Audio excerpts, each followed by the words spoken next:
Yes, sir. Gotta love that jazz, man. Got to love that jazz. What's going on, everybody? Man, we are live. How you doing? It is Key Media back in the building. You got Key in here, your favorite big four-headed YouTuber, man. We're going to get right into the show. Got a lot of interesting things to cover tonight. We're going to get right into this Trump speech addressing the GOP. We got a few other videos. Actually, let's start it off with Vivek, addressing why he left Doge and what his plans are following. But as always, like the video, double tap that screen for your boy, or you can hit the three buttons in the upper right hand corner before we start this off. Let's get it going, chat. Let's do it. And happy Monday night. Hopefully everybody's doing well. Let's have a fire stream. Former presidential candidate. So we're hearing you're leaving Doge after three Scaramucci's. What happened? Well, the reality is I'm pursuing elected office very shortly. We'll have an announcement soon. But Jesse, things are off to a great start. I think President Trump has proven, look at the actions that he took in that first week, the most pro-merit president I think we've had in a long time. And as for my vision grounded in constitutional law and the future of the country, I think it's best pursued through elected office. And I'm confident that they're going to succeed in slashing and burning that federal bureaucracy. People are saying you didn't get along with Musk. What happened there? I think that's incorrect. But what I would say is we had different and complementary approaches. I focused more on a constitutional law, legislative-based approach. He focused more on a technology approach, which is the future approach. No better person to lead that technology, digital approach than Elon Musk.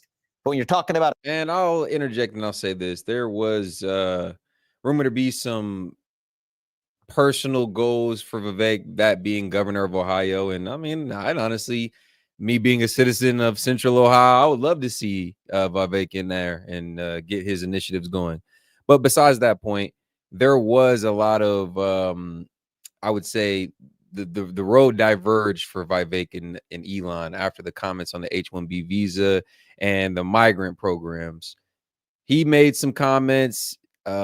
Elon made some comments. They were under fire, under siege by MAGA, by Republicans alike. And that was almost the beginning of the end for Doge. I say that he had his own personal entrepreneur or personal endeavors even before Doge was started. But once the limelight was kind of shown on them and they kind of got that bad publicity from the comments that they made, I think that kind of incentivized him to be like, yeah, you know what? Maybe I don't want to do this whole Doge thing. A constitutional revival. It's not just done through the federal government. It's done through federalism, where states also lead the way. So I'll have to be saying more on that very shortly, Jesse. All right, so Elon didn't fire you. We had a mutual discussion, and I think that I wish him well, and we're on the same page where divide and conquer in saving the country. It's not a one-man show from the top down or the bottom up. It's all of the above, and that's what I'm in for. When you hear people say that these workers are going to get margs during work hours, what goes through your mind? I mean, how do you doge those people out of there? What goes through my mind is I'm not surprised. I mean, the fact is you got 4 million federal bureaucrats, none of whom were elected to those positions in the first place. And the dirty little secret is the people we elect to run the government, until this last November, the people we elected to run the government were not actually running the government. That changed when Donald Trump took office at inauguration. You have a U.S. president that is actually running the show again. Look at that sweeping slate of executive orders. Look at fixing the immigration crisis. You have 4 years of illegal immigrants flowing across that southern border. In a matter of 1 week, we're now well on our way to sealing that southern border, ending these DEI programs, restoring merit. That's our American character that we miss, Jesse. And the beautiful part about this is these were man-made problems. We got a man-made solution. Now we just got to execute. Is DEI dead? Because Al Sharpton, he's still in the trenches. Well, the funny thing about DEI, we use this word. Ironically, it doesn't even stand for its own principles. In the name of diversity, what happened is we sacrificed true diversity of thought. And in the name of inclusion, we've created this new culture of exclusion where certain points of view just weren't welcome. That's un-American. It was neither diverse nor inclusive. And DEI and merit, you got to pick one. You can't have both. And I hate the idea, personally, I hate the idea that certain communities need DEI to thrive and prosper or to be considered for the position. It should be merit-based. It should be a meritocracy-based system. Best man for the job wins, regardless of skin color. That almost says that we need, and when I say we, I mean my community and other disenfranchised or smaller communities, that we need DEI to compete. I disagree completely, wholeheartedly, and I think quite the opposite. I think that there's a multitude of melanated figures and candidates out there who are good enough for the job, who will and can compete for the position without DEI incentives and DEI incentivized hires. I think we can compete with the rest. And I think if you remove DEI, it just means that we got to play ball. We just got to bring our A game. We shouldn't be let in the door just because of our skin color when there's a more qualified candidate. Either group quotas or meritocracy, there's no middle ground. And I think one of the things not just the Republican Party stands for, but you could see vast swaths of the American population stands for, is that we stand for merit over group quotas. That's the American way, and I think that that's what made this country great. What's happened to the Democrat Party? They're lost. They're lost in the wilderness. Speaking as an American, I am rooting for a better version of that Democratic Party to reemerge from those ashes. We are, because I think it'll make our country better off to have actual competition. Yeah. Right now, they're lost in the wilderness. They bent the knee to the woke left, far left wing, forgetting about the wing that focused on economic inequality. That used to be the focus of the left. They switched to all of this racial, gender, sexuality nonsense. I think they're going to have to figure out their part. That's not my job to figure out. But I think for the Republican Party, having won, I think now is take that mandate and restore the country that we know with free speech. And it is funny. It's not my job to figure out either what the Republican Party is going to do, but I can speculate, and I will. But I'll say this. They definitely need to find their new leader, and they definitely need to find semblance after the loss. Because right now, again, there's a lot of infighting. They looking a little bit lost over there. They looking a little bit confused. They don't know whether up is down, down is up. They still pretty mad. They more confused than we could have ever imagined. But I hope they get it together by midterms. I'm faithful the Democrats find a leader and find some semblance by midterms. Hopefully. The pursuit of excellence. We're not victims. We're done with this victimhood culture of the last decade or two in this country. We're not victims. We're victors. We're winners. We don't whine. We win. That's the culture that Donald Trump is leading from the top. And I think that whether it's bottom up from the states or top down from the White House, that's what we want to see in this country. Is the media winning because Acosta is being sent to the midnight shift and Maddow has a pay cut that she has to take? What's going on? I think the market works. That's a short answer. As long as you let the free market work and people are able to make their choices, I think you're seeing people opt out of a lot of that media indoctrination. People in this country, they're not dumb. They understand. You lie to me once, okay, maybe that was a mistake. You lie to me repeatedly, I'm cutting off that cord. And so what you're seeing is a migration of people saying that if you lied to me before, I'm no longer trusting you with that. Part of that came from the federal government. Keep in mind, we still have a federal government that, look, recently, now is finally admitting COVID started in a lab in China. Yep. We all knew this years ago, and yet only now, years later, is the government coming around to admitting it. People are hungry for the truth. They're done with the lies. And I do think that what you've seen in the last year, it's a beautiful thing, is a lot of people now feel the permission to speak up. People in Silicon Valley, people here in Wall Street, who would not have dared to say a word in favor of MAGA or President Trump, now able to speak their mind and say there's nothing wrong with the idea of actually making America great again. We don't have to apologize for that. And I think it was President Trump's decisive victory that gave people that permission. You'll be speaking your mind about your future pretty soon. Yes. I can't wait to hear what that's going to be. Well, look, I'll tell you my home state where I'm from. I'm flying back tonight in Ohio. We look at the country over the last 20 years. Silicon Valley was at the bleeding edge of the American economy. I think the Ohio River Valley can be at the bleeding edge of the American economy for the next 20 years. And, you might be wondering why I'm like, why does Key want the Democratic Party to get it together? Why does Key want the Democratic Party to regain their footing after the loss? And I'll say this, competition breeds the best result out of both sides. Now, I'm happy the Republicans and the conservatives are in there right now. I mean, we've went that far down the woke left, and I think that the Republicans and the conservatives being in there right now is going to regulate things. But understanding that the Democrats are trying to get together, are trying to compete, I think that will also bring the best results out of the Republicans and Republican delegates. That competition, that healthy competition, and knowing that they're pushing back or they're doing something or working something over there, it breeds the best result for both sides. People leave in this state from New York or California. Right now, they go to Florida or Texas. I think places like Ohio should be where they're headed in the next couple of decades. All right, if global warming keeps happening, and it's going to get really nice and sunny in Ohio. Yeah. Vivek, good to see you. Good luck with everything. Good to see you, Jesse. Appreciate it. Thank you. Click here. And that's how it should be. These these politicians should be literally politicking to sway the interests of voters. Whatever they have to do to please us, that's what they should be working on, to be honest. Democrats and Republicans alike. It's a problem when they start to work against our interests and towards their own interest, mainly to fund their pockets. But let's transition into the next video, guys. This is what everybody came for. We got Trump addressing the GOP. I think this is at one of his properties, if I'm not mistaken.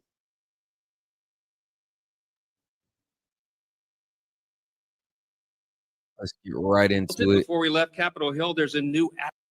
But before we do, guys, like the video, double tap that screen for your boy, or you can hit the 3 buttons in the upper right-hand corner, man. We appreciate the support. We're going to keep it going, man. Help us reach our goal of 50 super chats to support the stream. Keep it going. Open that call-in line that y'all love so much. And thoughts, questions, comments, anything else you want to get off your chest, anything, a joke, video suggestion can be shared with the chat.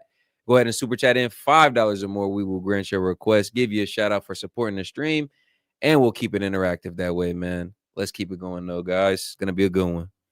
Atmosphere, a new change. People are excited, and we feel that around the country. Many of you went home and heard that from your constituents and your family and friends. Something is happening. It's very exciting. America is back.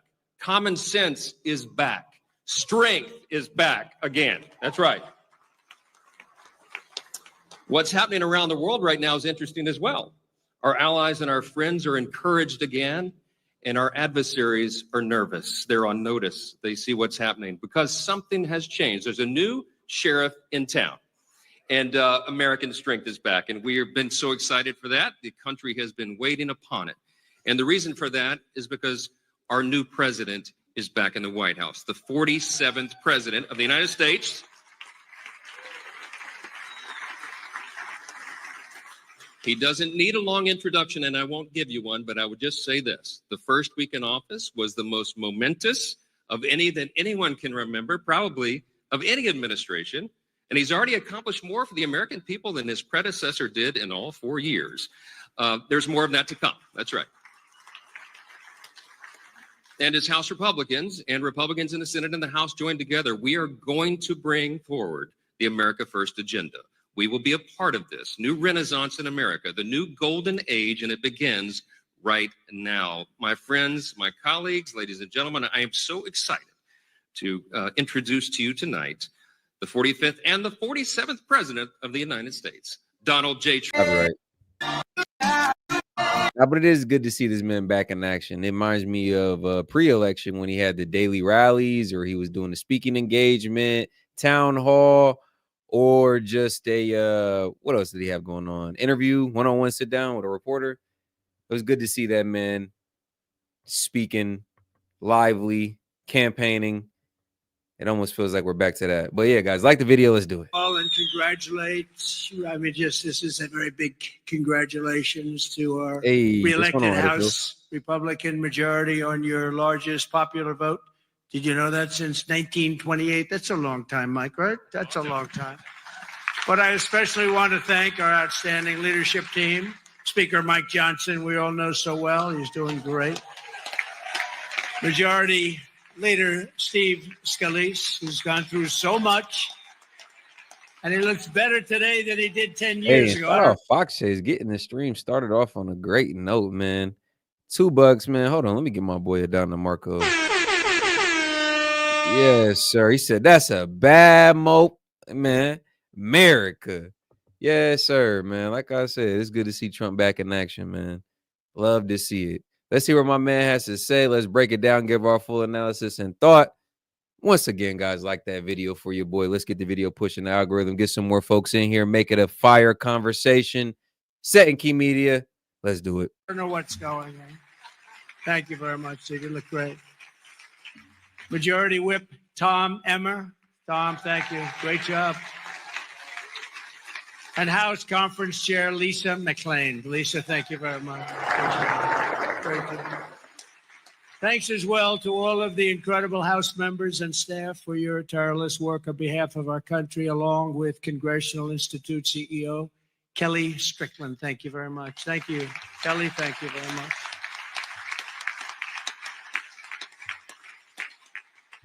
So we have Kellyanne Conway. Nobody knows Kellyanne. Does anybody know? Where's Kellyanne?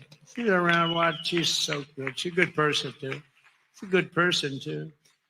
And the mayor of Hialeah, I love this guy because he said, sir, we want to name a major boulevard after you. And he did it. Anybody that names a boulevard after me, I like him a lot. Esteban Bovo and Hialeah, mayor of Hialeah, thank you, wherever you may be. Esteban, where are you? Thank you. Thank you very much. Thank you. Great honor, actually. A lot of people come back from Hialeah. They say, they just named a road after you. I said, that's okay. It's a beginning, right? It's a start. With the help of everyone in this room, we've just won the most epic, consequential political victory in American history, according to a lot. One of the major fake newspapers, so in this case, it's not fake news, let's say, but they said it's the most consequential election victory in the last 129 years. I'm trying to figure out what that means, 120. Who was there 129 years ago? But it was a great one. At the presidential level, we won the popular vote for the first time of any Republican in decades. We swept all 7 swing states, Pennsylvania, Wisconsin, Michigan, Georgia, North Carolina, Arizona, and Nevada by very big margins, record-setting. And for the first time ever, all 50 states, did you know this? Shifted toward the Republican Party. We've never had that before. Nobody has, actually. It's never happened before. You must be doing a good job, fellas. We won the largest number of African-American voters in Republican history, including 39% of black men. A record by a lot. So that's really nice. Thank you. And we won more Hispanic-American votes than any Republican ever. It's never won any, not even close. Look at that, Hispanic-American. We made historic strides with youth, men, women, urban, suburban, and rural voters. And in a political earthquake, yeah, sit down, just enjoy it. What the hell? We're going to be here for a little while. But in a political earthquake, we won a wave of support from. I love it. Trump's already on that. Yeah. You want y'all to remember how it was in 2016? Like, relax, get your panties out of a bunch. Just get the sweat off your brow. Take a deep breath. I'm going to be here for a while. I'm going to be here all week. Labor unions, including massive numbers of auto workers, which gave us Michigan as an example. Think of that. We won Michigan easily, and we did tremendous with the auto workers. And an overwhelming majority of the rank and file membership of the Teamsters. The Teamsters were great. They showed up in droves, and we won them by a lot. Together, we're forging a new political majority that's shattering and replacing Franklin Roosevelt's New Deal coalition, which dominated American politics for over 100 years. That's what we're doing. And what Mike said before, common sense. It is a little bit of common sense. Maybe it's a lot of common sense. Under our leadership, the Republican Party has become the proud voice of hardworking American citizens of every race, religion, color, and creed. We become the party of the American dream and wealth creation for everyone, not just the rich. If we do our job over the next 21 months, not only will House Republicans be reelected and expand our majority in 2026, we will cement a national governing coalition that will preserve American freedom for generations to come. There has never been anything like what's happened in politics in the last few years.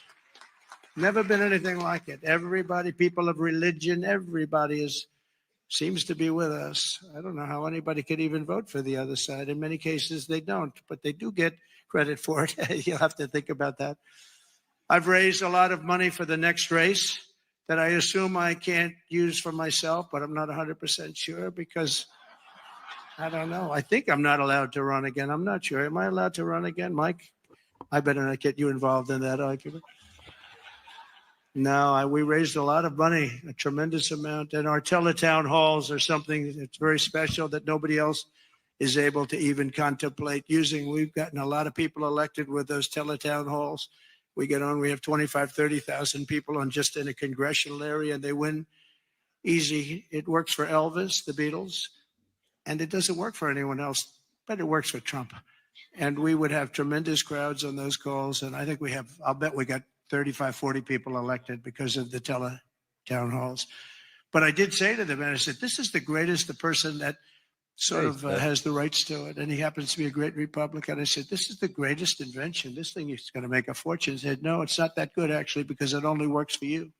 He said, actually, sir, it only works for you because somebody else, they're not picking up. So I'm honored to have that privilege. And I used it carefully, but we've done a lot of the teletown halls for people. And I don't think we've ever lost one, right? It's hard to lose one, even if you only get 5,000 or 6,000 people on a congressional race. But we've done them for states, we've done them for governors, and we've done them for senators. And we did a couple countrywide. I did a couple for myself countrywide. They're absolutely amazing. And we got the message out through that and lots of other means. We even got it out through TikTok. Has anyone ever heard of TikTok? I have a little bias toward TikTok right now, I have to tell you. So we won youth by the largest margin. No Republican, we generally don't win youth. We won by 36 points. Can you imagine that? And I think TikTok had something to do. So pardon me if I'm a little bit, I became a little bit jaded toward TikTok, but we'll see what happens. We're going to have a lot of people bidding on it. And if we can save all that voice and all the jobs, and China won't be involved. You don't want China involved, but we'll see what happens. We'll see what happens. But over the past 7 days, my administration has been moving with urgency and historic speed to reverse every single disaster of the Biden administration. By the way, the guy was a disaster, okay? We want to be nice.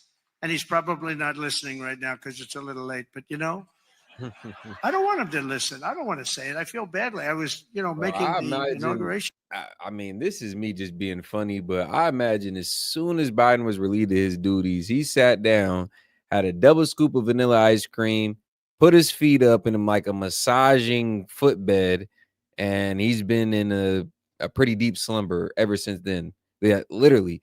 Ever since Monday when Trump was inaugurated a week ago, Biden has been in a deep ass sleep. Counting sheep. Yeah. Biden's out for the count. I ain't gonna lie. But with respect to Biden and the Biden family, man, I always did say it was disrespectful to have that old man on that platform like he was really parading around like he was making decisions. Like, this is where Biden should have been, what Biden should have been doing for the last few months. They was mad he was on vacation. I thought it was appropriate. Old ass man couldn't even speak for himself. Speech, and I'm saying all the bad things, and he's sitting like right here. I'm saying they were a horrible administration. They didn't know what they were doing. They were grossly incompetent. I got a guy sitting right next to me. It's not that easy to do, even though he didn't understand what I was saying. He really did. And deliver on the mandate that we've been given by the American people. In a single week, I've taken over 350 executive actions. We've signed 300, and who ever heard of that one? And as I said in my inaugural address, the American decline is over. It's over. Hey. The golden age of America has officially begun. And I think that's a good thing for us to talk about, the golden age and the American dream. I think it's a good thing because people haven't been talking that way for a long period of time. On day one, an inherently good thing. I mean, if America prospers, it doesn't matter if you're a Democrat or Republican. You can hate America. Like, theoretically, hypothetically, you could hate America. But if we back on top, if we thriving economically, doing all the things we need to do, everybody wins. Everybody wins. It don't matter your political affiliation, man. Like I said, a lot of the people that have been vocal about their hate and their dislike for Trump over the past few months, look up in 6, 12, 18 months when you got more money in your pocket, when the economy's booming, when there's jobs in your local area, unemployment is down, wages are up. You really gonna have to look around at you and your Trump hating friends and say, damn, we was really wrong. Like, God damn, I don't know about you, but my wallet a little bit fatter. One, I directed every member of my cabinet to marshal all powers at their disposal to defeat inflation. These damn egg prices y'all crying about are probably going to be back down by then too. It's just like the simple everyday things that we've come to take for granted.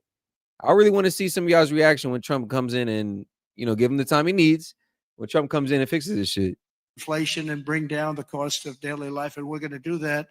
You're going to see it starting to happen when we get going with the energy. The energy is going to, brought everything up. It's going to bring everything down. I imposed a federal hiring freeze, a federal regulation freeze, a foreign aid freeze. Isn't that nice?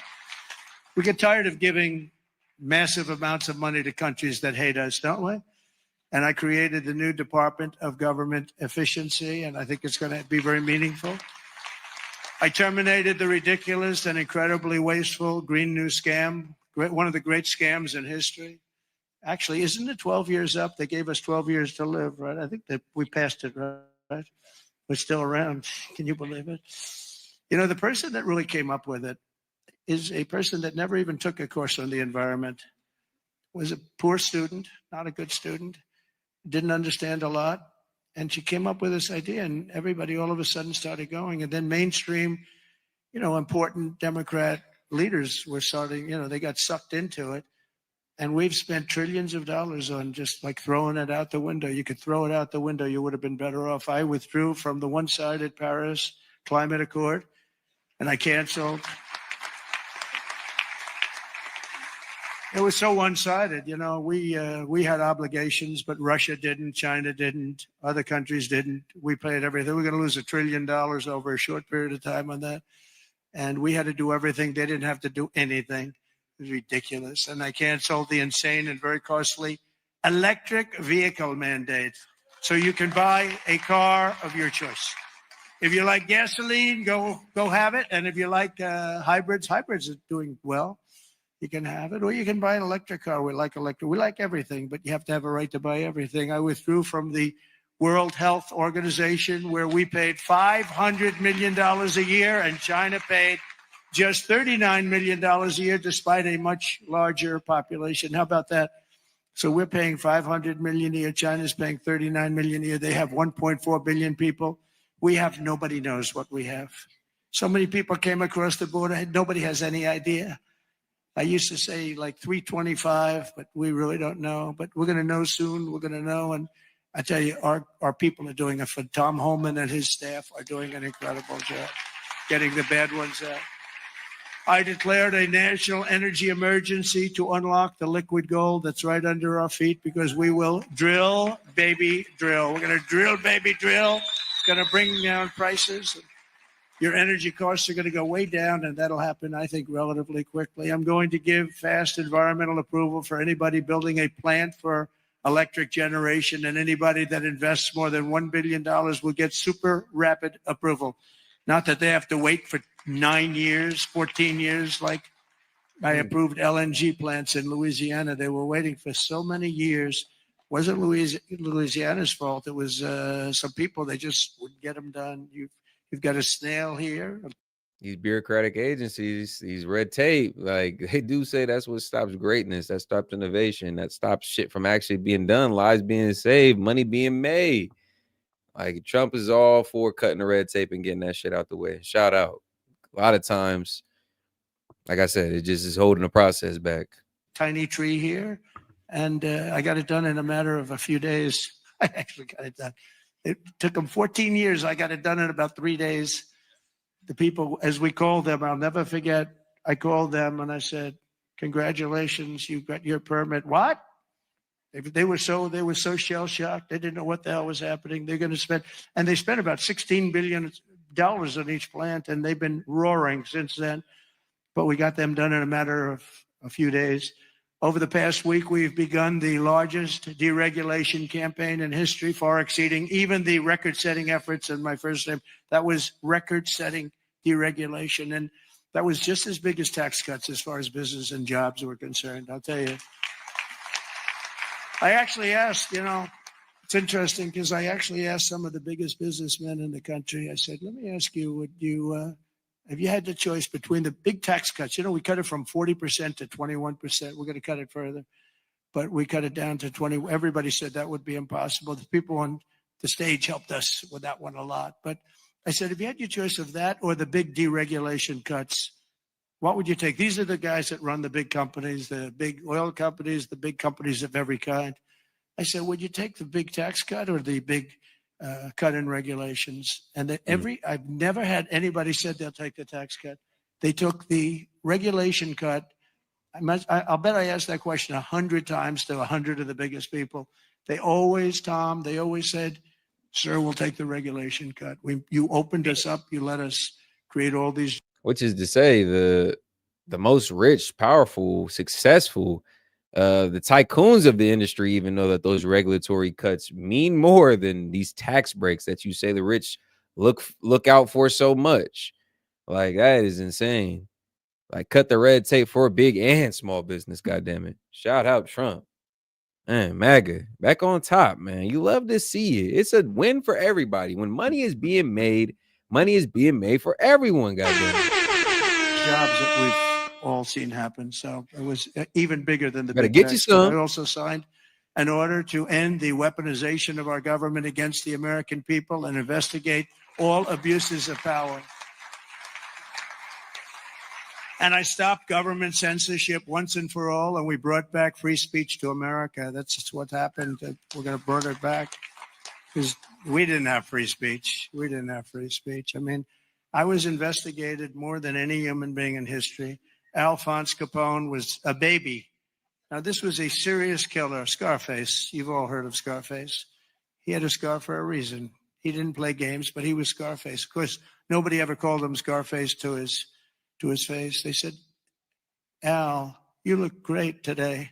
Guy had a scar that was like 2 inches thick that ran from here to here. And they say, Al, you look fantastic. But Scarface was not investigated as much as your president was investigated. And it turned out to be a positive thing for me. Can you believe it?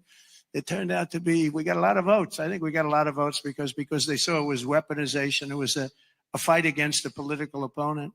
I ordered the end to all of the lawless diversity, equity, and inclusion nonsense policies across the government and all across the private sector and the military. We got it. We're getting it out, and we've gotten it out pretty much. We did that in 1 week, and it wasn't that easy, but everybody wanted it. People that were strongly in favor of it, I thought, called me and said, thank God you got rid of that. That was so bad.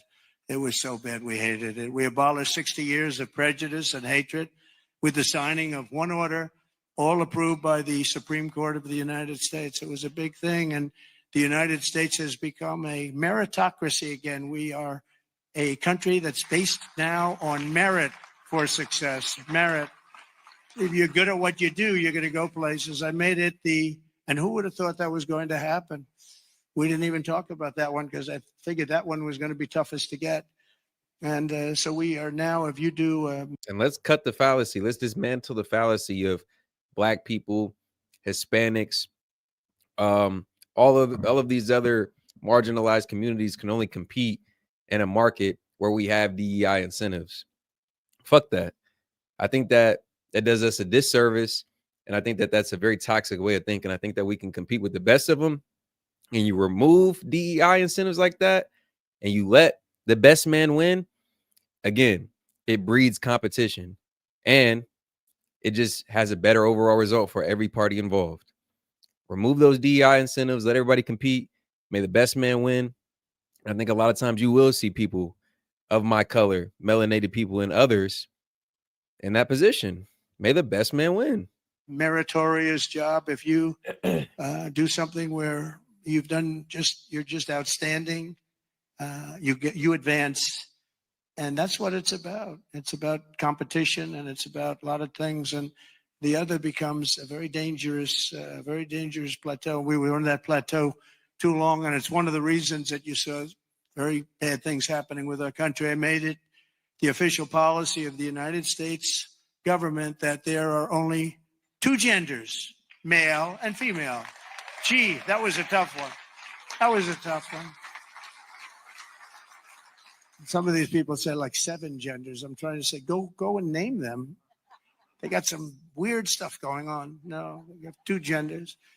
I renamed the Gulf of Mexico the Gulf of America, and we are restoring the name of a great president, William McKinley, to Mount McKinley in Alaska in honor of the incredible people of the state of Ohio who loved their governor and loved the man that became president. He was the big tariff sheriff, they used to call him, and made a lot of money. Our country became very rich, and when he was assassinated, Teddy Roosevelt became president, and he spent all of that money that was made from tariffs. The money was so enormous, and they built the thing called the Panama Canal. You might have read about this lately. It's become a hot subject because China essentially has taken it over, and we're not going to let that happen.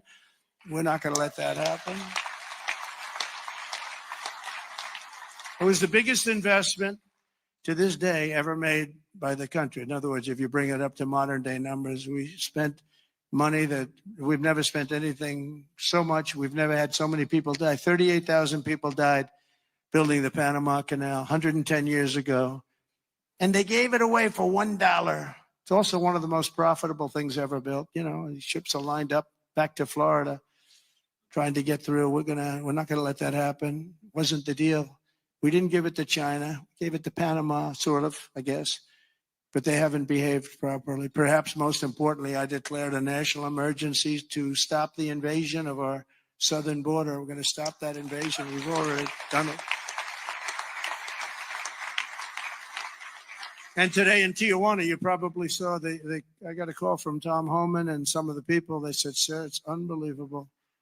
There is nobody. You have this huge area. It's a gathering area. It's always been packed with these people. What they did to our country is so. And I'm going to do a fact check on that. But goddamn, did he say 38,000 died building the Panama Canal? Did he mean 3,800? Because he said 38,000. I'm about to do a fact check on that. But if anybody in the chat can beat me to one, bro, let me know. That is insane. God damn. That they could do this to our country is so horrible.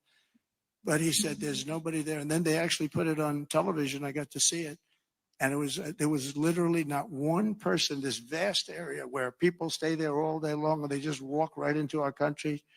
They just unchecked, no way, no check-in for IDs like voter ID. They don't want voter ID because they want to cheat.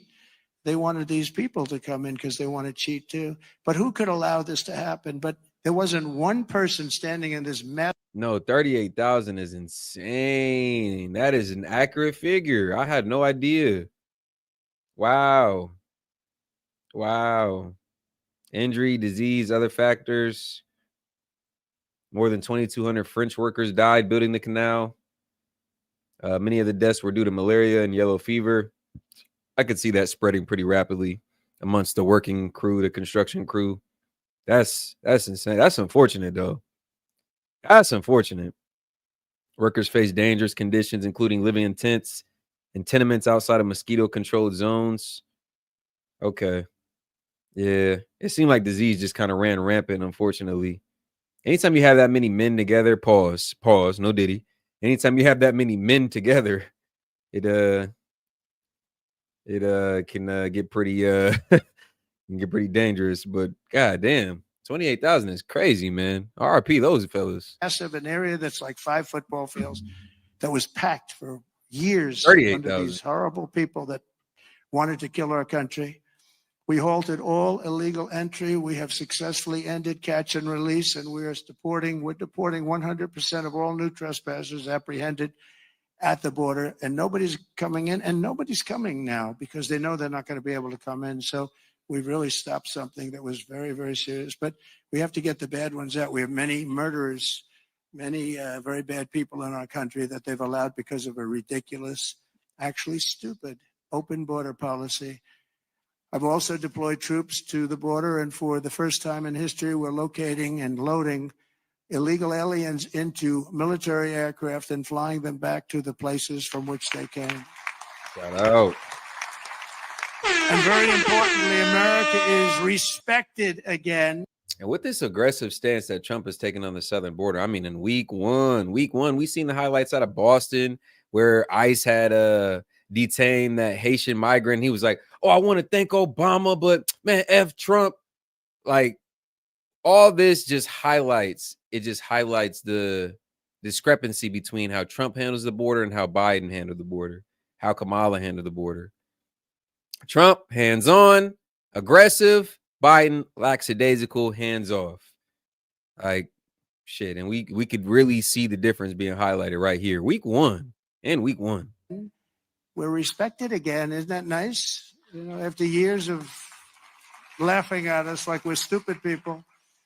And as you saw yesterday, we've made it clear to every country that they will be taking back our people that we're sending out, the criminals, the illegal aliens coming from their countries. We're taking them back, and they're going to take them back fast. And if they don't, they'll pay a very high economic price. And we're going to immediately install massive tariffs. It'll be placed on them and other sanctions, but the tariffs, I told you, most beautiful word in the dictionary. I also told you that I said that the first time and I got just absolutely decimated by the fake news, you know. I said it's the most beautiful word, and the fake news said, what about religion? What about God? What about love? So now I say it's the fourth most favorite word in the dictionary. It's God, love. It's all these other things, but I say number 4, but God, love, religion, tariff, fourth. Another couple of weeks, it'll be like 10. Hopefully it's going to stay in the top 10, but the fake news went after me, Tom, because I didn't say the first 3. And now now that I say it, immediately say it. I'm sure they're going to find some others. Throughout the week, the heroes of ICE have been hunting down and arresting hundreds of illegal alien criminals per day, including those with charges and convictions for rape, child sexual assault, terrorism, and even murder. Many murders and in the crowd, and many of these murderers have committed far more than one murder. This is not going to work out, and we're going to get them the hell out of here. And members of the savage Venezuela. For all the people who are against these mass deportations, what's y'all stance on Trump getting these violent migrants up out of here? The ones that are murdering people, the ones that are guilty of crimes like Lake and Riley. There was another crime shared, I think, on on a Fox News report. The man was a Honduran migrant. I can't remember his exact name, but a Honduran migrant sexually assaulted and held a pistol in the mouth of a woman as he sexually assaulted her. What about stories like that? What about stories like that? Like, oh, what are you guys gonna say? Oh, that's only a one-time occurrence. That isn't happening on a wide scale. Man, one time is enough, goddamn it. And shout out Hellbat 12, man, showing some support. $2. He said, I believe I saw an article about cartels retaliation. Interesting. Okay. Well, we do know the cartels have been classified as terrorist organizations now, which means we can be a little bit more aggressive with how we approach and deal with them. So we'll see how that develops. But retaliation, you say? Retaliation, you say? Okay. Prison gang known as Tren de Agua and MS-13, including 50 violent individuals who were rounded up in Aurora, Colorado, which the Venezuelan gang took over. The governor, who's a radical left governor, was petrified. He didn't know what to do. He said, no, it's not that bad. They've only taken over a couple of apartment houses. See, they went into the real estate business. They did it unconventionally. They did it with guns. We have to go out and borrow or use cash to buy. They just did it with guns. They took over. He said, no, it's not that bad. They only took over a couple of buildings. We're tracking down the illegal alien criminals. We're detaining them, and we are throwing them the hell out of our country. We have no apologies, and we're moving forward very fast. They're very dangerous people. They're very dangerous people. They're violent people. I used to say these are more violent than our criminals. In fact, the best part about them is they make our criminals look quite nice, actually, by comparison. They are very violent people. We also have many violent criminals in our country, however, that did not necessarily come here illegally, but have been arrested 30 times, 35 times, 41, 42 times in a couple of cases, 25 times, 18 times, many for murder and other heinous charges, such as pushing people into subways. As the train's coming along at 45 miles an hour, boom, you get pushed into the subway. They had it last week. Hitting them in the head with baseball bats while they're not looking, punching old ladies in the face, knocking them unconscious. And shout out Hellbat 12, $2 more, man. We appreciate the support, Hellbat. Let me get this man a Don DeMarco, consistent supporter, one of the mods, one of the members. Always good to have you in here, bro. He said, just putting it light because I don't want to retype. Yeah, I got you. All good. And stealing their purse. They even break into apartments and rape elderly women and beat up elderly men, beat them to hell. And I don't want these violent repeat offenders in our country any more than I want illegal aliens from other countries who misbehave.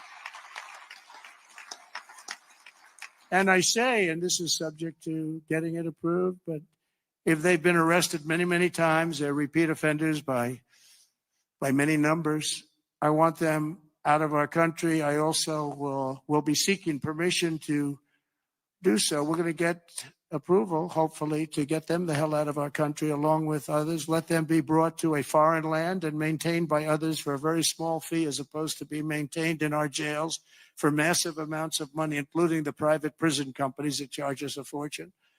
Now, let them be brought out of our country and let them live there for a while. Let's see how they like it. You'll see crime all over the country dry up. Essentially, that's what Venezuela and other countries are doing. They're getting. How is that wrong? How is that wrong? How is deporting the criminals first thing? Bro, Trump literally, Tom Homan and Trump have outlined their policy. Their mission statement has been clear. We're going to get the violent offenders, these people with murderous crimes, these people that are sexually assaulting people. The stories like Lake and Riley, the story of the Honduran migrant that I just shared, if you were listening. We're getting these people out first. We're putting them on a bus and getting them out of here. The violent migrants who are over here. Now, the dreamers, the people with, we've gotten to certain debates here on this channel, constitutionally, who has the rights, how we deport these people if they have the right to be here. Trump is already alluded to trying to work something out with that class of people. There's going to be a special circumstance for certain people who get to stay over here due to certain statuses, the dreamers, so on and so forth. So as far as just uprooting people who have been here for a generation or more and just sending them back, again, there's going to be special circumstances. But the violent offenders, send their ass back. Rid of their criminals and putting them into the United States of America, and their crime is down by almost 80%. We're going to restore law and order in America, and we want to bring back the death penalty for these horrible people that kill people. They kill people. It's always a tough thing to say because I don't like it. Nobody likes it. But if you don't do it, we're just looking for trouble. I spent a lot of time with President Xi, and I'll never forget in my first meeting, I said, you have a drug problem? No, we have no drug problem. Why is that? Quick trial. What is quick trial? Quick trial is we try the person that sells the drugs immediately. And at the end of the day, we execute that person if that person is guilty. We have no drug problem whatsoever. And that's the most severe case. But wherever you have no drug problem, you have the death penalty. So, and drugs causes a lot of the crime. A lot of the crime in our country is caused by drugs. It's a terrible situation. Comes through the southern border. Most of it is fentanyl coming in from China. And, it's very interesting. China, when I was with President Xi, I had a deal worked out with him that they were going to give their maximum punishment, which is the death penalty to anybody making fentanyl and sending it into the United States. Then we had a very unusual result in an election. We had a rigged election. We had a very unusual result. And that went nowhere. It was all set to be, he would have absolutely done it. He was ready. We shook hands on it. And then Biden, of course, didn't follow it up. He didn't follow anything up. But if that would have happened, you would have had a lot less fentanyl deaths, I can tell you. You would have had very little fentanyl coming into the southern border. Last week, I also signed an order that will designate the cartels as far. And I definitely want to ask, because this is the theory I've always had. I think a weak southern border and negligent leadership at the southern border poses a national security risk, whether you consider violent offenders being let into the country that might pose a day-to-day risk, a day-to-day physical risk for us, or detrimental, deadly drugs that are being pushed into the country that might pose like a chemical or biological risk to us. I'm damn near about to start a poll on it. Like, is weak leadership or is a weak southern border like a direct national security risk? Foreign terrorist organizations. That's a very big designation. And as we are fighting hard to get birthright citizenship or automatic citizenship for the children of illegal aliens, that's another way. It's automatic citizenship for children of illegal aliens. That's the other term that they use, which is actually more accurate, more understandable. And it's ridiculous. We're the only country that has it, and certainly the only country that has it to that extent. And it wasn't meant, if you look, it was really meant for children of slaves. This is when it happened. The children of slaves, it was not meant for everyone to come into our country by airplane or charging across the borders from all over the world and think they're going to become citizens. It's not meant for that. It wasn't meant for that. And hopefully at some point the courts will understand that without having to go through a whole big deal. This was meant for the children of slaves. And look at the timing of it and you'll see. And I hope judges will understand that. And it has to stop because it's really hurting our country very badly. In the coming weeks, I'm looking forward to working with Congress on a reconciliation bill that financially takes care of. And guys, like the video, we got the goddamn president speaking, man. Trump back in office, doing his thing, talking his stuff, and walking that walk, man. We love to see it. But like the video, let's get as many people as we can in here on this one, guys. It's gonna be a good one. We're really still just getting started on tonight's stream. So double tap that screen for your boy, or you can hit the 3 buttons in the upper right-hand corner. We do appreciate the support, but let's keep it going, guys, and let's keep it interactive. Thoughts, questions, comments, jokes, video suggestions, man. Anything y'all want can be shared. $5 or more super chat. We'll go ahead and grant your request. Give you a shout out for supporting the stream. Put your video or your comment up top, like I got my man Tim's right now, and we'll keep it going that way, guys. We'll keep it interactive, man. Sankey Media, let's do it. Our plans to totally and permanently restore the sovereign borders of the United States once and for all. This should include full funding for a record increase in border security personnel and retention bonuses for ICE and Border Patrol. These people are incredible people. I got to know them so well. I was on the phone with them all the time when I was president. When she was the border czar, she never called them. Remember, we went like 4 years and they started asking her, did you ever speak to him? No. We asked the Border Patrol, did you ever speak to the head of the Border Patrol? Did you ever speak to the vice president who was your border czar? No, I never got to speak to her. This was a terrible thing that was going on. This was a con job. We also need a massive increase in the number of detention beds and funding for all border security infrastructure and barriers, including the completion of the border wall. We did. You telling me the quote-unquote border czar, the quote-unquote border czar who was appointed to lead the team at the southern border, who should have been in direct coordination and communication with that man, with the lieutenant, the leader, the manager, the goddamn it, the southern border agent manager or leader. She should have had this man's direct personal cell phone number. He talk about he never talked to her. Oh man. 500 miles of wall. And that's one of the reasons we had the lowest number. You remember the famous chart that I looked to my right, bring down the chart, and I looked to my right, something went right by he. But that chart, I don't know if they have it now. Frankly, I didn't tell them to bring it, but they're very competent people. They might. If you have the chart, put it up. If you don't, that's okay too. But that chart showed that we had the lowest number of illegals coming into our country in history. And I love the chart. Even if it didn't show that, I would have loved that chart, because that chart, I wouldn't be here right now without that particular chart. But it was pretty amazing. It was really amazing. And we did a great job. We had the week I left office, we had the lowest number of illegal immigrants coming into our country that we ever had. Simultaneously, we must make a record investment in interior enforcement, including deportation flights and aircraft, as well as funding for our new task force to eradicate the presence of foreign gangs. We have some of the worst foreign gangs. It's not even believable. And criminal networks that have brought devastating crime to American soil. We're getting them all out. I won on that. It's like some people explain it very well. They say, gee whiz, they look at the people. As you know, in Colombia, they agreed with us almost immediately after I got involved. And Marco Rubio and I worked together. He did a great job. And we really did. And Mike Waltz, we have a great group of people. But we were being scolded because we had them in shackles in an airplane. And he said, this is no way to treat people. Now, you got to understand, these are murderers, drug lords, gang members, just the toughest people you've ever met or seen. How would you like to be the pilot of a plane? You got 2 pilots up there and you got 300 people sitting in a plane. Every one of them, either a murderer, a drug lord, a kingpin of some kind, the head of the mob, or a gang. That sounds like a movie that's about to come out. Isn't there like a movie with Mark Wahlberg and there's like a hijacking on the plane? I seen a trailer on that.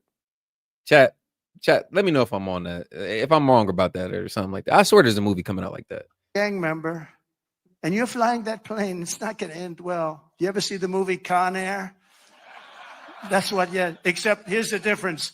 The people in Con Air were actors. Yep. They Hell weren't yeah. nearly Joe as tough Smo. as Yep. these guys. Hell yeah. I would say that plane would be gone before it ever left. Those pilots would be gone before it ever left. So they don't want us to shackle them. I don't want to be in that plane. I want to thank every Republican House member for voting to pass the Lake and Riley Act, first enforcement only bill that's been passed in 3 decades. I met the parents of Laken, and they were incredible people. They were just so devastated. I mean, can't even explain to you. You can't say somebody's life is over, but essentially their life is so different, and it can never be the same. She was beautiful. She was great person. But to have a bill of such importance named after her is a great tribute. But what these parents and you have so many of them where they've lost a loved one to crime, but to this new form of crime, criminal, illegal aliens. It's massive. The numbers are massive, and you add that to the crime we already had. This shows the potential for additional enforcement bills that will help us crack down.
Down on criminal aliens and totally restore the rule of law in our country.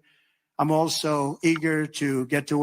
Oh shit, my bad, guys. Appreciate you, go Fox Chase 93, $5. He said it's funny Democrats care about the price if eggs and groceries now. Not a word when Biden was in office. We know they're crocodile tears and games. I was just making the point that it is hilarious how now that Trump is in office, they're trying to highlight the price. They're trying to make it seem as if it wasn't this price or these prices weren't as outrageous when Biden was in office. The same administration that tried to tell us like, nah, prices are good and services are okay. There's no hyperinflation. We're actually good.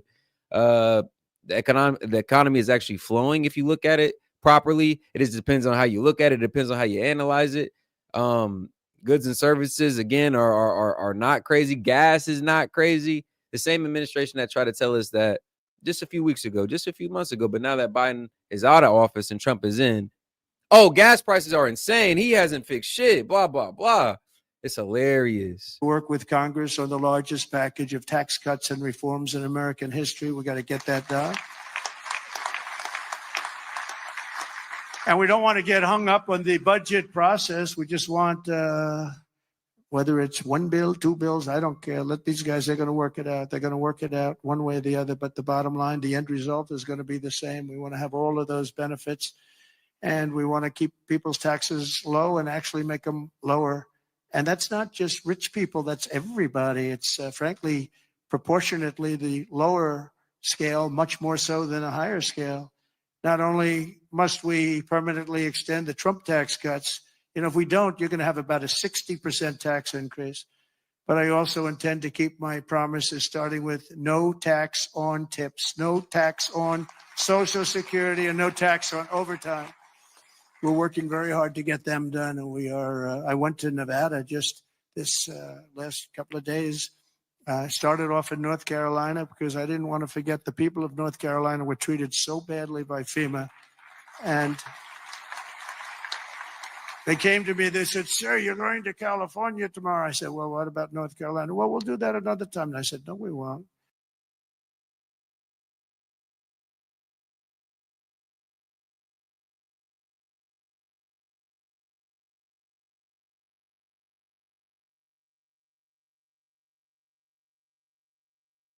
So okay, sorry guys. The point about the FEMA being dismantled there, Trump has alluded to maybe dismantling FEMA in the future because it has been proven that reportedly when FEMA comes in for this disaster relief and they have oversight of the situation, they've been proven to use their bias on who gets this financial aid and relief.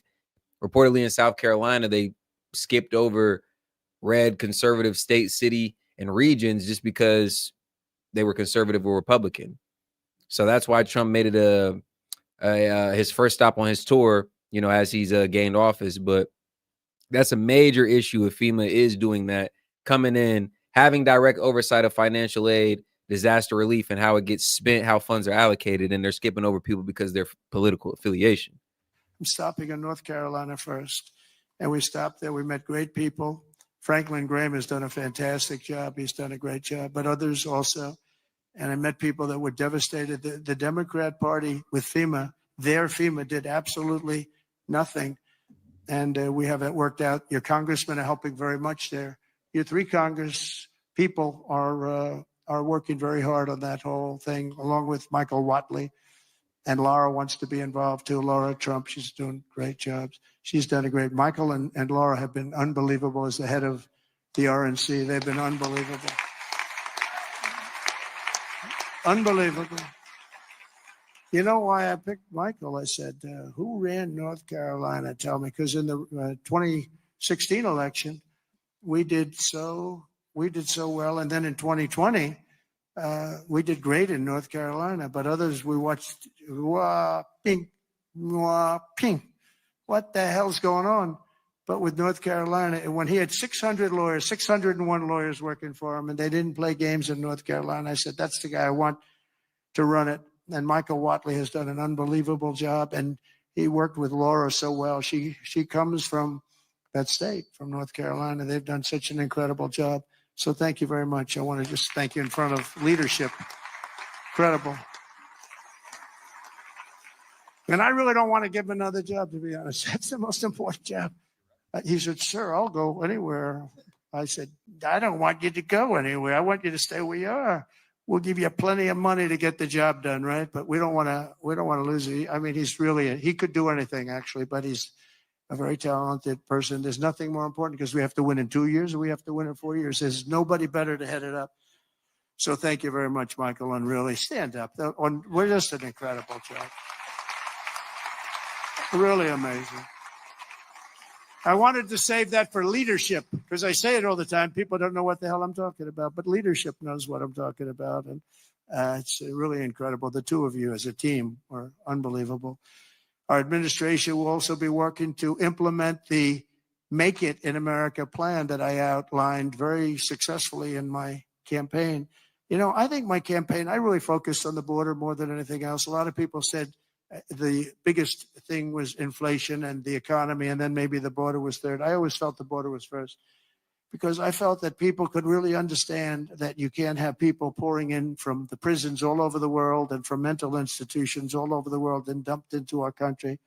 So I talked about that much more so than I did inflation. I mean, inflation was terrible. It was the worst. I think it was the worst in the history of our country. But you can only talk about it so long. The price of apples doubled. The price of bacon is quadrupled. Everything is a disaster. And you say it, and then what do you do? With this, I could give examples of what they're doing. Everything's up right now. I'm not going to lie. Everything is up, but it is funny. It is funny how this is the the center focus. Like everybody's talking about it. Democrats and Republicans are talking about grocery prices when a couple months ago we were literally being gaslit and told that it wasn't that bad. Hyperinflation hadn't really hit. It was all a narrative. We were all getting caught up in conspiracy theory for pointing out the prices of eggs, milk, and gas. Like, it is insane. But now that Trump's in office, everybody, oh my God, the price of eggs is up. Like, oh my God. Like, chill, relax. Like he said, he's going to be here for a while. Get your panties out of a bunch. Get a man a month, at least, not a week. I'm sorry that your egg prices are still high. It takes a little bit longer than a week to reverse something like that. To destroy our country. And I felt it was the strongest thing. You know, it's funny, in 2016, I won on the border. In 2020, we did so well, I couldn't talk about the border. My people would say, exactly. Sir, don't eggs were no cheaper Nobody last wants to week. hear it. I said, no, I did a great job. It was a horrible border in 2016. But that border was beautiful compared to what we have now. So I didn't talk about it, and we did great. I mean, look, I got millions of more votes in 2020 than I got in 2016. Nobody ever got the most votes of any Republican in history in 2020. But this time I said, let's make it too big to rig. We're going to make it too big to rig, and that's what happened, and they couldn't. They tried, these cheating guys, these cheating people, but they tried, but they gave up. I brought taxes down from 40% to 21%, which everybody said was impossible. And I did it with these people up here and a lot of the people there. A great congressman. I want to name every one of them, but I'd be naming them all night. I'm looking at them. Look at all these people. They're great. They're so great, Russell and you. And every single Virginia. Look at Virginia. She's a killer. Nobody would know she's a killer. But I got all these congressmen. I want to name every one of them, but I got like 100 and something things. People would say, let's get the hell out of here. This is getting very boring, right? But I will tell you, as a group and individually, they're incredible people. Every one of them I like, although every once in a while, if somebody votes against me, I don't like him for a little while. But we like every one of them. And this guy has the ability to get along with everybody, which he has to when you have a majority of really 5. You know, they say 1, but it will be. But right now it's 1. I want to make him sound a little bit. But he has an ability to get along with people, and he's very smart, very tough. But everyone likes him because he's a high-quality person, very religious person, and he's a high-quality person. You know, we have other guys here, and I know that everybody likes him, but they're like one of them in particular. I love this guy so much. I won't name him because I don't want to embarrass him, but I don't know if he'd be happy or not happy, but he's very, very strong, very, very popular, but he has 36 people that won't vote for him. It's 36. That's not a lot. That's a small percentage. Tom is incredible, but Tom has a couple of people that probably have been beaten badly and beaten up. You beat up some people badly, and it's a little tougher. But he's done an unbelievable job. I've become friendly with him. I didn't really know him.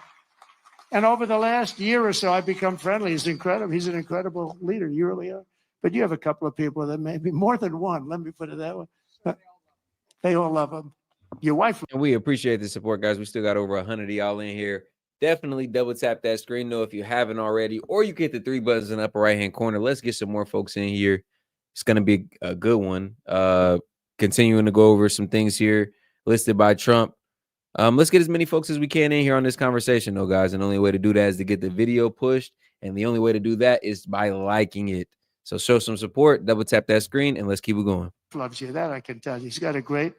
Where are you? Where are you? Stand up, please. Just stand up. Come on. What a great wife and family. It's true. Thank you. She is a great. Look at her. She's very popular, isn't she? Huh? She's great. More than you. You're very popular.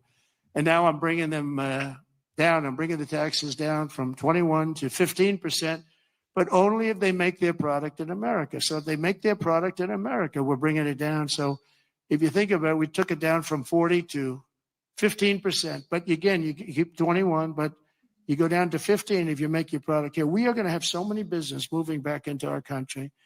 And remember, again, the word tariff. We're going to protect our people and our businesses, and we're going to protect our country with tariffs. And you got a little indication of that yesterday with what happened with a very strong country. Colombia is traditionally a very, very strong-willed country. If they don't make their product in America, then very simply they should have to pay a tariff, which will bring in trillions of dollars. And shout out Joe Schmo, $2. He said, Dems, the left are joking about the egg prices. Is that an admission? I mean, I think some of y'all are being pretty literal. Maybe yours trolling Joe Schmo. I know you get a good ribbing out of, you know, poking fun at us sometimes. I know that's like a good source of entertainment for you, but I think some of the people on the left are being literal. I think they're truly trying to point out the fact that now that they're paying attention, I guess, egg prices are up, even though, you know, like we just admitted a week or two, a month ago, egg prices were just about the same relatively. Maybe you're playing, but I think a lot of people on the left are being so serious. Dollars into our treasury from countries that never paid us 10 cents. We're not going to let that happen. We're not going to let them destroy our country. In the words of President McKinley, who is the tariff king, the protective system invokes the highest law of nature, that a self-preservation, and that is self-preservation. There is every reason founded in justice why the American producer should in every way be favored against a foreign producer whose products compete with his. This is our natural market. We have made it. We have made it at enormous cost, capital, and exertion. And think of this. And we did that through exertion and brain and muscle and guts and stamina. We preserved it against foreign wars and domestic conflicts at great sacrifice of men and women. The foreign producer has contributed nothing to the growth or development of this country. So if you want to share with the citizens of the United States our home market, then you must pay for the privilege of doing it. In other words, you have to pay for the privilege of coming into our country, taking our jobs, taking our product, destroying our countries. We mentioned North Carolina, the furniture business, what they've done to these great artisans. I used to go down to North Carolina all the time to buy furniture for hotels that I was building. And they had the most incredible artisans. That whole thing was wiped out by China mostly, but others, and just wiped out. But it's going to come back. It's going to come roaring back. It's all going to come roaring back. We're going to put tariffs on outside countries and outside people that really mean us harm. They want to, well, they mean us harm, but they basically want to make their country good. Look at what others do. China's a tremendous tariff maker, and India and Brazil and so many countries. And so we're not going to let that happen any longer, because we're going to put America first. Always put America first. That's what's going to happen. We're going to establish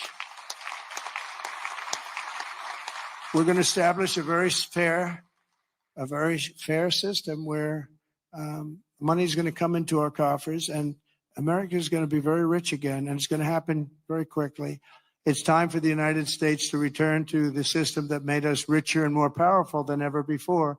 Do you know the United States in 1870 to 1913, all tariffs, and that was the richest period in the history of the United States, relatively speaking. In other words, relatively. And they set up the Great Tariff Commission of 1887. And this commission had one function: what to do with all the money that we took in. It was so enormous that they had no idea. It was a blue ribbon committee. It was set up 1887. And what to do with all of the money that we had. And again, Teddy Roosevelt was a beneficiary, because when McKinley was killed, he took over this vast sum of money, and he did all of those national parks and all of the other things. And I'm not knocking him, but he was given a vast amount of money. And that was all made through tariffs. We had no income tax. The income tax came in 1913. As I said in my speech last week, instead of taxing our citizens to enrich foreign nations, we should be tariffing and taxing foreign nations to enrich our citizens. Does that make sense, right? Under the American First economic model, as tariffs on other countries go up, taxes on American workers and businesses will come down, and massive numbers of jobs and factories will come home. The job creation will be enormous. In particular, if you look at the automobile sector, I mean, we're just being wiped out. You just take a look at what's happened to that over the years. And the auto workers voted for me. I have an obligation to do what's right, and I'm going to do that.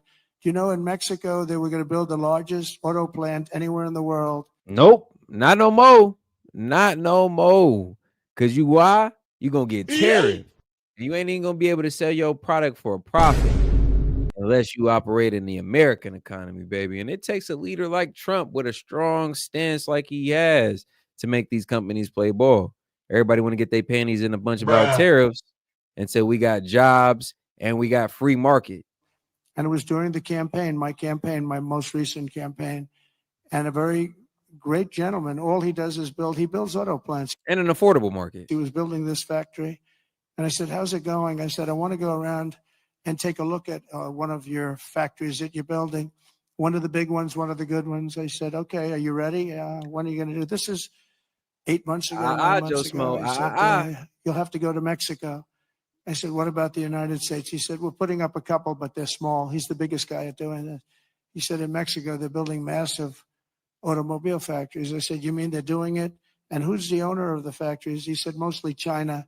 One in particular is massive, and it's built fairly close to the border. So they were going to build cars and send them into the United States for no tax or very little tax and destroy Detroit, just destroy the rest of it, what's left of it, because they've already taken, Mexico's taken 32% of our business over years, over 30 years. And the other one is Canada. Canada's taken massive amounts of, they said they send us millions of cars. We don't need them for that. We want to have the cars made in Detroit or South Carolina or many other locations, whether it's union or not union. But I said to him, so when is this plant going to open? He said, well, we're going to start it in a couple of months, and it'll be open in about a year and a half. It's the largest plant in the world.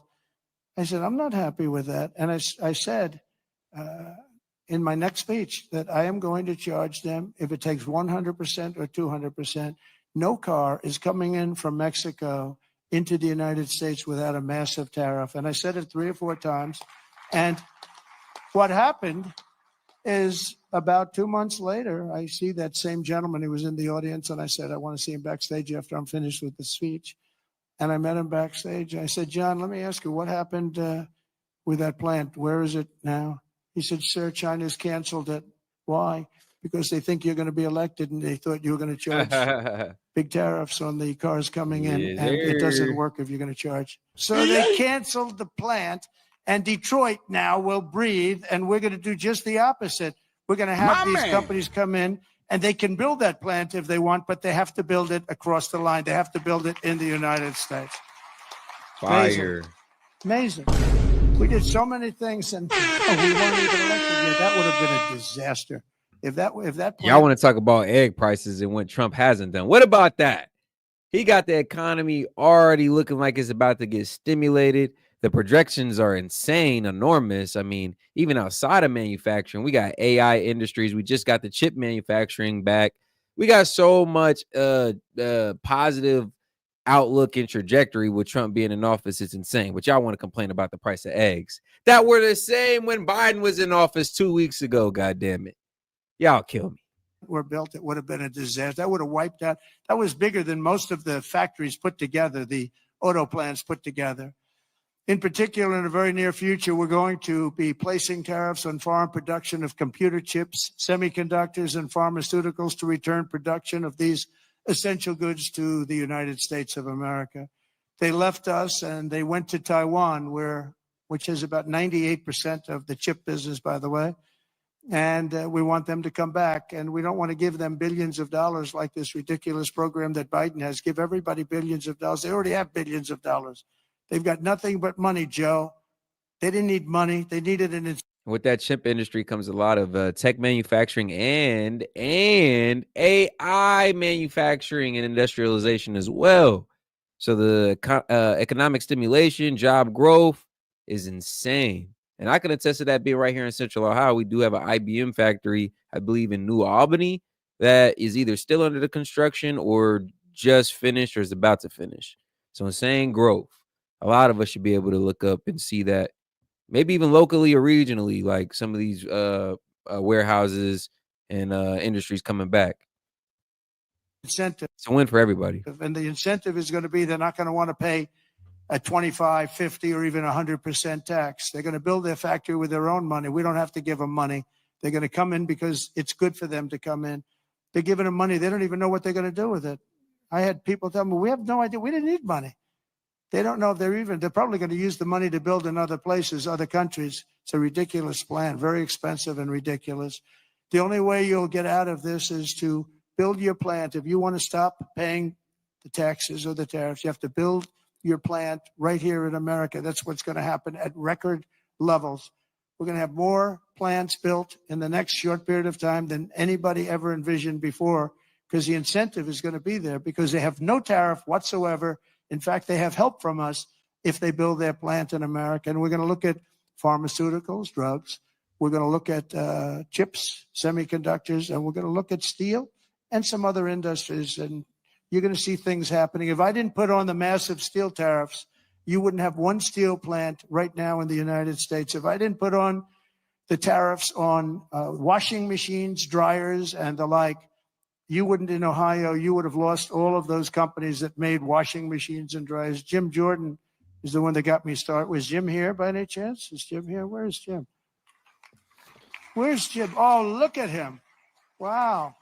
That's not a great seat for a man of such power. Do you know that Jim has he's a great wrestler. He was All-American wrestler 3 times, 128 and 1. You're saying that was approved under the Biden administration. If you've really been politically engaged and paying attention to the timeline, this is something that Trump, even in 2016, in that previous administration, had been trying to get back, as we had lost it to Taiwan and other countries. So if you really want to be honest, Biden was just piggybacking off of an initiative started by Trump. Sorry to break it to you. That's not a bad record, and that's the way he fights, too. But he has a better record. Undefeated as a wrestler in high school. And I say, how can you do that? Because a freshman can't beat a senior. But he figured out how to beat seniors. So I stand up again, Jim. Let's give you a hand as a wrestler. As a wrestler, big hand. As a politician, very good. But Jim, is it true that we went up there? Remember, we had 25,000 people standing in the streets in this little beautiful town with Whirlpool, right? And they were going to close up their factories because South Korea was dumping washing machines and other things like that. And they were dumping. And we put a 50% tariff, at 75, even 100%. And now they're thriving, right? Without Trump, they would have been closed up. But Jim was the one that got me involved. Are you guys all happy with Jim? Do you like him? Because I like him. I like him, right? We like Jim. What's not to like? He gets on television. He's like a wrestler. He's got this boom, boom, boom, boom. It's very impressive, Jim. Anyway, it's good to see you. I like that guy a lot. I like a lot of the people in the audience a lot. I like the people in this room. We have the same basic philosophy. We have the same thoughts. What's not to like? But I'll also be placing tariffs on steel, aluminum, and copper, and things that we need for our military. We have to bring production back to our country. You know, there was a time when we made 1 ship a day. And now we can't build a ship. We don't know what the hell we're doing. It's all gone to other locations and other lands. And to further return production to the United States, we're going to environmentally free up our rare earth minerals. We have some unbelievable sites. We have some of the best rare earth anywhere in the world, but we're not allowed to use it because the environmentalists got there first. They said, you cannot touch that land. I look at the land. It looks like every other piece of land. What is it? Well, this is very protected. They have no idea what they're doing to our country. They use the environment to stop progress, so we're not going to let that happen. We have Lee Zeldin. I don't know if Lee's here today, but Lee Zeldin is going to be fantastic. He's going to head up the whole environmental. And I said, Lee, if we have we put in for a power plant, and if we don't get the approval, like that you can start within 12 days, 1 day would be even better, but 12 days, 14 days, see what you can do. And Lee's great. Lee knows what's good and he knows what's bad, and he'll be very fair. But we have to get it moving because some of these jobs, like the ones in Louisiana, they were 14, 15 years. They couldn't get their approvals. We can't let that happen.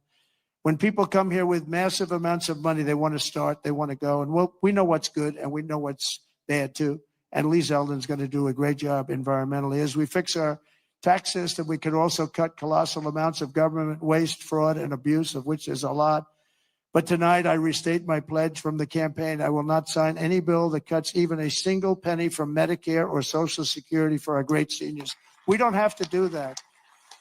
We don't have to do that. We'll not touch those benefits in any way, shape, or form. I want to use that because during the campaign, they had these fake ads that Trump is going to cut Social Security. No, they're the ones that are going to cut it because the country's going to go bankrupt under them. And that's why it's going to cut, because they're not going to have a choice. Not that they're saying we're going to cut it, but our country was heading for absolute. Yeah, Social Security was set to run out of money or funds, I think, by, I want to say 2026 or 2027, relatively soon. So what he's saying or what he's alluding to is absolutely true. Like, on the path we were on, without reformation, it wasn't going to be no Social Security. Now, Trump, he got in there. I'll be honest, guys, that is one point I don't know about his detailed plan on, but he plans on reforming Social Security. And on top of that, he plans on implementing no tax on Social Security, which is insane.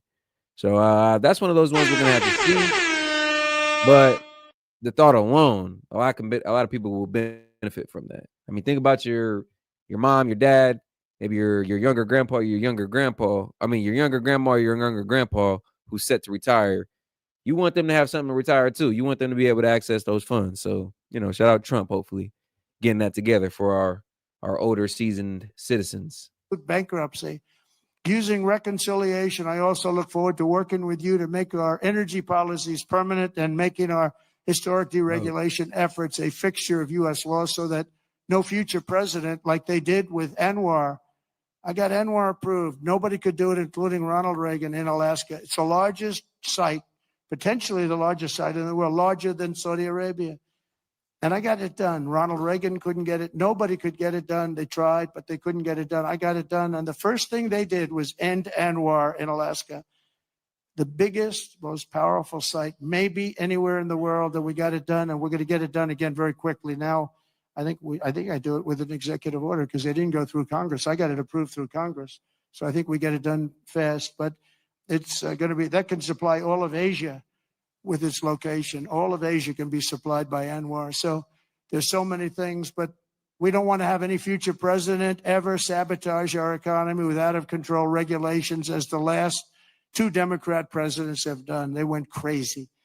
Last week, I signed an order revoking Joe Biden's destructive artificial intelligence regulations so that AI companies can once again focus on being the best, not just being the most woke. And today and over the last couple of days, I've been reading about China and some of the companies in China, one in particular, coming up with a faster method of AI and much less expensive method. And that's good because you don't have to spend as much money. I view that as a positive, as an asset. So I really think if it's fact and if it's true, and nobody really knows if it is, but I view that as a positive because you'll be doing that too. So you won't be spending as much and you'll get the same result, hopefully.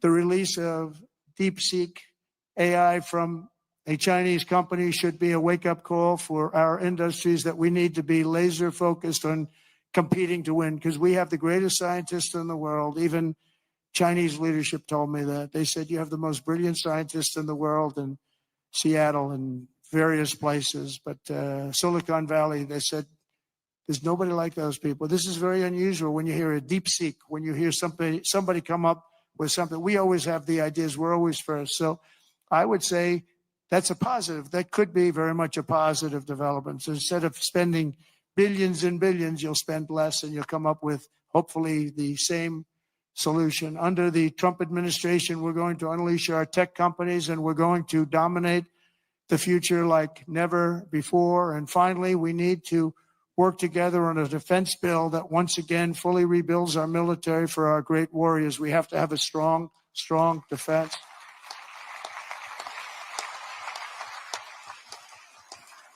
And in a little while, I'll be signing 4 new executive orders. First is that I'm directing our new Secretary of Defense, Pete Hegseth, who's going to be great, by the way. Hey. Thank you for the support. Thank you very much for the support. You really did support him greatly. I think he's going to be fantastic. I know him very well. I think he's going to be fantastic. He's what we need. For all that scrutiny he faced, for all the backlash that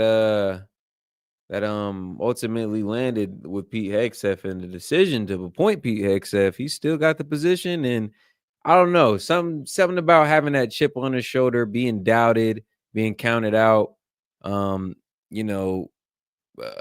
opposition and delegates not really wanting him or approving of him being chose for the position. Something about that coming in, I think that's going to push and motivate Pete Hegseth to do that much of a better job.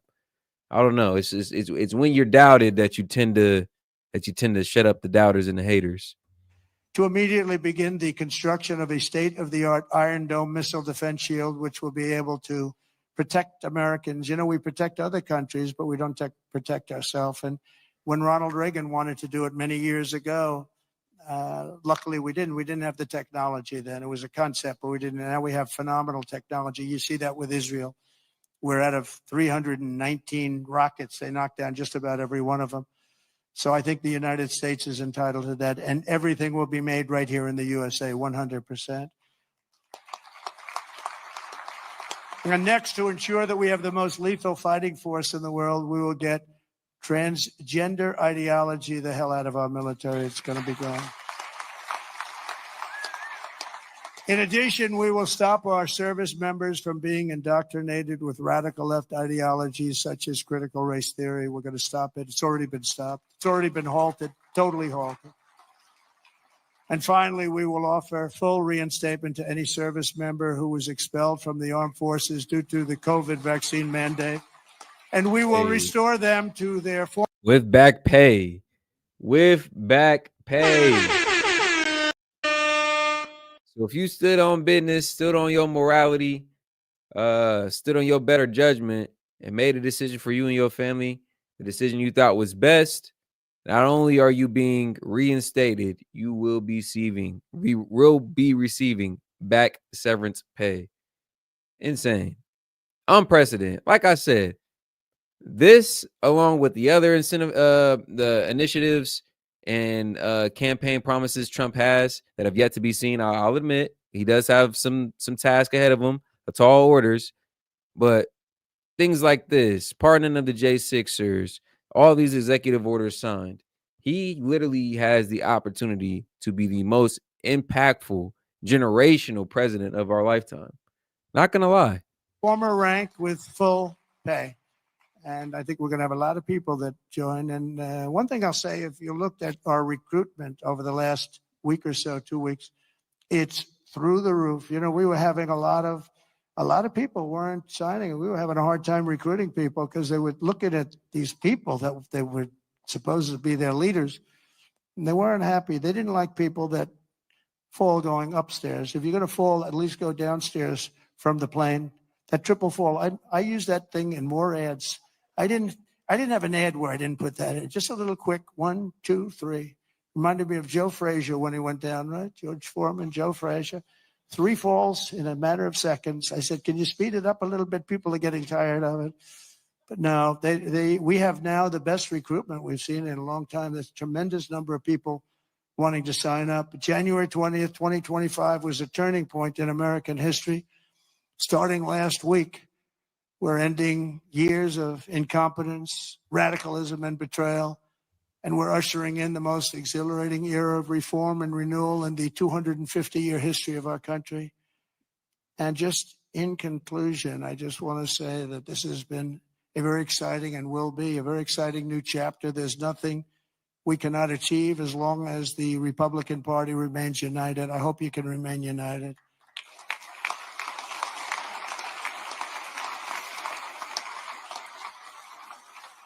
And it's one thing I give the Democrats a lot of credit for because, you know, they have lousy policy. I think, frankly, half of them are totally crazy. But they do stick together. They stick together on stuff that nobody can. I mean, how can you want? And it's like Trump said, these people are actually insane or very stupid, or they just hate America. And he said, I don't think they're very stupid, though. He said these people go to school for too long or too well studied. Too high of IQ for us to believe that they're stupid. So I guess we're forced to go with the latter. Prisons emptied out into our country. They stick together. They stick together on everything. Impeachment hoax number 1, impeachment hoax number 2. They stick together. Although I must tell you, you gave me great support during those 2 problems, those 2 fake witch hunts, which have now turned out to be totally fake and disgusting. But you gave me tremendous support. But the Republican Party has to stick together. We just can't have people going, 1, 2, 3 votes. And we don't have that luxury. It would be different if we had a 20-point, 30-person majority, but we don't. We have to help leadership. And, you can be assured that you have certain philosophies that if you're going to have most of the people, almost all of them, voting for something. And guys, we appreciate the support. We still got about almost 200 of you guys in here, but support the stream. Go ahead and help us reach our goal to keep the stream going, and do that in the form of a super chat. Anything over $1 will support us, keep the stream going. We appreciate it. It can be shared in the form of a thought, question, comment, even a video suggestion for 5 or more can be shared. Let's keep it interactive. Let's keep the stream going. This video is about to round up, but we have some more videos to play after this. But having a good time over here. Hopefully you guys are enjoying the stream. Show your support. Keep it going. Drop a like. Let's do it. You're going to be okay. It's not going to be bad. You have to stick together. It's the one thing that I would say we don't get very high marks. Everything is so hard. We always have 2 or 3 or 5 or something, people that just don't want to do it. And you just got to do it. You just got to do it. Make life easy. Just got to do it.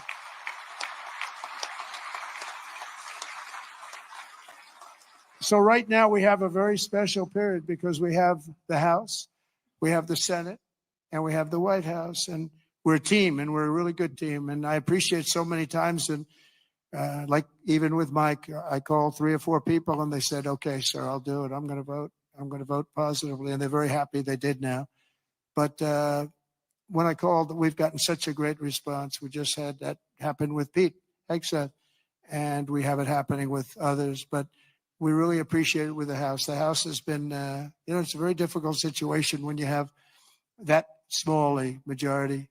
But in a certain way, it brings you together. It actually can unify more than anybody would ever know. And a victory is sweeter, as they say, because of it. And I think we're going to have a lot of victories, but we have to stick together. We have to work together. We have to fight together. And we're going to win together. We're going to win like never before. We have a chance to win like never before. He said, you're going to get tired of winning. We're going to win bigly. We're going to win so much. We're going to win more than any previous administration ever has. This is going to be the most winningest time for the country. You got to love the hyperbole Trump speaks in, especially in regards to when we win. When we win. And like I say, regardless of your political affiliation, Democrat, Republican, centrist, it doesn't matter. Love or hate Trump. If we win as a country, we win as a country. When that pocket fatter, I don't want to hear no bitching. For as long as we stay united, the 119th Congress will be remembered as the most successful and accomplished Republican majority in American history. I believe that. I think we have a chance of doing it. Right? And in January 2027, we will have a larger Republican House, a larger Republican Senate, and our country will be richer, safer, stronger, prouder, greater, freer, and ever before. I really think that we're going to have some big victories coming up, and I'm going to be helping every single one of you. I'm raising a lot of money, and I want to use it for the House, and I want to use it for the Senate. I've raised a lot of money. And, I told my people, we raised $1.7 billion. They raised $2.6 billion. They have the unions with, checkoffs, which is always tough, $10 a month times millions and millions of people. And then we won, and we won by a lot. And they wanted to go out, and they still haven't raised it. They're trying to raise $28 million. They cannot raise 10 cents. It's good to win, I will tell you. It's really good to win, but they can't raise money. But I told my people the morning after. Now, normally, because we have so many donors here and so many people that I love and respect, a lot of great friends of mine, but I told my people, Meredith and Susie, by the way, how good is Susie, the Ice Maiden? Where is the Ice Maiden? She is so great. She is so good. Stand up, Susie. The Ice Maiden, ladies and gentlemen.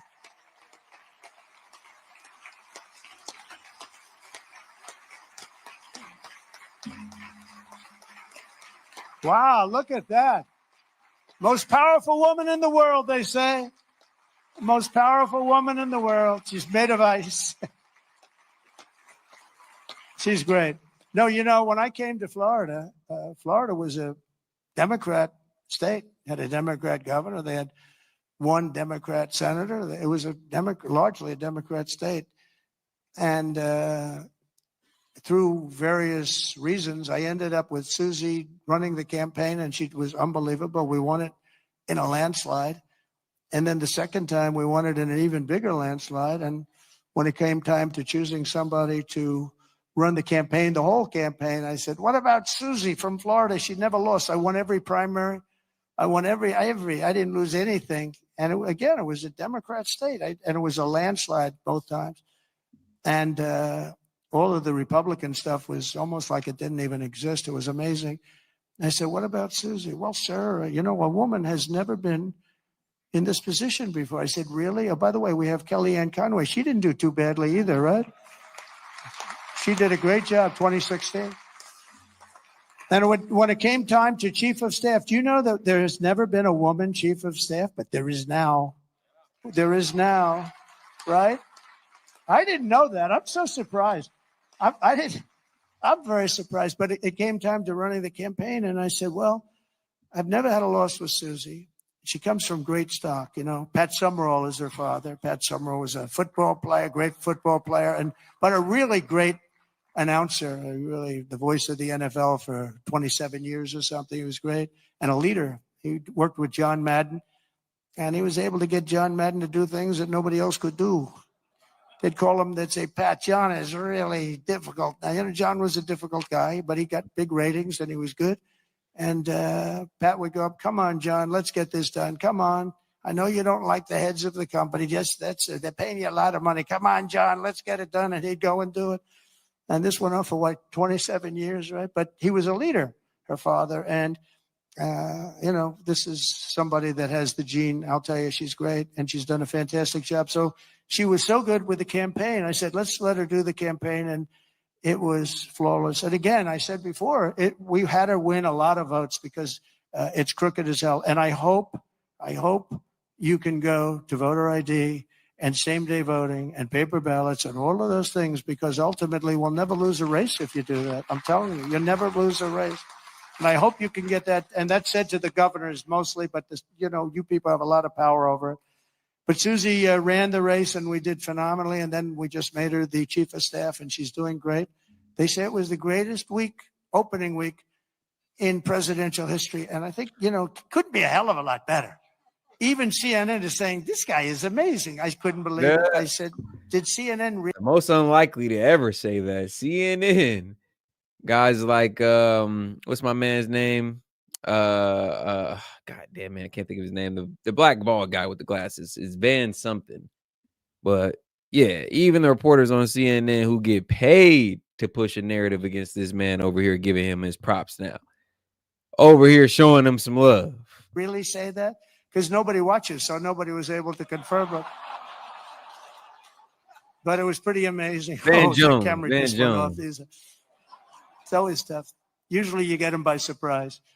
But I just want to thank everybody. We're going to make this tremendously successful. We're going to have, I believe we're going to have one of the greatest 4 years in the history of our country. We're going to turn it around quickly, and then we're going to go on and we're going to progress like nobody ever thought possible. And I want to thank these great 4 people, because they really are leaders and they're phenomenal people. And I want to thank all of my friends in the audience, many of whom are congressmen and congresswomen and people that have just tremendous talent. Every single one of you, I know every one of you, and you have tremendous talent. And if we stick and if we fight together, there's nobody can stop us. We're going to have, because they have bad policy. Their policy is so bad. Nobody could win with this policy. Nobody. And we have the best policy. And again, as they say, and we say, and I've been saying for a long time, we're the party of common sense. And we're the party that's going to have the best 4 years ever. Thank you very much. Appreciate it. Love to Thank see you very it, much. man. Love to see it. Like I said, it's great to see Trump back in action. I love a coherent president. We love an active, engaged president. One we can understand. One that we know is speaking for himself. It's refreshing to see in here, man. America's back, God damn it. We so fucking back, baby.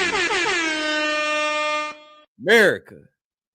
Now, let's transition into what I like to call, well, there's many names for this segment. You could call it lefties losing it, liberals crashing out, crocodile tears from the left. Let's call it a comedic intermission and interlude. Shout out my man at Racco TV. This is some liberals crying. Hopefully you guys enjoy. I will also end the government policy of trying to socially engineer race and gender into every aspect of public and private life.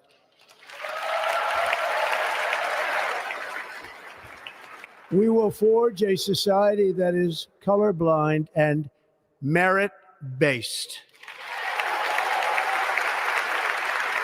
So all these diversity, equity, inclusion programs are getting thrown out the window. The best person will now get the job, the most qualified person, not the person that ticks all the woke boxes.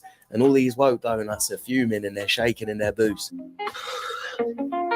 Okay, so today I was supposed to be leading a training about environmental justice for a national agency, but it was canceled an hour before it started. Why? Well, because the new federal guidelines from the Trump administration ban not only DEI trainings, but also any trainings or programs about environmental justice.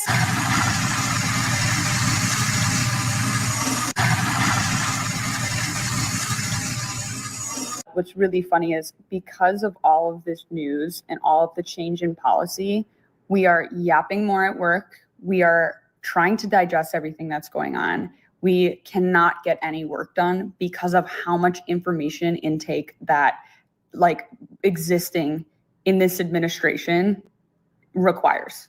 And we're not yapping just to yap. We're yapping because every single day a memo comes down from God knows where, telling us that there's a new rule that we need to enforce that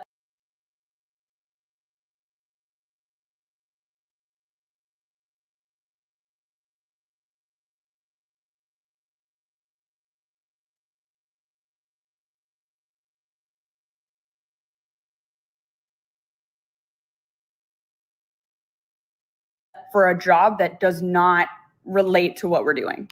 Like, oh, you work for the FDA, guess what? Now But my bad, guys. So yeah, this is just hilarious because I'm just noticing how everybody seems to be so upset that Trump is actually doing his goddamn job. We got too used to a president falling asleep at the wheel, not doing shit, pretending like he was leading the country, that when Trump gets in there and puts his foot on the gas, takes control, we're all just like, oh my God, he's such a bad guy. What is he doing? No, this is just what a president does when he's doing his goddamn job. You're going to have to enforce immigration. Any fucking federal employee, guess what? Go snitch on your fucking colleagues if they do anything related to DEI now. Like, this week has been such a whirlwind. I cannot get work done. I mean, you just confirmed you're a yapper and maybe you're not getting work done because you're a lazy donut that's more concerned about. How about $5? He said, man, one more time with that shit, man. You owe us a membership gift. Man, you know what? Actually, I got you. That was like the second time this stream. I got you, Hellbat. I got you. About DEI in the fire department. I read somebody say DEI stands for didn't earn it. When one of these leaders of the fire department said, when you're having someone come to the door to rescue you, people want someone who looks like them coming to the door. I think you want somebody competent coming to the door, not someone who looks like you. Yeah, wow. We've had diversity ideas, not just in the federal government, but in the private sector for decades. The equity piece that was really introduced during the Biden-Harris administration at the federal level is the one that has a cause of concern because it ignores merit. It ignores skill sets. It ignores the ability to actually do the job and puts your demographic criteria at the front of the line before your actual qualifications. I think at the end of the day, everybody wants to make sure that people who are getting jobs are qualified to do them. Perfect. That is most important. CNN analyzed the proposed budgets of 20 federal agencies. HHS, for example, requested $113 million in its budget for training for diversity in the health workforce. And the Department of Defense asked for $50 million to fund DEI-related activities. That amount accounts for just 0.006% of the department's total budget request, according to a spokesperson. On this issue of them asking for call outs for people within these agencies who may have information on federal employees who may have been disguising certain DEI initiatives. We should note CNN reported just last week that there were federal employees within these agencies working to quietly edit job descriptions and policy descriptions because they feared this very day would come, Wolf. DEI. So technically our DEI office 7 order has closed. A few months ago, we actually transitioned to a different position. So he actually will continue DEI type, presentations, trainings, and so forth. So will he still just kind of reshift his focus on what he'll present? It just won't have like a DEI component. Yes, absolutely. He will be, it probably won't be titled DEI, still be available. It just may be reframed. Someone said arrest this Muppet for treason. Lock his ass up! Lock his ass up! Another big change being made in the US, which I can't even believe has to be changed because it should have never happened in the first place, is that male inmates in female prisons will now be. Man, I always do say it's kind of crazy how everybody's crying over the results of the immigration policy that Biden enacted. Y'all want to be mad about how Trump is doing it. Why not be mad that Biden started it? Like I always do say, the misplaced anger is crazy. So when y'all look, bro, when y'all try to hit us with the, oh, what about the kids getting taken out of schools? I'm gonna be real with you. We do not care. That is on y'all. That's on y'all. You talk about what are working up in workplaces and tricking people out. We do not care. That's on y'all. And shout out to new members, man. We got SoCal, Samantha B. Perry, Jason Nelson, Quinn Sykes, and Piper Noble, man. I'm a man of my word. Shout out Hellbat, man. My bad, chat. Be removed and put into male prisons. And apparently they're shit in a brick. Just take a listen to this female inmate talk about the 6 biological men that she's locked up with. How many men are in there with you? I want to say 6. There's this guy named Bradley here. He threw a tantrum in his room, broke things, broke glass, and the women around him are terrified that he's going to spaz out at them. They shouldn't put biological men inside the most vulnerable population at all. And they should be held accountable for inflicting this fear on us, putting us in danger, and re-victimizing us when we're here to try to heal. I'm here to rehabilitate myself, and I've never been in trouble here. I got my associate's degree. I'm getting my paralegal certificate in May. I'm doing a lot of positive things, but when that happened to me, it sent me back a lot. It re-victimized me, and it's scary. Well, no more of that in the US. Let's see if other countries have the balls to do the same. In other news, Amazon removed protections for black and LGBTQ whatever plus employees from its company policies. And Trump has started deporting illegal criminals. Not the nice little foreign lady who works hard and keeps her head down, but the actual bad criminals. And people are actually annoyed about it. In a 33-hour period between Tuesday morning and Wednesday night, ICE agents arrested over 460 migrants, many with long criminal histories. Well, Emily, we've heard officials here in Boston and in Massachusetts say repeatedly they are not going to cooperate with ICE or mass deportation efforts by the Trump administration. And ICE says, well, that's perfectly fine. You don't have to cooperate with us. We're still going to go into your city and we're going to do the job. Within moments, the officers are on the move with eyes on their first target. Looks like we got movement, target vehicle coming out. They quickly take him into custody. He's an MS-13 gang member wanted in El Salvador for aggravated murder. Gotcha, bitch. And he has an Interpol red notice out for his arrest. We are targeting very violent threats to our community. ICE Boston quickly takes down its next targets, including this illegal alien from Brazil who has an Interpol red notice for armed robbery. And this Dominican illegal alien charged with assault with a deadly weapon when traveling. I'm not going back to Haiti. One of those threats is this illegal alien from Haiti. ICE says he said, "Oh, yes, the hell you wish that." What do you say? Thank you, Obama. I want to thank Obama and Biden. I was like, bro, what? The criminals thinking Obama and Biden is wild. Oh, get his ass up out of here. He's a gang member with 17 criminal convictions in recent years. Man, you feel me? Yo, Biden forever, bro. Thank Obama for everything that he did for me, bro. I'm not going back to Haiti. Well, he's wrong. He's going back to Haiti. You're going.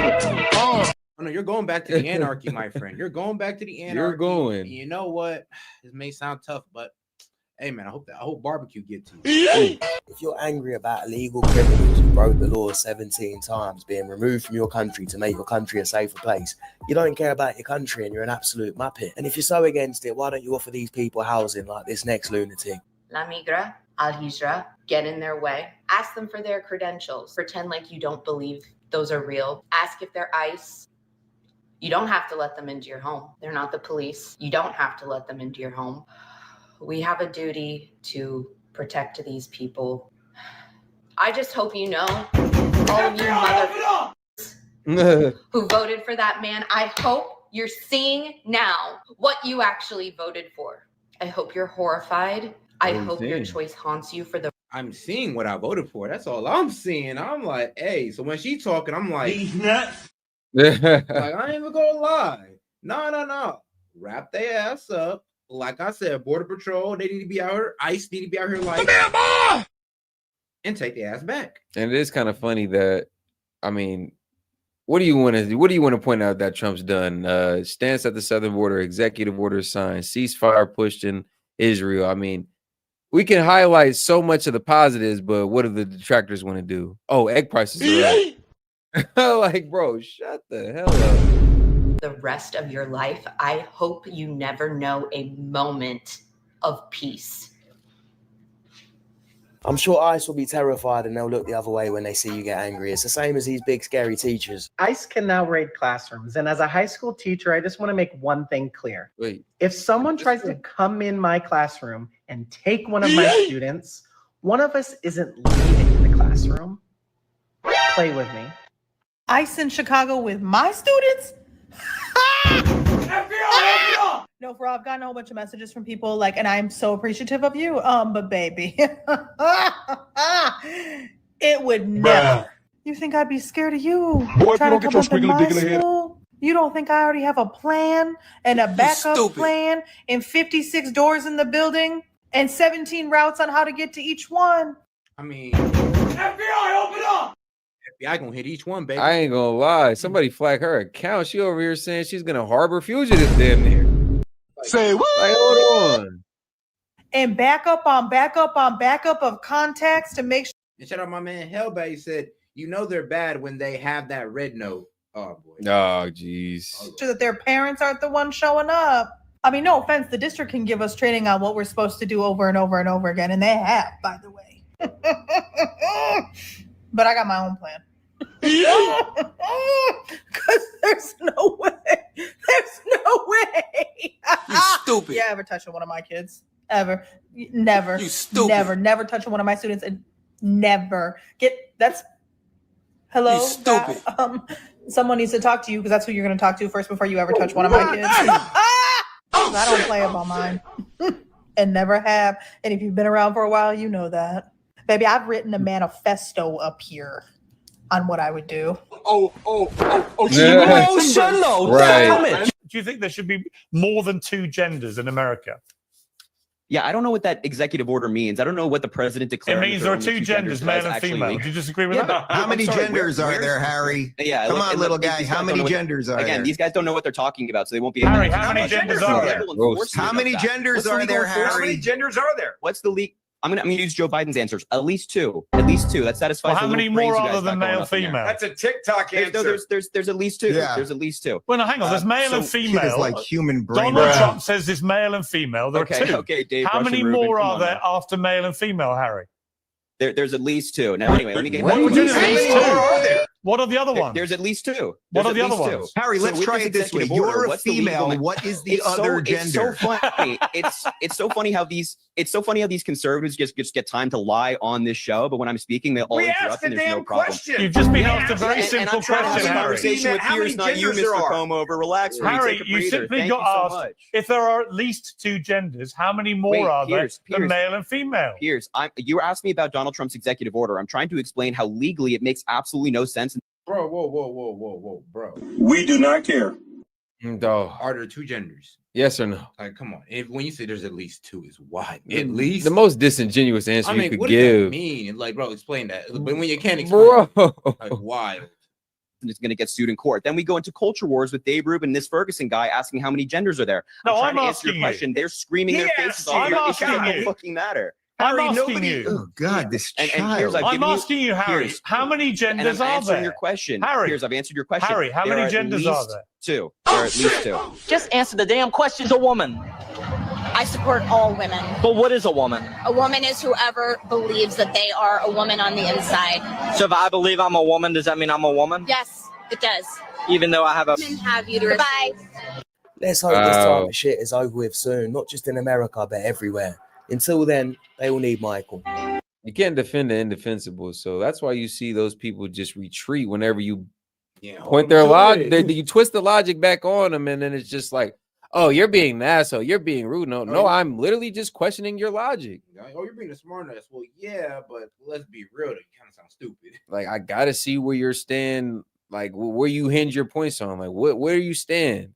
Like, how far does the lunacy go? Who taught you this? Now, let's transition here into this Piers Morgan panel. Seth brought it up. He said it was a good one. let's get right into it, guys. Perfect. All right, man. Let's go, man. Make sure y'all double tap the screen, like the video. Go ahead and double tap that screen at the 3 dots up there in the corner. And we are 42 super chats away from opening the call-in line and running Conspiracy Hour. Appreciate the support, guys. Let's keep it going. Ask JoJo why she's so traumatized by people who come into our country illegally who get removed, but not so traumatized when people who trespass on the Capitol grounds are raided by the FBI and thrown in jail. It is a bit of a different Donald Trump, and I think it's to the benefit not just of America, but to the entire world. He was sold to so many Americans as this monster. You know, you throw out any word you want that's negative, they would apply it to Donald Trump. Is Barron being lined up? Is he the next president? That's the rumor, isn't it? There may be another President Trump coming down the line, so stay tuned. Love it or loathe it, and there'll be plenty of people in both camps, President Trump appears to have done more in his first week than Joe Biden managed in a whole 4 years. The legendary Diet Coke button is back in the Oval Office, as is, I'm delighted to say, the bust of Sir Winston Churchill. It was first removed by Barack Obama and then again by Joe Biden. Fired up by artificial sweeteners and Churchillian spirit, the new president has charged headfirst into transforming the country as he sees it to make America great again. And he's held more press conferences and taken more questions, both in the Oval Office and on board Air Force One, than Biden did in 4 years. Trump even found time to hold a campaign-style rally in Las Vegas at the weekend, where he Shout out about 12 $2. He said, female Kermit the Frog crying. If you know, you know. briefly explained his get it done strategy. Macron of France, they'll call you back in 2 months. So 2 months comes along and there's no call. They say, he didn't call. The stories are, I mean, these stories are not very exaggerated. I want to tell you, they're a little bit for laughter, but you know, it's only for laughter. The fake news will say, oh, he exaggerated. It was only 1 month, you know. But he'll say, call you back, and then he'd never call, and then they could never get him on the phone. And the problem I have is that when I speak to and I speak to them immediately, they'll say, could we speak to the president? Would that be possible? We could do it anytime over the next month. They're so used to this, right? I say, no, I'll pick it up right now. Is he on the phone? Yeah, hello, how you doing? That's what, you know, get it over with, right? Get it over with. Well, those world leaders are getting a big spoonful of the America First medicine. Colombia's president initially announced his country would flatly refuse to accept deportation flights from the United States as the new administration ramps up its tough new immigration policy. Trump responded by threatening him with massive tariffs and said he'd cancel the visas of all Colombian government officials and supporters. And guess what? Last night, Colombia's president agreed to all of America's demands and said the Colombian presidential plane would now be sent to aid the deportation effort. You might not like it, but you can't say it's not incredibly efficient. This week, we'll find out just how far the Trump transformation can go. Pete Hegseth was confirmed as the defense secretary over the weekend. Bro, they try to play hardball, and this man doubled down. It kind of makes me feel that some of our other presidents didn't really show their, lack of better words, drop their nuts. No, man. Like, I mean, let's be real. Like, they did not show no testicle fortitude when doing these deals with these people. It's like Trump, the first dude to come in there and be like, look, you're going to do this. You're going to take back them. They hit us with the no, we're not doing it. They're in hand chain. They're cuffed up and it's inhumane. I don't give a, bro. Every person in here, I will send back low right key. now. I do not care. Rich boy, y'all got coming in and out of this mug. We'll go right back right now. And we're canceling their dual citizenship. Yeah, they bent the knee real quick. All right, let's go. But three of Trump's most contentious cabinet picks, Kash Patel, Tulsi Gabbard, and RFK Jr., face the U.S. Senate this week.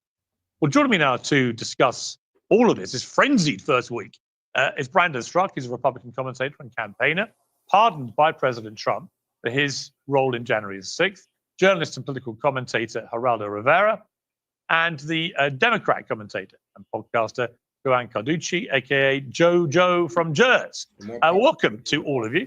We also later will have Lara Trump will be joining us, which will be fascinating given what's happened to her father-in-law in the last week. Geraldo, great to see you.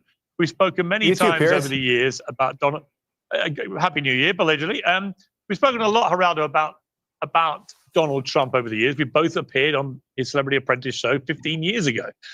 We know him well. You got a bit fed up with him, to put it mildly. Were you stunned by the scale of his win?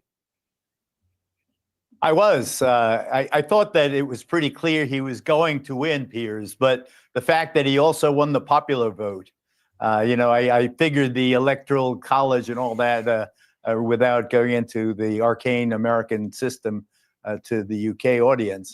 I thought that Trump, in January 6th, really discredited himself to such an extent that he should never, ever be president again. And I thought a lot of Americans agreed with me. I was wrong. He won the electoral college and he won the popular vote resoundingly. It's pretty clear that, and he's even more popular now than he was on election day. I think Democrats really hate that Trump won that popular vote. And I'll tell you why. Because when Hillary Clinton did, like, oh, the people actually wanted Hillary because, 80, she won the popular vote. Yeah, right. But Trump won the electoral. Now that Trump won the electoral and the popular vote, the Dems can't really say anything. Oh, it's hush mode. It's the most overwhelming victory. And like you said, they can't say shit. Nothing. They can't even say, well, the people wanted. No. You can't even say majority of people. So I think that that's pretty clear that Donald Trump has a mandate from the American people to make his America Great Again agenda happen, Piers. Just to clarify, Geraldo, no need to apologize to UK audience because we're now a global show. I'm actually broadcasting from Saudi Arabia in Riyadh right now. That's where we are. We have more viewers now to Piers Morgan Uncensored in America than anywhere else in the world. So no need at all to worry about any UK sensibilities, Geraldo. You can be as American as you like. Okay, dude. But Geraldo, before I let you go to the other two, Trump has hit the ground ferociously hard this time round, and it looks to me like a guy who, for two reasons, feels he's had a new lease of life. One, quite literally, because he nearly died in an assassination attempt, and in fact, there were two attempts on his life in the space of a few weeks, but one where he was hit on the ear, came half an inch away from death. And secondly, that as a president, he's got another go at it, and he's had 4 years to sit in the wilderness and think about what he got right, what he got wrong. And it seems to me that this time round, fueled by the fact that he survived the assassin's bullet, he's just decided to go for it, and he's going to do all the things that he wanted to do, perhaps regretted not doing quickly enough first time, while he's got the first 2 years in particular of this extraordinary, overwhelming mandate. I just get a sense of a guy, as we would say over here, with his gander up, who's going for it full tilt. And it's, whatever people think of what he's doing, and I'm sure not all the panelists are going to agree that it's all a force for good, it's certainly incredibly exciting to watch. Well, in terms of me personally and the relationship I had with Donald Trump, I fell in love with him all over again in that defiant way that he survived the assassin's bullet and never lost his composure, clenched his fist. He was like a superhero, and I thought that he really behaved magnificently. In terms of him getting his gander up, my goodness, look what he did in Gaza, for example. A very, very difficult situation that it seemed the parties were content to bloody. And guys, as you probably in here, make sure to like the video if you haven't already. Double tap that screen on the way in, or you can hit the 3 buttons in the upper right-hand corner. We appreciate the support. But keep the stream going by way of super chat. Go ahead and let your thoughts, comments, jokes, anything you want to get off your chest, anything you got on your mind, let it be heard. Super chat into the stream. We'll give you a shout out for supporting. Put your comment at the top of the screen, and we'll keep the stream interactive that way. 41 super chats. We open up the call-in line. Appreciate the support. Let's go. Each other and the civilian death toll mounting, and etc. Israel defiant. I thought that he did a magnificent job, Trump, in getting the parties to the table in Gaza and finally getting a ceasefire in that awful bloodbath of a region. You mentioned the Colombian president. He was, again, the third time we used the word defiant. The Colombian president was defiant and said to the American president, I'm not taking that plane load of Colombian migrants, undocumented migrants. Forget about it. You're sending them in American military aircraft. Their hands are bound. Their feet are bound on the plane. I'm not taking them. We do not care. We're going to take him back. That's what I'm saying. Is that our Trump? We do not care. you're going to take these people back. You ain't got no choice. Undignified. But Trump said, if you're not taking them, I'm going to close the embassy in Bogota. I'm going to, not issue visas to any of your VIPs. Colombia is one of those countries where the rich kind of commute back and forth between the United States and Colombia, very often having dual residences. So it was something that he struck a chord, to say the least. The Colombian president caved, and there you have it. I think that Trump is on a roll. He's got the full might and majesty of the American, economic engine behind him. He has, this wicked tariff he can throw on anybody at any time. I think that, I would not, if I were a foreign leader, get in his way right now, Piers. I think that he's on a roll. Well, Jojo, I saw that you were, in fact, you were called stony-faced, is how I would categorize your expression there. Welcome to Uncensored. Great to have you here. You made a big name for yourself in the last year, so it's exciting to have you. I don't think you feel he's quite on the roll in the euphoric way that Geraldo does. Am I right in picking up the rather more negative vibes? Well, thank you for having me on. And yeah, no, you're definitely picking up what I'm laying down. But I wanted to start with, Piers, your comment about Donald Trump's achievement in installing a Diet Coke button in the Resolute desk, because I'm old-fashioned, I guess, and my barometer for achievement is maybe not leaving office, saddling our economy with the third largest debt relative to the size of our economy of any president in our history. But I mean, maybe you measure success differently. And I just wanted to also mention Geraldo. Yeah, you're right about it being exciting. Someone mentioned something about this being exciting, but I'm old enough to know and grew up in the tri-state area that sometimes exciting things also yield nothing, like, a vault being opened on live TV or something like that, where you can get a lot of excitement and drum it up. And then ultimately, it reveals nothing. I mean, I'm just old enough to remember that. Oh, look, Geraldo, all due respect, I did grow up with you on TV, and everyone remembers that sort of infamously, well, I don't know how to, I won't say it was a failure, but let's just say infamous event. But you mentioned that he has a mandate, and I wanted to. Oh, look, I mean, we watched it, right? It was amazing. It's now. Apparently, Geraldo Rivera opened Al Capone's secret vault in Lexington Hotel in Chicago on April 21st, 1986. It was a nationally televised event. Whoa. Al Capone's secret vault. Yeah, Al Capone got a secret vault, though. That was crazy. I guess there was nothing fruitful in there, but a few empty whiskey bottles. Now become a punchline and a running joke, and all due respect, that's we all build our careers the way we do. But you mentioned that he has a mandate, and I wanted to touch on that because he did not win the majority of the popular vote. He has a plurality of the popular vote. There are more people in this country who didn't vote for him than did. So none of that is a mandate by any stretch of the imagination. Hang on. Putting aside your very quick, sly whack at Geraldo, who's far too gentlemanly, I'm sure, to respond. Whack at Geraldo. But putting that aside, actually, flirting. Trump does have an undeniable, incredible mandate. He won the Electoral College, the popular vote, the White House, the Senate, and the House of Representatives. It is what is called in politics a clean sweep. And you on the left, with all due respect, he's also lost all of those things. The first one to ever do that, Piers. He's also lost all of those things. The first one to ever do that. But at some point, I think in the process of Democrats trying to somehow regain some credibility, you are going to have to just accept you've got a complete shellacking. You're just going to have to. And then you're going to have to work out how you're going to somehow get back at Trump in a way that doesn't involve just endless screaming. As we're speaking, Selena Gomez, right? I'm going to play you a clip. This is exactly what I'm talking about the kind of ludicrous hysteria that the left seem to specialize in, fueled by liberal celebrities, that they think works for the public, but actually makes the public laugh at them.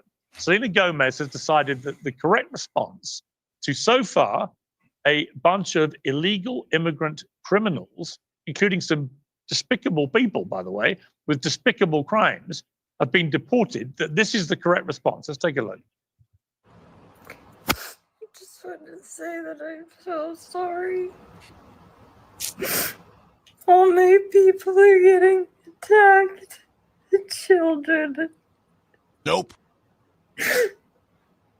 We do not care. I'm so sorry. I wish I could do something, but I can't. I don't We know do not care. what to do. I'll try everything I promise. Now, there's a lot to unpack there, but you should know that she almost immediately deleted it because the instant reaction from Americans was to absolutely ridicule this absurdly narcissistic response from somebody trying to make this all about her, weeping for people, in some cases I've seen, rapists and murderers. What is she crying about? In some cases, like right here in my state, it was a U.S. citizen and veteran, Piers, that was also detained without a warrant at his place of work. So, I mean, if you want to talk about the rapists and criminals that are being detained, but you're just going to not refer to those situations as well, we're not really painting a full picture. And I want to just stop really quickly on the emotion that she expressed there. We are traumatizing our society as we speak. We are traumatizing our children. There are kids in my town where I live. My kids are almost 12 and 15 years old, and they ask me every day. My friends want to know when their parents are going to be taken, and will they have to go too? And if they don't go, who will take care of them? There was a video that went around my town last night that children here thought was real of ICE coming and taking kids out of their homes. Let me ask you. This Let me is ask you. traumatizing, Let me ask you. Piers. Okay, Jojo, let me ask you. So do you believe then that it is entirely correct and proper that illegal immigrants who've entered the country illegally and are then criminals who've broken the law, that they should be allowed to stay?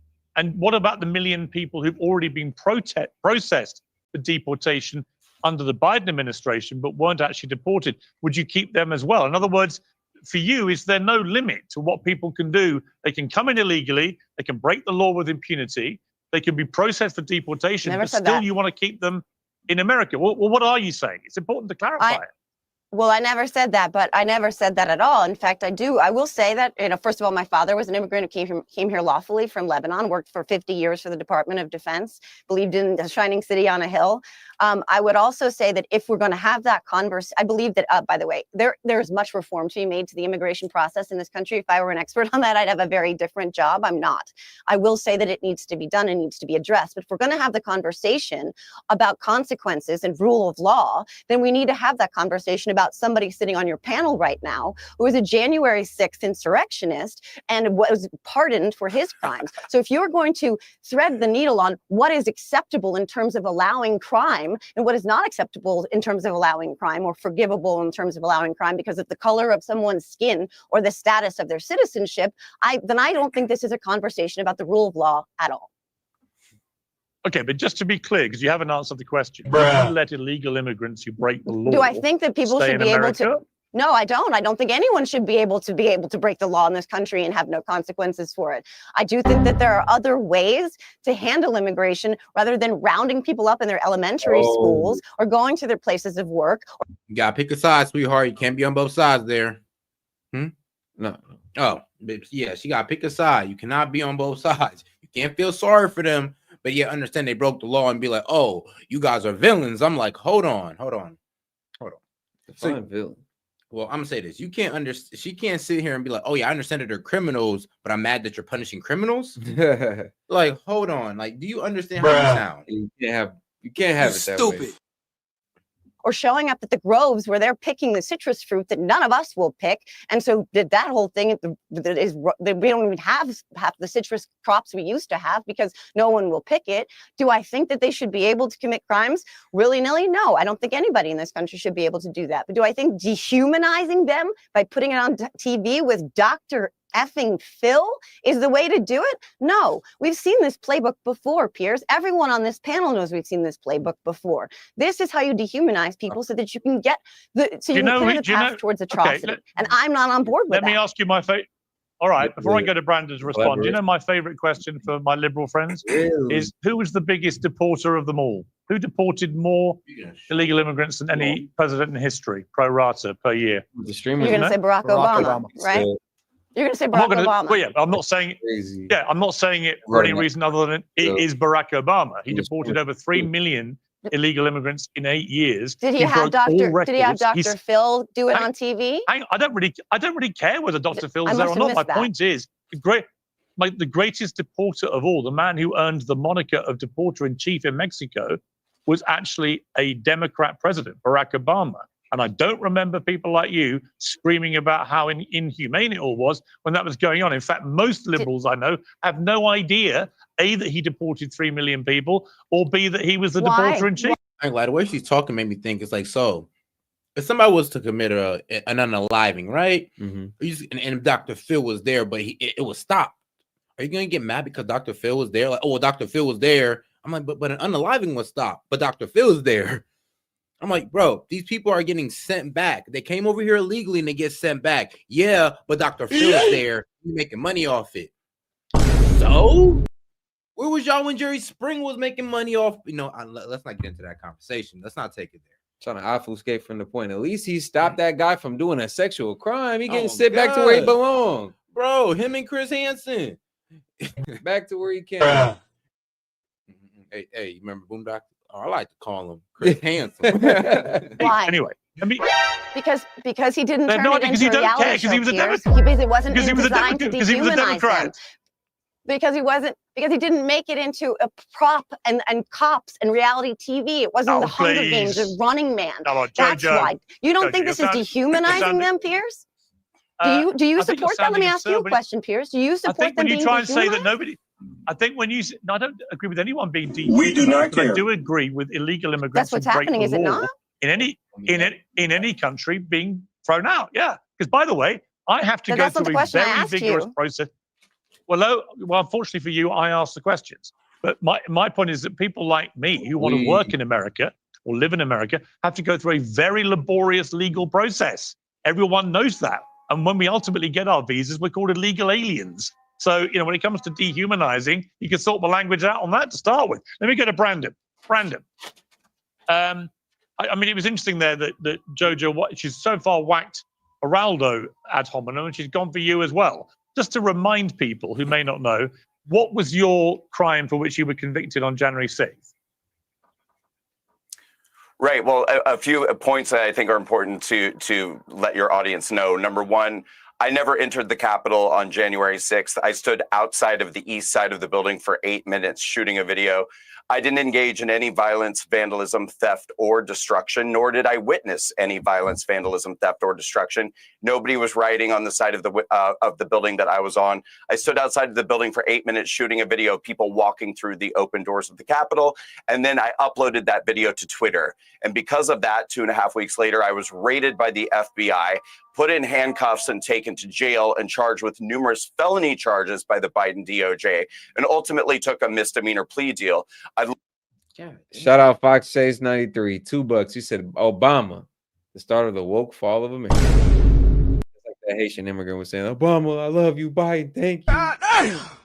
Thank you. I'm not going back to Haiti. I was like, bro, yeah, you are. First bus plane back, you're gone. Get his ass up out of here. 3 strikes, you out.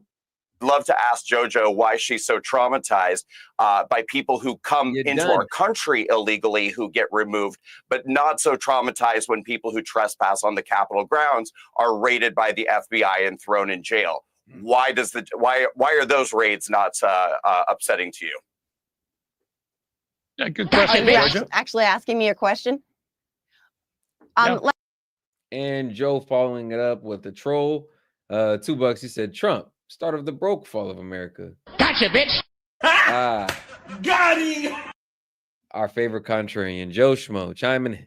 Let me just tell you, Brandon, first of all, let me ask you a question. Didn't you participate with the Department of Justice to give them information on other people who were there and attacked the Capitol on January 6th, and then you tried to walk that back and said, well, actually, that's not what I said, until you're chastised by a judge who said, which is it, because you're getting into a little bit of problem here where you look like you lied in your plea deal? You didn't do that? You didn't cooperate with them at all?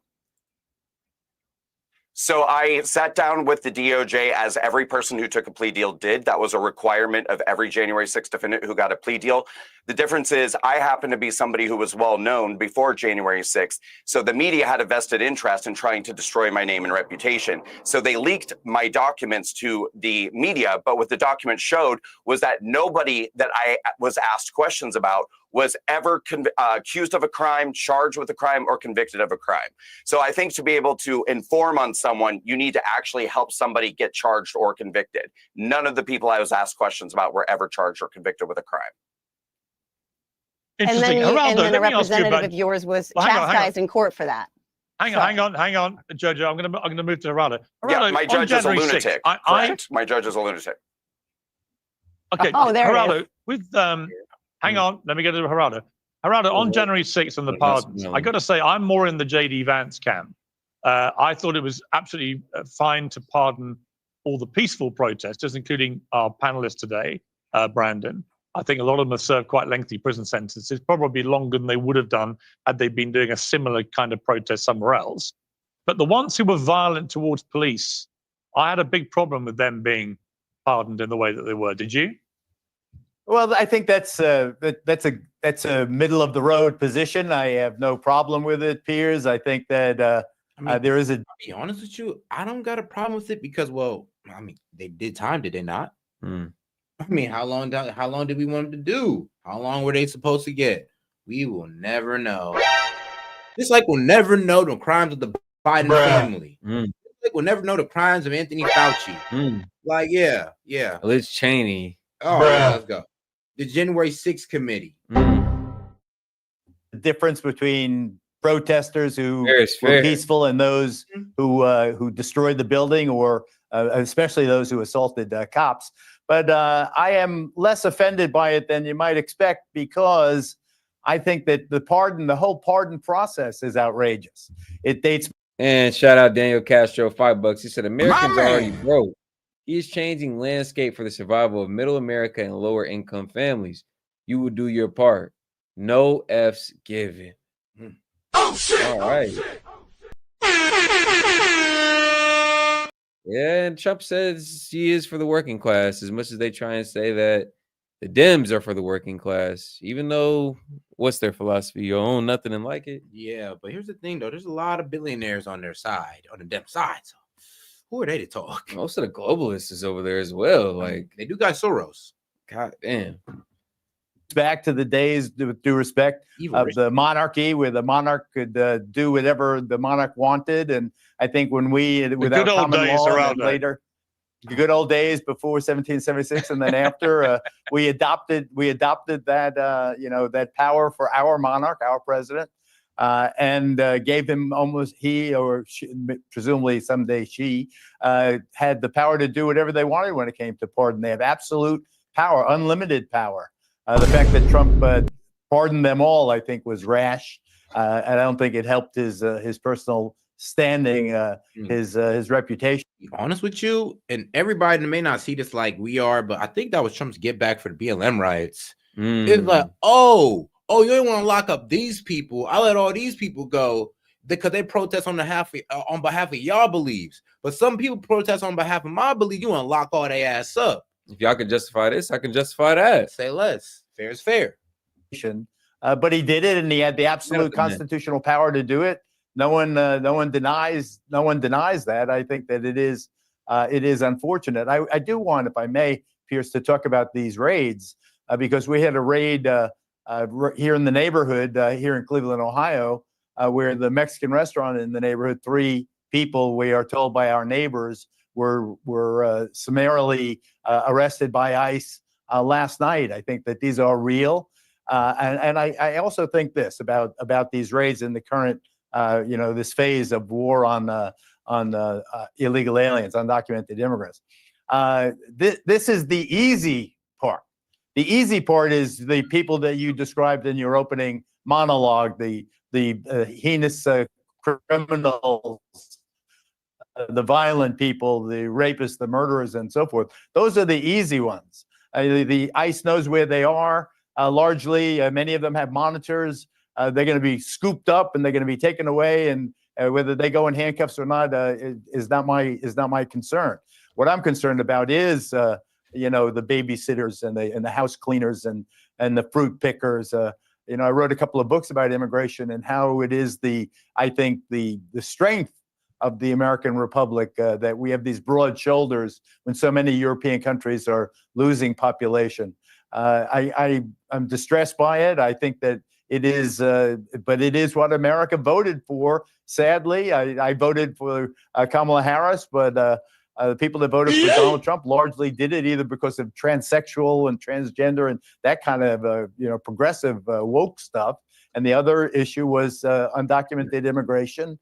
And it struck a chord with the American people. Okay, so he's one of the Democrats who actually understood that. Yeah, that whole trans and the whole immigration stance, yeah, that kind of sunk us. Shout out, it's called the sensible libs. They understand. The majority of the American people, not with me, but I'm not in the majority, certainly not on this particular issue. And I think that the worst is yet to come. Fasten your seatbelts. It's going to get horrible when they start taking little screaming Jose and Maria out of third grade to be with their parents and their classmates to see it and are traumatized by it. I think it's going to be, there's going to be hell to pay. Even if there's not hell to pay, I think it'll be a scar in our national psyche. And I lament it, but I understand it is what America voted for. When they voted for Trump, they gave him the pardon power. And shout out Fox Chase. He says, "Can we all agree Kim's husband don't want to talk to her, so she's here arguing with us?" Well, okay. I hope this gentleman takes advantage of this the second chance he's gotten in his life and makes the best of it. I did not vote for Donald Trump, and I broke off my friendship with him because of January 6th. Yeah. I was very scathing about him on January the 6th, but I'm friendly with him again. And it's been a remarkable thing to watch his comeback. Jojo, I want to talk about DEI. Seems to me now to be DIA or DOA, isn't it? Dead on arrival. Because Pete Hegseth, the new defense secretary, has immediately ordered that all DEI stuff be removed from the Pentagon. They're basically de-woking the military. And most Americans I've spoken to bang up for this. They think it was ridiculous it ever got woked up in the first place. Do you think that along with DEI, that woke is dead? It's over for the wokies? Well, first of all, I just wanted to talk about, just to pick up on something Geraldo said about the pardon. I agree with him 100% that Donald Trump was well within his constitutional right to do whatever he wanted with the pardon. I think we should find a way to reform the pardon in this country. I don't believe we should have a monarch who has any power that is uncheckable. I think, again, Joe Biden was roundly criticized for his choices to pardon the people that he did. But ironically, again, he was well within his constitutional right to do that. And in Donald Trump's case, just because you can does not mean you should. And you could say the same thing about Biden. I mean, honestly, I think the whole pardon thing needs reform too. But I'm be real with you, on both sides, because of how Biden and Trump use it. It's like, oh, we're said about both sides. Great, we can agree on that. Let's reform it. But you can't be mad that one side uses it for something that you're okay with, the other side uses it for something that you disagree with. You can't just do it. You can't play both sides. I mean, you can't be so one-sided like that. Pardoning those people who did beat our police officers that day, some of which are my very good friends. Pardoning them sends the wrong message to everyone in the country. And I just also wanted to say, in terms of what the American people voted. Many of them were attacked. I'm sorry. In terms of what the American people voted for. I'm sorry. Jojo, when you're done interrupting, you're just repeating I'm going to continue to say what I was saying. You're going to just talk over me. I'm from New Jersey, sir. I have been talked over. Believe me.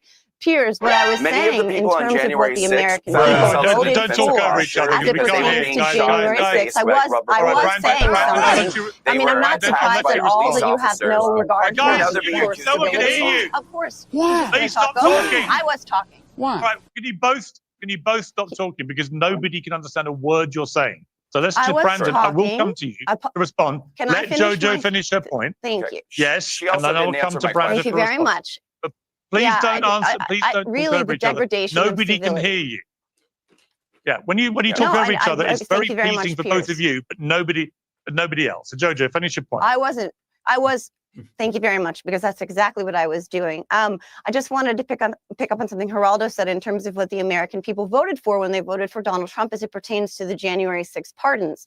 And they did not actually support pardoning the most violent insurrectionists that day. Overwhelmingly, they said that they didn't want that. There was, a spectrum related to those who like the guy who did the cosplay and the cage thing as a January 6th inmate thing, that but you know the guy, problem, there was Jojo, some look, I debate don't over wanna whether listen. those We're running people out of should be time. pardoned. Jojo, That here's was the problem. me. The American The people problem didn't is- vote for that that, was me. Piers. They Hang didn't vote on, for those please. pardons. Hang on, please. The problem is with pardons is that Joe Biden has done what only one president in history has ever done, and that was once. Gerald Ford pardoned Richard Nixon preemptively, right? He gave him a preemptive full pardon for any more crimes that may come out. Joe Biden's done it for half his. Joe Biden's done it for half his family, for a bunch of other people. He's given them all preemptive get out of jail free cards. We don't even know what the potential crimes might have been in the case of his family members. He's so desperate to preemptively pardon. So my point being that when the existing Democrat president abuses the pardon system in such an obviously personally self-interested manner, I don't think you really have the high moral ground on the left to go after Trump on pardons. I'm afraid that ship has sailed. Piers, if you don't think that pardoning violence is a preemptive pardon for more acts of violence, you don't think that is exactly what you're setting the table for? That you don't think that the message is you commit acts of violence, I'm preemptively pardoning you by showing you that I will pardon you for your acts of violence? It is 100% a preemptive pardon for 1,600 people. Let's just say half of that number were violent. The preemptive pardon there is go ahead and commit acts of violence and I will let you get away with it. So yes, I do understand what you're saying about preemptive pardons and Joe Biden being the only other one since Gerald Ford, but Donald Trump just preemptively pardoned every violent, potentially violent Well, he didn't, though, did he? Because actually they'd all those been acts of violence in his name. Yeah, all right, it's a Jojo. permission structure, All right, the truth is, 100%. Here's the difference. They'd already been in jail for quite considerable periods of time. There's a complete difference between those and those who never went to jail. Brandon, final word to you on this. Brandon? Right. Well, I'd like to say, I mean, at least the January 6th defendants were charged in the first place. You want to talk about encouraging violence? How about in 2020, the egregious Democrat Party violence of Black Lives Matter that was never even charged in the first place? People burned down buildings, murdered people, beat thousands of police officers. Billions of dollars in damage done to federal buildings. Police officers were attacked, brutalized. Like this, these riots inflamed every mid to major size city across America. Hold on. You know what's so crazy? We're hopping on January 6th for attacking police, but BLM riders literally attack police and ask them to be defunded. Y'all are hypocritical as hell. Yeah, when have y'all ever even cared about police when y'all were the main ones talking about get rid of them and defund them? When have y'all ever gave a damn about police until now? Get y'all ass up out of here. You stupid. Come on now. Y'all don't care. You just want to be able to shame January 6ers. Officers, while people like JoJo cheered it on, thought it was the greatest thing that had ever happened. These people weren't even charged with crimes. The January 6th, absolutely you did. The January 6th defendants were treated like terrorists in this country, including people like myself, who were never even accused of violence, vandalism, theft, or destruction. And for many of the people, because we're having this debate about, oh, should the violent people have been pardoned? No one's even taking the time to understand that the Joe Biden, Merrick Garland, and Matthew Graves DOJ lied in these cases up and down. And for many people that were accused of violence and forced into a position where they had to take plea deals and say that they committed violence, that in some cases they didn't commit, but in other cases, they were defending themselves from attacks on police officers. They were being shot in the face with rubber bullets, beaten over the head with batons, sprayed with tear gas as they were standing there peacefully, and found themselves in a position where they had to defend themselves. The moment they defended themselves, the DOJ isolated that moment, took it out of context, and said, this person assaulted a police officer. And low IQ, low information people like JoJo believe everything that they heard that was reported in the media. And that's where we are. They showed up with weapons. It's so weird that they did that. Final word to Geraldo. Final word to Geraldo. All I want to say is the pardons were obnoxious. And I think that there is widespread agreement here that to that extent. However, what you said, Piers, I think is really what should rule how we feel about it. These people, in terms, and especially when compared to the other guests' reference to the George Floyd riots that really ravaged the country. In the case of the January 6th riots, which changed my life, as I said earlier, ended my friendship with the president, which had gone on for over 40 years. I think that the vast majority of the people pardoned were people who served significant sentences already for these crimes. And crimes they were. And an invasion of the Capitol it was.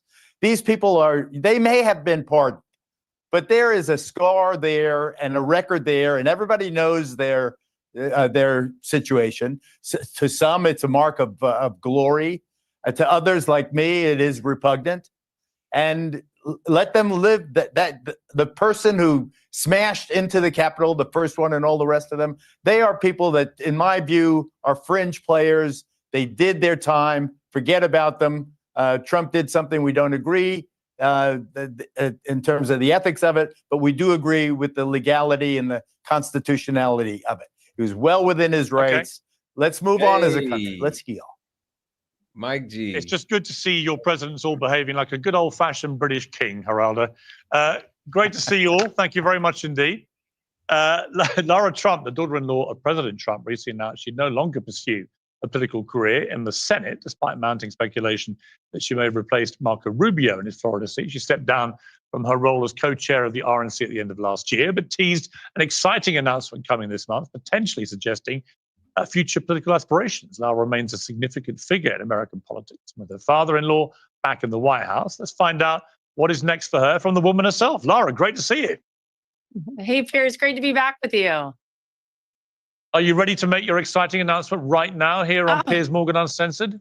Do it here. Wow, break some news here. No, I'm not going to do it here. I know, I'm sorry, but it's coming very soon. I think this week I should be able to make the announcement. So I was thinking of you when I knew we were going to have you back on the show, just about what it must be like for the Trump family the last 4 years, when you've gone from all the mayhem we were just discussing January the 6th and all the fallout from that, obviously, and for a long period of time after that, it did seem like your father-in-law, President Trump, was politically dead and buried. And then a sort of a remarkable series of events happened. There was the lawfare launched against him, which I thought was a lot of it was completely ridiculous, not least the Stormy Daniels case, which led to him getting a conviction for something most people thought was pathetic.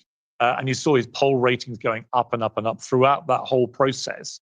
Then you had the assassination attempt, where you will have been watching like the rest. And shout out Mike G, man. It's been a minute, man. Good to see you. Hope you all is well, bro. Agree to disagree. At the end of the day, Trump is still the right choice. Sorry for all the people that disagree. My man.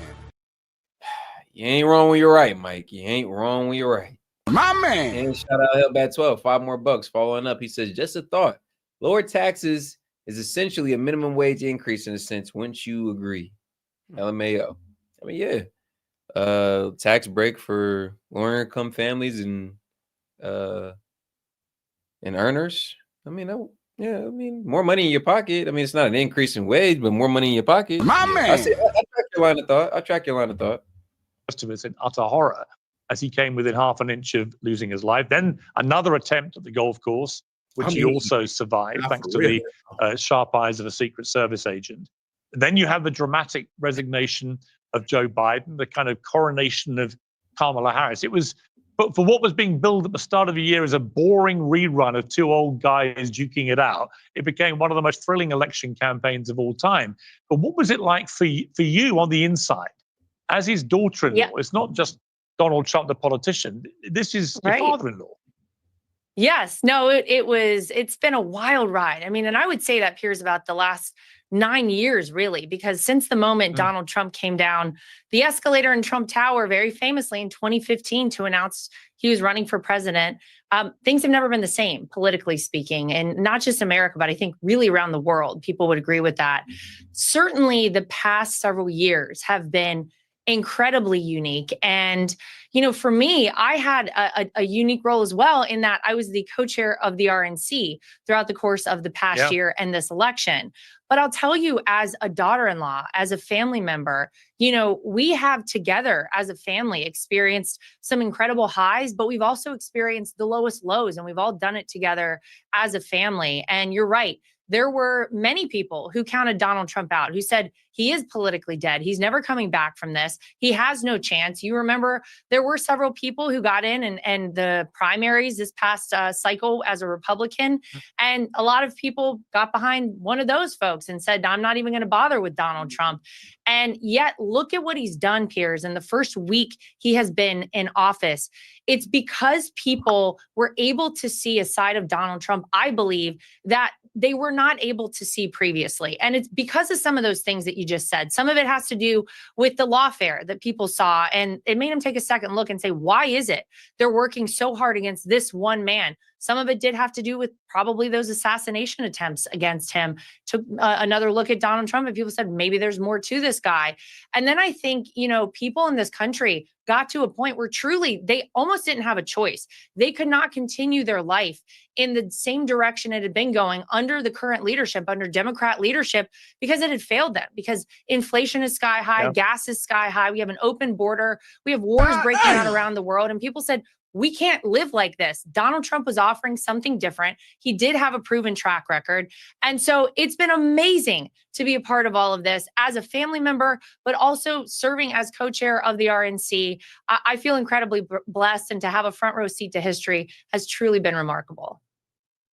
Do you feel he's a slightly changed man? I mean, I've spoken to him 5 or 6 times since he got shot, including the week afterwards when I was talking about him on Fox and he was watching and he called me afterwards. We had quite a long chat. And I just felt then that something slightly had changed with him, that he just realized how close he'd come to dying and that it sparked something in him.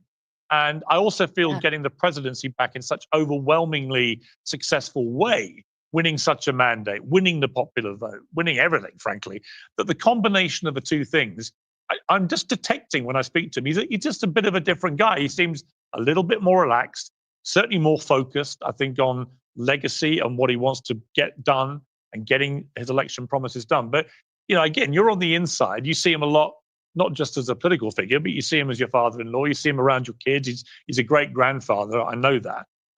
What do you feel? Do you feel he's a different guy? He is. Look, he's still the same Donald Trump. He's still probably one of the funniest people I've ever met, a great storyteller. He's still this incredibly smart businessman, a great negotiator, which you're seeing with people, like the president of Colombia making, a decision in an hour or two.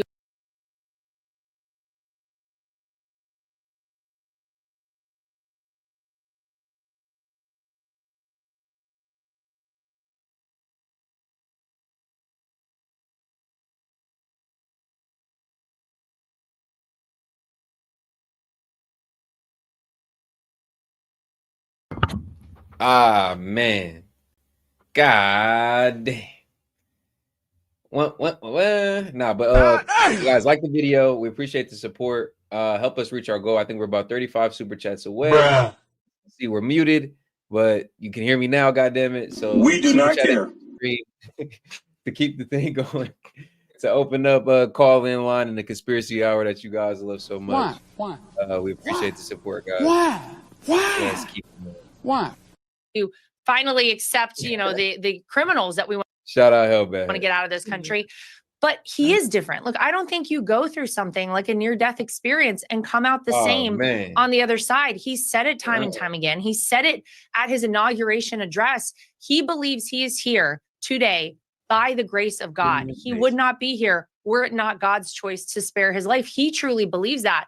And so I do think that it's changed something in him. And you're right. This overwhelming win, this mandate delivered by the American people was such that it has given him, I think this, not that Donald Trump needs any more confidence, but extra confidence on top of what he already had. Yeah. He had 8 years to really solidify who he was going to be as a politician, who he wanted to be as a president. He had the 4 years of experience. And then don't kid yourself, Donald Trump is a study like I've never met before. When he wants to focus on something, he learns every single thing about it. And he did that over the past 4 years. He saw all the things the Biden administration did wrong. He saw the ways that we'd been ripped off, that he maybe didn't even see his first term in office, because quite frankly, he was fighting for his life every day there. There was so much against him. And so he's going in there with this idea in his mind of what he wants to do. He's executing on all of these things. And he is, I think relaxed is a good way to describe him too, because he's seen this show before with the media. He's seen the way they attack him. He's seen the left, the deep state, the swamp. It is a bit of a different Donald Trump. And I think it's to the benefit, not just of America, but to the entire world. And so it's really exciting to witness this right now. And I've said this several times since his election, Piers. I actually believe that Donald Trump, despite how they've tried to paint this man, will actually be a great unifier for this country. And I believe when he... And shout out Hellbat, $2. He said, for the new viewers, play No Fucks to Give. All right. We'll get that queued up. leaves office, he's going to go out with one of the highest approval ratings of any... Oh, it's 10 for, yeah. It's 10 for a song suggestion right now, Hellbat. We appreciate it, though, bro. Shout out Hellbat. Send in 5 more and we got you. Appreciate you, though. modern president. Wait and see. I think already people are starting to feel that and see it happen. You know what? And I think it's really, you know what, really Laura? amazing. I think you're right. You know, I think that he is much more focused now. I've just been struck by little things I'm reading, like he had dinner for 3 hours with Bill Gates, not a natural bedfellow of his, someone who's criticized him harshly in the past. But Bill Gates was very complimentary and said that you know, President Trump listened to all his stuff about disease and about climate change, about all these things, and was very respectful. And I was like, that's interesting to me that he's seeing all these guys. We got people like Mark Zuckerberg have done these massive U-turns. Yeah, but we got you. After going to dinner at Mar-a-Lago. I don't know what he's saying to them all at these dinners, but whatever it does, it's clearly working. But he definitely, he's bringing into the tent a lot of people that were not natural Trump supporters. In fact, quite the opposite. And I think that is the way, actually, you begin to get to a more unified America, is when you bring in people that have previously been your sworn enemies.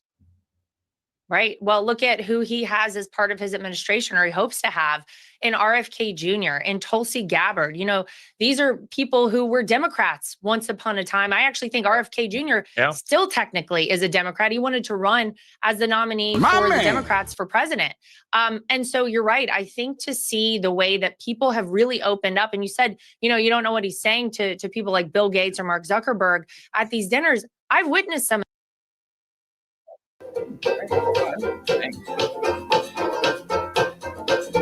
I tried, and I tried even more. I cried, and I can't recall what for.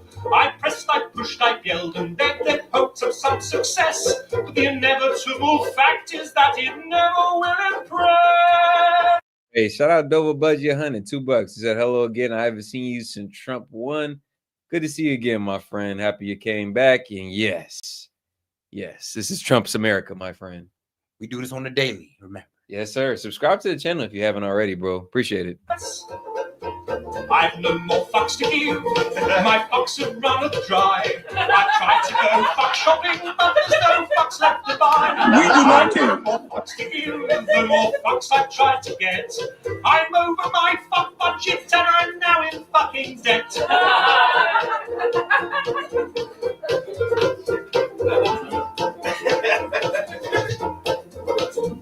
I strive to get everything done. I played by all the rules, but I very rarely won. I've smiled, I've charmed, I would have laughed, alas, to no avail. I'd run round like a moron to unequivocally fail. I've no more fucks to give. My fuck fuse has just blown. I've been hunting for my fucks all day, but they've upped and fucked off home. I've no more fucks to give. My fuck rations are depleted. I've rallied my fuck army, but it's been fucking defeated. The effort has just not been worth the time or the expense. I've exhausted all my energy for minimal recompense. The complete form of acknowledgement has now begun to go, and I've come to realize that I don't give a fuck.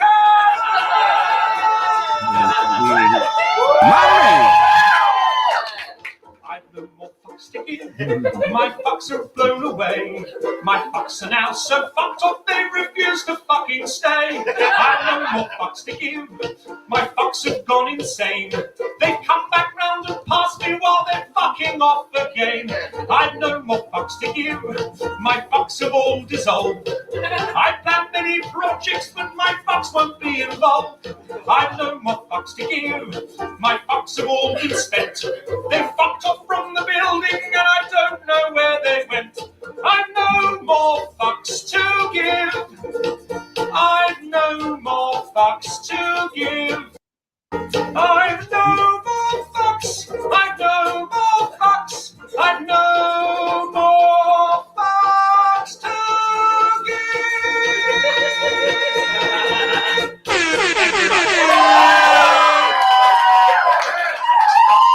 I'm thoroughly impressed. I'm thoroughly impressed. Thoroughly impressed. This ain't you, bro. All right. What happened before I went into that motivation? You feel me? Which one? Are I still here? Yeah. Still Right. right here. Of these dinners, Pierce. Donald Trump is just being himself. And, you know, he gets mischaracterized so often. And he was sold to so many Americans as this monster, as, you know, this fascist and this, that, and the other. You throw out any. Shout out my man Mike G, man. Waller alert. Hey, $20. My man says Trump is absolutely a change man. Being I've watched him from one side to the other, listen to everything from 16 to now. He is God's gift to America right now. Stop being in your period. My man. You'll be proven wrong in 4 years. Hey. Oh, thank you for giving the liberals emotional damage. Yes, sir. Words you want that's negative, they would apply it to Donald Trump. But what a lot of people are finding is that he's a very reasonable guy. He does want to hear all perspectives and all sides of things. And he's very open to sitting down with anyone if he thinks it's going to benefit this country. And so I think it's been amazing to see those things happen. I knew there was a shift, Piers, when he got a commemorative Diet Coke delivered directly to Mar-a-Lago. We would have never seen that his first term in office, if we're all being honest. Yes. And I think it's great. He himself has said success will unify us, success will bring us together. And he's also said, my revenge will be success. He wants to succeed. He's already hit the ground running. And I think there's a lot more to come. Well, it's the great Frank Sinatra line, isn't it? The best revenge is massive success. And I definitely think that's awesome. But I also think, you know, I remember when I did Celebrity Apprentice, and it's always a good chance to remind everybody that I won the first series of Celebrity Apprentice, how I met all of you guys. And it was fascinating to get to know him properly then. But, you know, I always remember reading his book, Think Big and Kick Ass was the title of his hilarious book, and then The Art of the Deal. And I read them both before I did the show to try and get inside his head a bit. And I ain't never heard it that. just struck me that there were lots of clues there for how you would end up running the country. And that one of the things in one of those books was about how if he gets attacked, he goes into attack mode himself and tries to punch back metaphorically much harder. And that in that first term, it was constant attack. It was all Russia collusion. It was all this. The media were attacking him. The Democrats were attacking. Everyone was attacking him. Marches everywhere, protests everywhere. Everyone's screaming abuse, Trump hysteria. He's Hitler. They're all the new fascists and so on. This time, you talk about the moments when you think, I think he's won this. One was definitely when he stood up after he was shot. I just thought that was an iconic, incredible moment. And I said that to him the week after on the phone when he called me. I said, I think you've now won the election. And then the very next day, Joe Biden quit. I was like, wow, anything can happen here. Because he said 3 months is a long time. And boy, was he right. 3 hours, it turned out, was a long time. But, you know, so I sort of looked at that moment. But I also felt that with him, that when he did the Madison Square Garden rally, the first rally I'd been to, and I was there a few hours and was watching it, really interested. It was like being at a rock concert and waiting for the big band to appear, you know. And then I said to the Secret Service, how many protesters turned up, by the way? It's the middle of Manhattan, just before the election. And he said 150. 150 people bothered to turn up in the middle of New York to protest about a Trump rally, the first one ever at Madison Square Garden, this iconic venue in a Democrat city. And there were 50,000 people outside the venue, but they were Trump supporters trying to get in. You didn't have tickets. And I said to people then, he's won. He's won big. I said, it wouldn't surprise me if he might even win New York, which sounded ridiculous. But I just said, if they can't be bothered to come to Manhattan to Madison Square Garden and scream abuse. It's over. The resistance is done. Yeah, and there were some surprising states that Trump did happen to manage to win. I mean, all swing states. I mean, when you zoomed in on some of the electoral maps, it looked like Trump was overwhelmingly. There was like a sea of red, as they called it, like a lot of support for Trump in a lot of surprising areas. Cali, New York, Democratic states. And again, when you looked at the map, okay, the support for Trump was there. Right. Shout out Trump. Then that was exactly right. And you know what? We saw that in more places than just New York. And I think it's because there really has been a culture shift. And if you look at Donald Trump now, I mean, you even have people like Stephen A. Smith admitting, and Bill Maher, Donald Trump is cool. This is how people see him now. It has totally changed. That Madison Square Garden rally, I remember driving there from Trump Tower in the motorcade with my father-in-law. There were supporters like 9 and 10 people deep all the way from Trump Tower, which is on Fifth Avenue and 56th Street, all the way down to Madison Square Garden, which is on 34th Street. It was amazing to see and it's not just visual, it's palpable out there all over this country. I had to go to Washington, D.C. the week before the inauguration. And what was incredible to me is the feeling in D.C., a place that I think Donald Trump won 3% of the vote in 2016. People in DC who live there were actually very positive and generally very happy and very nice to me. Something has changed. There is a shift. And I hope we can take this moment. And I hope we can further this, because it's a good thing for America. You know, we actually are, it turns out, more alike than we are different. And we all kind of want the same things at the end of the day. We want our families to succeed, be healthy, be able to provide for them, and have, you know, a bit of an upward trajectory for our life. That's what Donald Trump wants to provide for people. And I think that people got that. They understood that in this election. And I think, Piers, even some of the ones who were hysterical, all Donald Trump said, look, man, I'm trying to lower prices for y'all. I'm trying to add jobs to the economy, man. I'm trying to add jobs, lower taxes so y'all can bring home more money. I'm like, everything was pretty much our main concerns, which was this failing economy that Biden just wanted us to ignore and pretend like that wasn't going down. Ain't that crazy? Everything we need, man. Everything we need, man. You know, when he won on November 5th of last year, I think that even some of these people are going to start coming around, because when your life looks a little bit better, when your future looks a little bit brighter, it's hard to argue with tangible results. And I think that's what he's going to deliver to people. So it's a culture shift. It's a phenomenon. It's a change. And it didn't hurt that the other side was really so bad and really just everything seemed fake and phony and no one was buying it. The enthusiasm, the joy, give me a break. Nobody bought it for a second. Have we found out yet whose idea it was to come up with that campaign ad, which was Kamala's for they, them, Donald Trump's for you?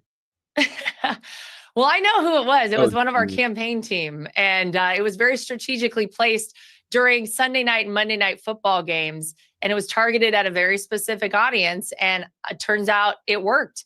And that was just part of it. You know, it takes a minute for people, I think, to start thinking about things and realizing how outrageous some of the things that are being shoved down our throats have become by the left. And I think that was one of those moments. A lot of people were like, yeah, I think that's right. And I think I'm going to vote for Donald Trump. And given that he's being widely credited with persuading his dad to do all the YouTubers, which as a YouTuber, I'm all in favor of.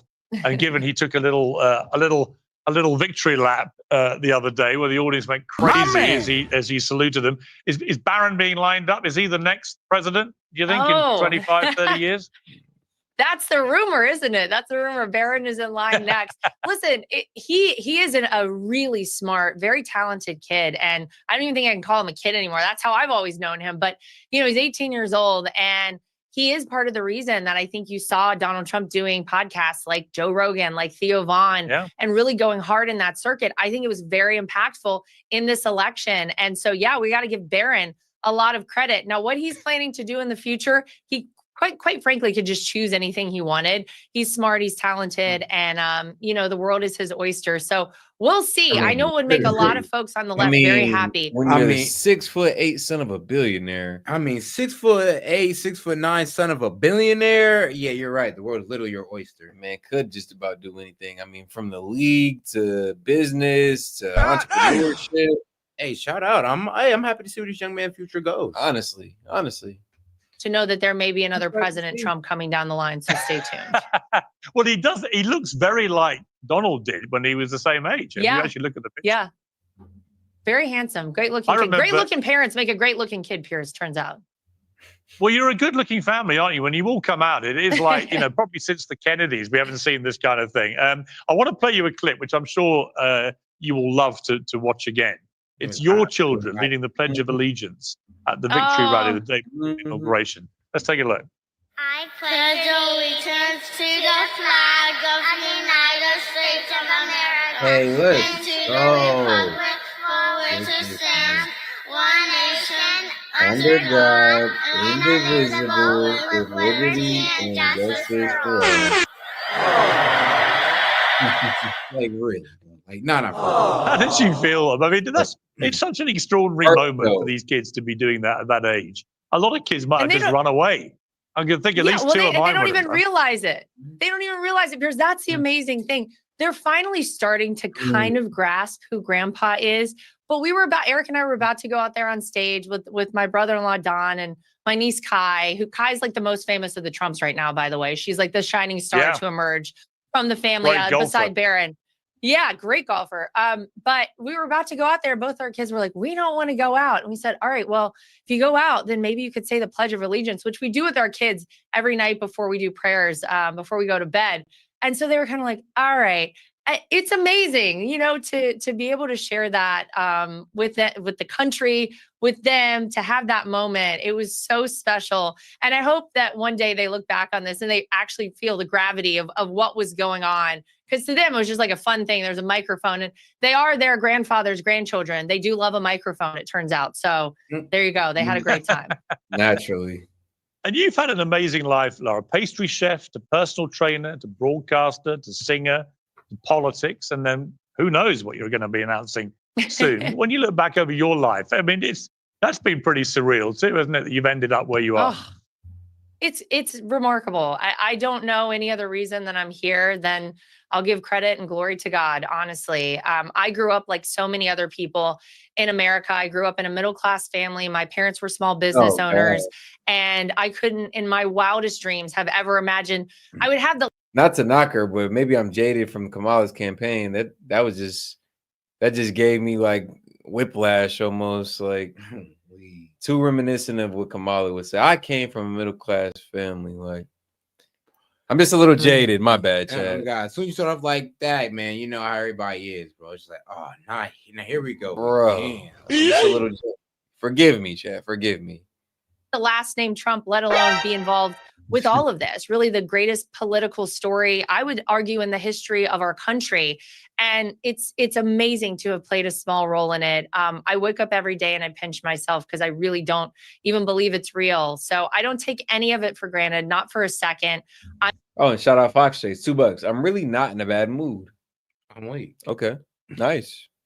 Hey, shout out Fox Chase. I'm glad. I'm honored. I'm humbled. And yeah, I kind of feel like maybe the first chapter of my life is written. I don't know what's to come. There will be the announcement, like I said, later this week. And maybe that's the start of the next chapter of my life. So very exciting, but I am truly very blessed. Oh, and shout out Mike G, $5. He said, when the National Guard is done, they can come over here in every hood and get these YNs, aka the Kia Boys. FBI, open up! That's hilarious. Nah, facts. Something got to be done, because, hey, that is crazy. That is insane, though. That is insane. These Kia Boys is going at a crazy rate. YNs on the loose. I mean, I was a bit presumptive by suggesting Barron might be the next President Trump. There's never been a female American president. There are quite a few women in the Trump dynasty that I could imagine fitting in quite nicely to a presidential run. You would be one of them, Ivanka, Kai. I mean, there's a conveyor belt coming through, right? Well, I will tell you this. I actually predict that the first female president of the United States will be a Republican. So whether she has the last name Trump or not, I won't. I mean, that's the only way we can trust her. All right. I'll be real with you. That's the only way. I mean, it's the only way we're going to trust her. I think that is actually pretty realistic. Yeah. She got to be Republican, a mother, a loyal wife. I'm like, you know what? We'll stand behind that. I can get behind that. I could get caught with that. I'll vote for that. As much as you guys think we're sexist, no, we can get behind that. Yeah, no, honestly. Be the one to say, but I think you can take that, write it down, mark the tape, go back to it whenever we elect our first woman as president, and she's running for the Republican Party. I thought for a bit of fun that your father-in-law was going to identify as a woman and claim that he was now the first female president. I thought that would have been a hilarious way to deal with the woke mind virus once and for all. Oh my God, That would have been a good one. I'll suggest it for him. Maybe there'll be something to come. A moment in the future. It would be funny. Laura, great to talk to you as always. Thank you very much. Man, that'd have been hilarious. But which one we go? Right there. Perfect. Shout out PBD, man. It's gonna be actually a pretty good one. Shout out PBD's informational video. Most of the time when you hire a new CEO, new executive, they kind of slow play their ideas, their strategies to be able to extend their lifespan to say, look, I did something good. First quarter, second quarter, first year, second year, third year. They don't come out the gates wanting to execute and start doing things day one. Unless if you hire President Trump. Day one, here's a chart. Guy gets hired. He's up in the morning, hasn't slept for God knows how long. On January 20th, swears in. Boom, gone.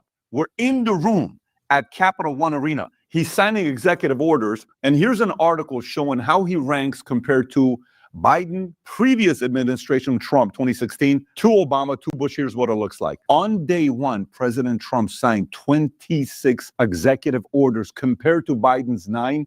Compared to Trump 2017, 1, compared to Obama 2013, 0, compared to Obama 2009, 2, Bush, day 1, 0. There was no executive orders on day 1, meaning Trump did nearly 3 times more executive orders on day 1 than they did combined on day 1. That's Trump. By the way, while I'm sitting with them, I'm going to go through a lot of these executive orders and what they mean and what the numbers look like with other people, what they've done over the years collectively as presidents. But I asked him a question when he was sitting here in the podcast. I said, Mr. President, there's a lot of people that are wondering who's the most powerful people in the world. Is it the billionaires? Is it the richest man in the world? Is it, the virtual governments, the leaders of Facebook, YouTube, Google, all these other companies? Is it the deep state? Is it the director of FBI, director of CIA? Is the people that are going to stay there for a while? Is the speaker? Who is the most powerful person in the world? And he said, without any hesitation, I don't want to take the words out of his mouth. This is what he said. The most powerful person by far, the president. Power over everybody. And he's already proven it in less than a week that maybe he was right. The most powerful person in the world during these 4 years is the right who knows how to execute the right policies. We're going to talk about that today. If you give value out of this video, give it a thumbs up and subscribe to the channel. I have all the executive orders, some more powerful than others. Couple of them, people are shivering. Literally, people are shivering, hoping he doesn't do it. By the way, I believe the reason why he's able to impose the way he is because of 6 reasons.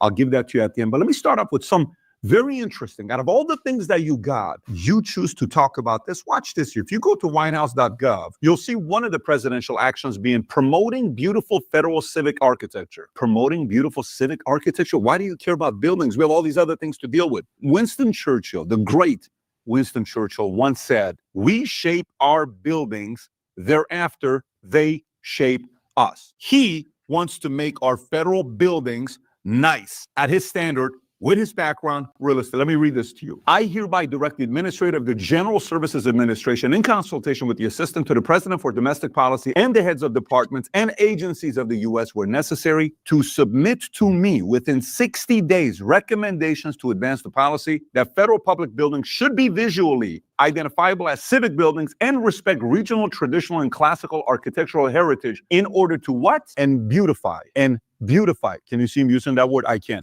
And beautify public spaces and ennoble the United States and our system of self-government. You want to beautify buildings? The guy wants to beautify buildings. Tell me you don't love that. Do you not want to have people come here and they're going to DC and they're like, oh my God, look at all these buildings. A certain standard. Stop building these cheap government buildings. Let's build some buildings up to standard. So when people come from around the world, they say, oh my God, look where I'm at. So that's not even an executive order. That's a presidential action that he took. Now, let me read you some of these executive orders. You ready? You ready? These are all 6 executive orders under immigration. Number 1, National Emergency Act regarding the crisis of the southern border of the United States. Number 2, suspend the physical entry of aliens engaged in an invasion of the United States. Number 3, protecting the United States from foreign terrorists. Number 4, securing southern borders. Number 5, protecting the meaning and value of American citizenship. Number 6, realigning the United States refugee admissions program. By the way, these are all things that President Biden could have done like this and never did in 4 years. Every time we're going to fix the border, we're going to fix it. He did all of this in one day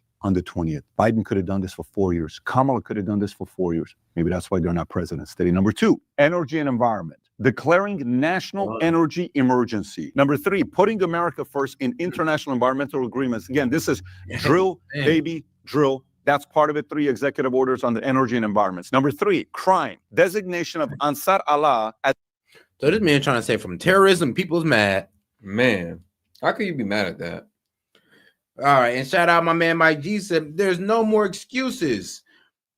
324 people in the box. It only takes 27 more super chats to make a call in for whenever. Get her done. Hey, get her done, everybody. Get her done. Ain't lying. And shout out my man Big Cuz. He says just showing support. Shout out, hey man, shout out Big Cuz. One of the newest members. Hey, let's go, man. Let's go. As a terrorist organization. Next one, designating cartels. That's vital though. Designating the cartel as a terrorist organization. Yeah. That might just be enough to get their ass up out of Mexico or get their ass all locked up. Allows us to have a more aggressive stance or position against them.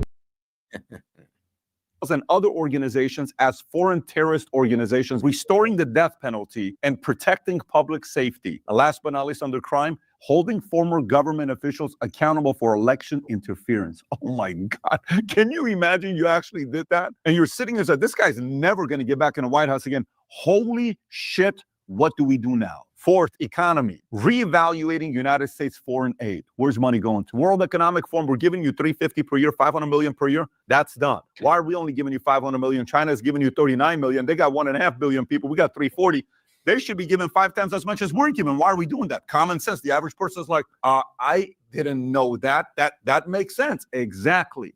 Any other president could have done that, but he did it. Next, governmental changes. Reforming the federal hiring process and restoring merit to government services. He says everybody's got to come to the office, whether you like it or not. Goes and fires 1,000, hires 1,300, record-breaking on day one. Restoring names that honor American greatness. Mount McKinley, we changed the name to Denali. Why did we change the name to Denali? It's back to Mount McKinley. That's who the mountain was named after. Let's go back to it. That's what he did. Ending radical and wasteful government DEI programs and preferencing. He says there's 2 genders, male and female. That's it. No discussion. The X, gone. The BLM flags on federal buildings and offices, gone. The pride flag, gone. All of that stuff. You want to put up American flag? Go for it. All the other stuff, out. Next, defending women from gender ideology, extremism, and restoring biological truth to the federal government. Next one is establishing DOGE, the Department of Governmental Efficiencies. A lot of people are going to lose their jobs because we're getting more efficient.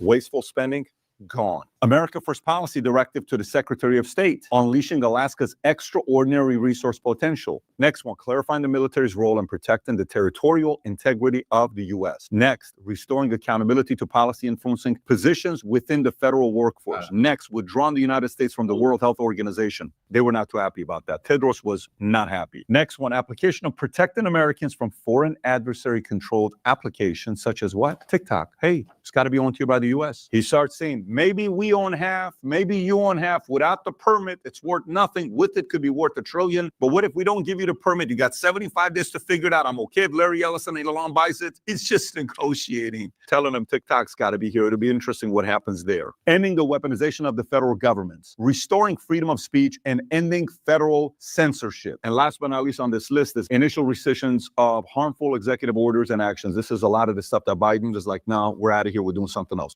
Down with the TikTok situation, Trump gave him 90 days to finish out the quarter so they can look at their numbers, look at all the money they get from America and be like, all right, can we survive without losing all this money?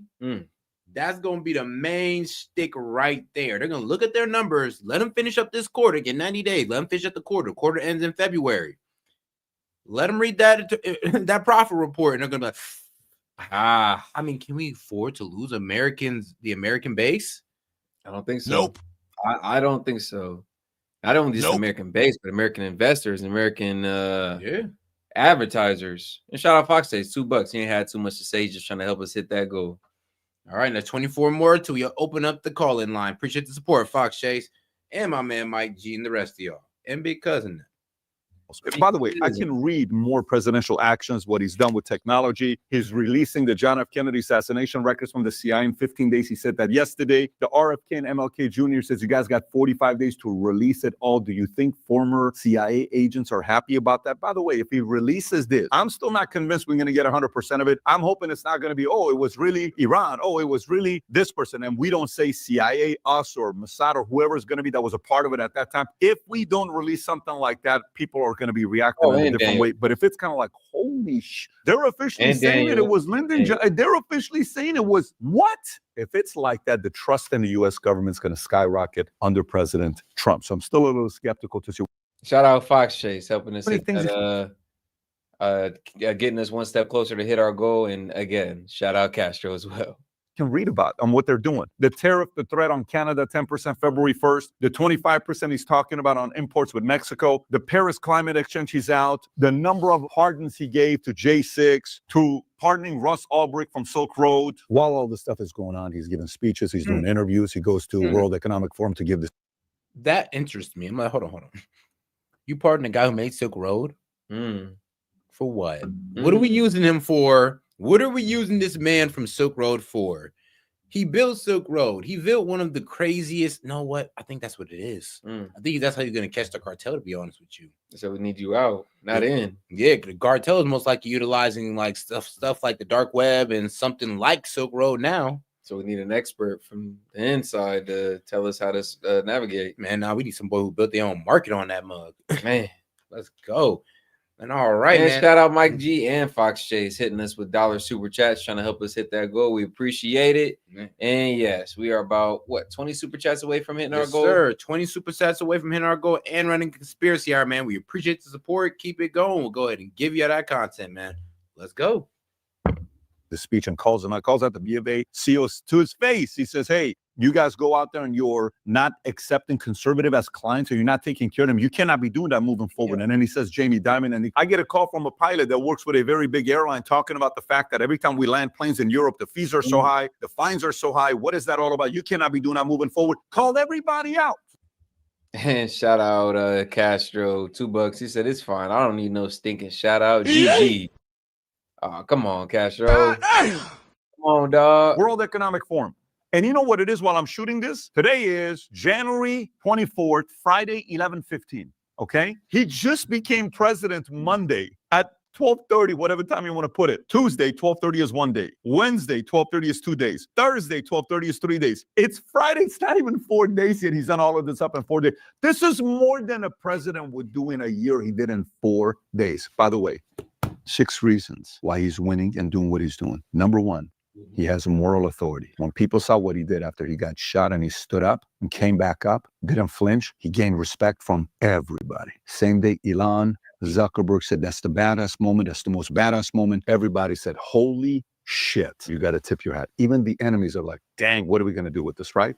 Number two, he's calling out everyone, but he's doing it in a respectful way. But he's calling it out. He's not hesitating. Number three, he learned from 2016 to 2020 the amount of games they played, and he knows where all the bodies are buried this time around. He knows who this guy's all about. He knows that guy will flip. He knows that guy's a traitor. He knows that guy's bot. He knows everyone's drama because everyone's talking shit to him about each other. When you're Trump and everyone's trying to favor you, this person talks shit about this guy, then this guy comes and talks shit about that guy, then that guy comes talk shit about this guy. And in your mind, what inventory do you have? You have everybody's inventory of everybody. He now has that here, and he knows how to move and leverage and do all that other stuff that he's doing. And last but not least, he's got the trifecta right now. You know what trifecta is? When you fear somebody, they fear him. When you respect somebody, they respect him. And somehow, some way, he is more likable and loved today than ever before, even by his enemies. Respected, liked, and loved. When you have that trifecta and you're coming from a place of pure common sense and logic, and everything's about making your country a better place, and everyone knows that, things get done and people line up to work with you because they trust you. He has a very unique flow going on right now I've never seen before with a president. And we'll give more updates on these executive orders, but this is what we have first 4 days of him being a president. And shout out, man. Now let's get over to this. What was it? I think it was Jay Sixer, Enrique Terrace or Terrios. I the believe. it was ex-leader. Of Damn the near Proud Boys and founder. You know what's funny? The funniest thing is that man's Hispanic. Yeah, Latino American. Hilarious. Well, Afro-Latino. Afro-Latino to be specific. Man, I love it. Well, yeah, shout out Mike G and keep super chatting, guys. We're about 15 away from reaching our goal, triggering conspiracy hour and that call in line, man. Appreciate the support, guys. Ultimate leader of the conspiracy, the leader of the Proud Boys, the person who is really at the center of the conspiracy. Many took to X to mock the Afro-Cuban white nationalist for being the face of white supremacy. I am glad to see that the American people and our system of democracy and rule of law are holding people accountable. Enrique Tarrio, more than 3 decades behind bars is what they want. He was the last Proud Boys leader to receive his punishment for the riot. This week, the former head of the far-right Proud Boys was sentenced for his role in that assault on our democracy. Enrique Tarrio was the ultimate leader of the conspiracy. There's a terrible threat on the domestic front, and a great threat may come from within rather from without. Prosecutors say that he was essentially pulling all the strings and he would have been there on January 6th had he had the opportunity. It wasn't there, but Bro, Today, let's start they were locking people up on some wild with the stories you've heard. It did not make sense. Enrique Tarrio, so-called leader of the Proud Boys, was convicted of seditious conspiracy and sentenced to 22 years in prison in 2023. And according to the DOJ, Tarrio, even though he wasn't in D.C., he was the mastermind of a plot to obstruct, influence, impede the official Electoral College certification on what is now the infamous January 6th. You've heard him labeled everything from a domestic terrorist compared to Timothy McVeigh or the Boston bomber to being a Fed, a plant. You likely believed a lot of these stories.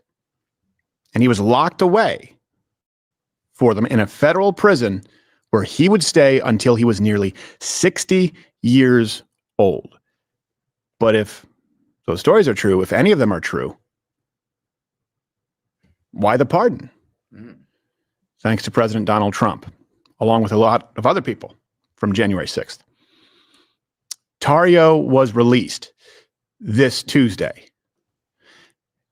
And so, for the first time, in an exclusive sit-down with Brianna Morello on behalf of Rumble Premium here, Louder with Crowder, Enrique Tarrio will give you his side of the story. One that you no doubt have not heard from legacy media and certainly not reported by the government. This is his detailed truth behind everything, the days leading up to January 6th, the conditions in which he lived, what he was subjected to in prison, and above all else, hopefully the truth that you may never have known.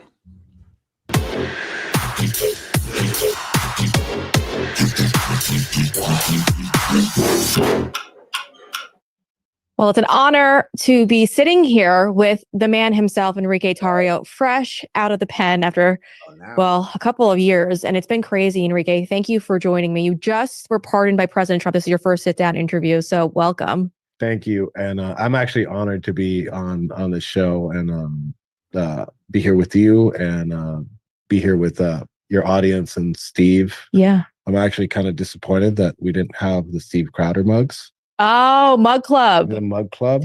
Yeah, yeah. Shout out Fox Chase. About 10 off from our Super Chat Gold, guys, the open conspiracy hour and that call-in. Yes, I know. Well, we'll get you some. Those are vintage these days. Yeah, I'm holding it against him. Well, let's even know. He'll definitely have a couple of those going your way. Because, there's a lot to celebrate, so you definitely could use a good mug on your hands these days.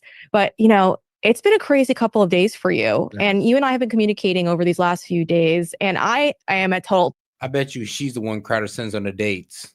disbelief.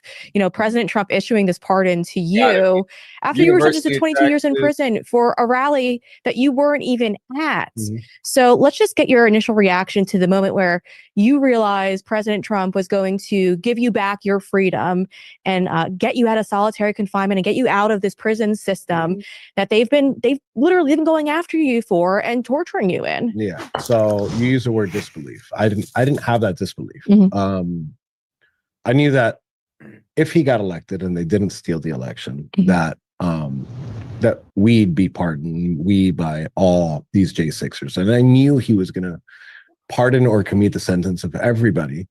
It was a good hunch because that's exactly what he did. He went ahead and he pardoned everybody. And he commuted some sentences. And, some of those I think are temporary commutations, because if you look at down that list of commutations, there are people that had very extensive trials, 3-month trials, 4-month trials. In our case, specifically, there's about 60,000 pages of transcripts. So there's a lot to go through. And I think he did go case by case, and he saw that most of these cases, right? There wasn't equality in justice when it came to J6ers or when it came to other cases. So I think promises made, promises kept. So I'm thankful for the president for keeping his promises. Yeah, and that's really something that he's always done. And I think it's really impressive that he did it the day he got there. And that was really, really important. And you mentioned that there are some who haven't yet been pardoned, but they've been released from prison. Stuart Rhodes, I followed his trial as well. The amount of perjury committed during his trial was insane. I mean, they literally put 2. And shout out Hellbat12, $2. He said this super identifies as 10 supers. I like what you did there. Shout out Christina Metcalf. Appreciate the support. $2. Nice to see you. Appreciate you. Sis. And Daniel Castro for another $1. And Christina Metcalf for another $2. I appreciate Damn. You appreciate the support, guys. By the way, 5 super chats away to open up Conspiracy Hour, and we're going to kick it right off, guys. We're going to go right into it. 5 super chats away. Show support if you want to see Conspiracy Hour, and that is 4 super chats away. Shout out Fox Chase. 4 super chats if you want to see Conspiracy Hour right here at St. Key Media. Let's do it. Officers on the stand who now, because of Joe Biden, cannot be prosecuted, of course, because they issued a pardon to them. But could be insulted, which I intend to do. Yes, wholeheartedly. I mean, you got to do that at least. And I always tag them in my posts too, and I do that on X as well. It's just so enraging to see what's happened over the years. But I want to take it back to your story because, like I said, you weren't there that day. You were nowhere near the Capitol, and yet for some reason, the DOJ wanted you to go to prison for 33 years. You were sentenced to 22 years, though. The judge gave me a break. Yeah, well, that's the part where I was kind of crazy because I know when we spoke, you were like, oh, 22 years, not so bad. It was kind of your initial reaction when you thought about it. Yeah. But talk a little bit about that, because 22 years is a very long time. It is. So when I first got arrested, I hired my attorney, Naip Hassan and Sabino Jaregui, and they were awesome, first and foremost. And they came in first meeting. They're like, look, we're going to fight this thing. Shout out my man Big Cuz. He said, one. And another one. And another one. Hey. Shout out my man. Hey, and shout out Christina Metcalf joining the membership program. Hey, welcome to the family, sis. Make sure you send us a Gmail. We'll get you in the Discord. You can actually join the She Shed. Hey, shout out the Discord, man. If you're not in there, I will link it in the chat for you guys. Exclusive content for those members. Priority on the call-ins, Discord access, as well as members-only video posted right here to YouTube. Let's go. And Hellbat. And another one. And we are about 1 away, man. Who gonna come clutch like Kobe in the 4th and send that last super chat in for the honor of kickstarting Conspiracy Hour? Let's see who does it. But just letting you know, if we lose, you're gonna do about 4 years. And I thought that was insane. I'm like, 4 years? Are you crazy? Yeah. And as time progressed and as they denied me bail, there was a gentleman, I don't remember the name, that he was the first person to go to trial, and I believe his name is Guy Reffitt. And I went to trial, and there was a whole bunch of there was a big situation with that, and he got 7 years. He went to trial. You know, he stood his ground. He took the stand in his defense, and the jury still found him guilty. Yeah. And we'll get into juries in a second. So it got increased to like 7 years, but I'm like, wait, hold on, I wasn't even there, so they can't give me 7 years. But now we moved the field goal post. You know, 7 years. All so right, we decide to go to trial. They just had. They offer me. All right, we are queuing up Conspiracy Hour right here in the background, guys. Give us just a moment. But shout out Christina Metcalf having the official honor of getting us to 50. But Zoloff, $2. We do appreciate it. I'm late tonight. And hilariously, YouTube Live Police. YouTube Live Police done sent it in. So, hey, man, imagine if you get a copyright as soon as that mug. Oh, my God. Like, as soon as something plays. Damn. That shit is funny. Wait, what? Whoever the hell you are, man, shout out. You're funny, bro. I'll give it to you. Oh, shout out Fox Chase coming back in with another $1. Okay, hold on. All right, man. We appreciate another it. one, and another one, and another one, and another one. Oh, God. All right, man. Shout out. Give us just a second, guys. We will queue up Conspiracy Hour. Shout out to supporters. Me an 11-year plea deal, and I wasn't going to take that. I'm like, well, this guy got 7 years, and he was there. He didn't do anything wrong, but he got 7 years. How are you going to offer me that I wasn't there 11 years? And I denied it. I'm like, no, I'm not going to do that. So we go to trial, and we lose. Obviously, jury. Yeah, liberals. And my attorney's like, look, they might give you, man. You need to. I'm going to tell you, but you need to keep your nerves calm. He goes, you might get 10 years. I'm like, man, 10 years. That's wild. The PSI comes back, which is a recommendation by the probation office, and the judges almost, at least in South Florida. Kobe. Hey, shout out Alan Jacqueline, $5. He said, Kobe. Man. Because I've had other cases. This is my first rodeo. They usually almost 100% of the time go with what's called the PSI. PSI comes back at 14 years. I'm like, 14 years? That's crazy. Yeah. DOJ comes in. It's like, wow, we're going to give you, seditionists, we're going to give you 33 years. That's how much we want to give you, and you guys deserve it. I'm like, all right. I think it's good that they asked for 33 years because it's outrageous. Yeah. Right. And I'm like, because it's so outrageous, the judge isn't going to go for it. So I'm not going to get the 14 years. And you had a Trump appointed judge. I had a Trump appointed judge. Okay. I mean, the way that they appoint those judges is a whole other ballgame. Yeah. A whole other conversation. But they were harder, the Trump appointed judges on basic years. Some of them, actually, two of them, the two, I guess, I hate using the word lenient. The more lenient ones were Trump appointees anyways. But yes, the stronger ones were Trump appointees. But so I thought the ridiculousness of 33 years the judge would be like, no, I'm not going to give him 33 years. What are you crazy? I was like, it's a Trump appointed judge. No problem. He went ahead and he's like, I'm going to give you the 33 years, but I'm going to do something I've never done. Mind you, this is the judge's second trial ever in his life.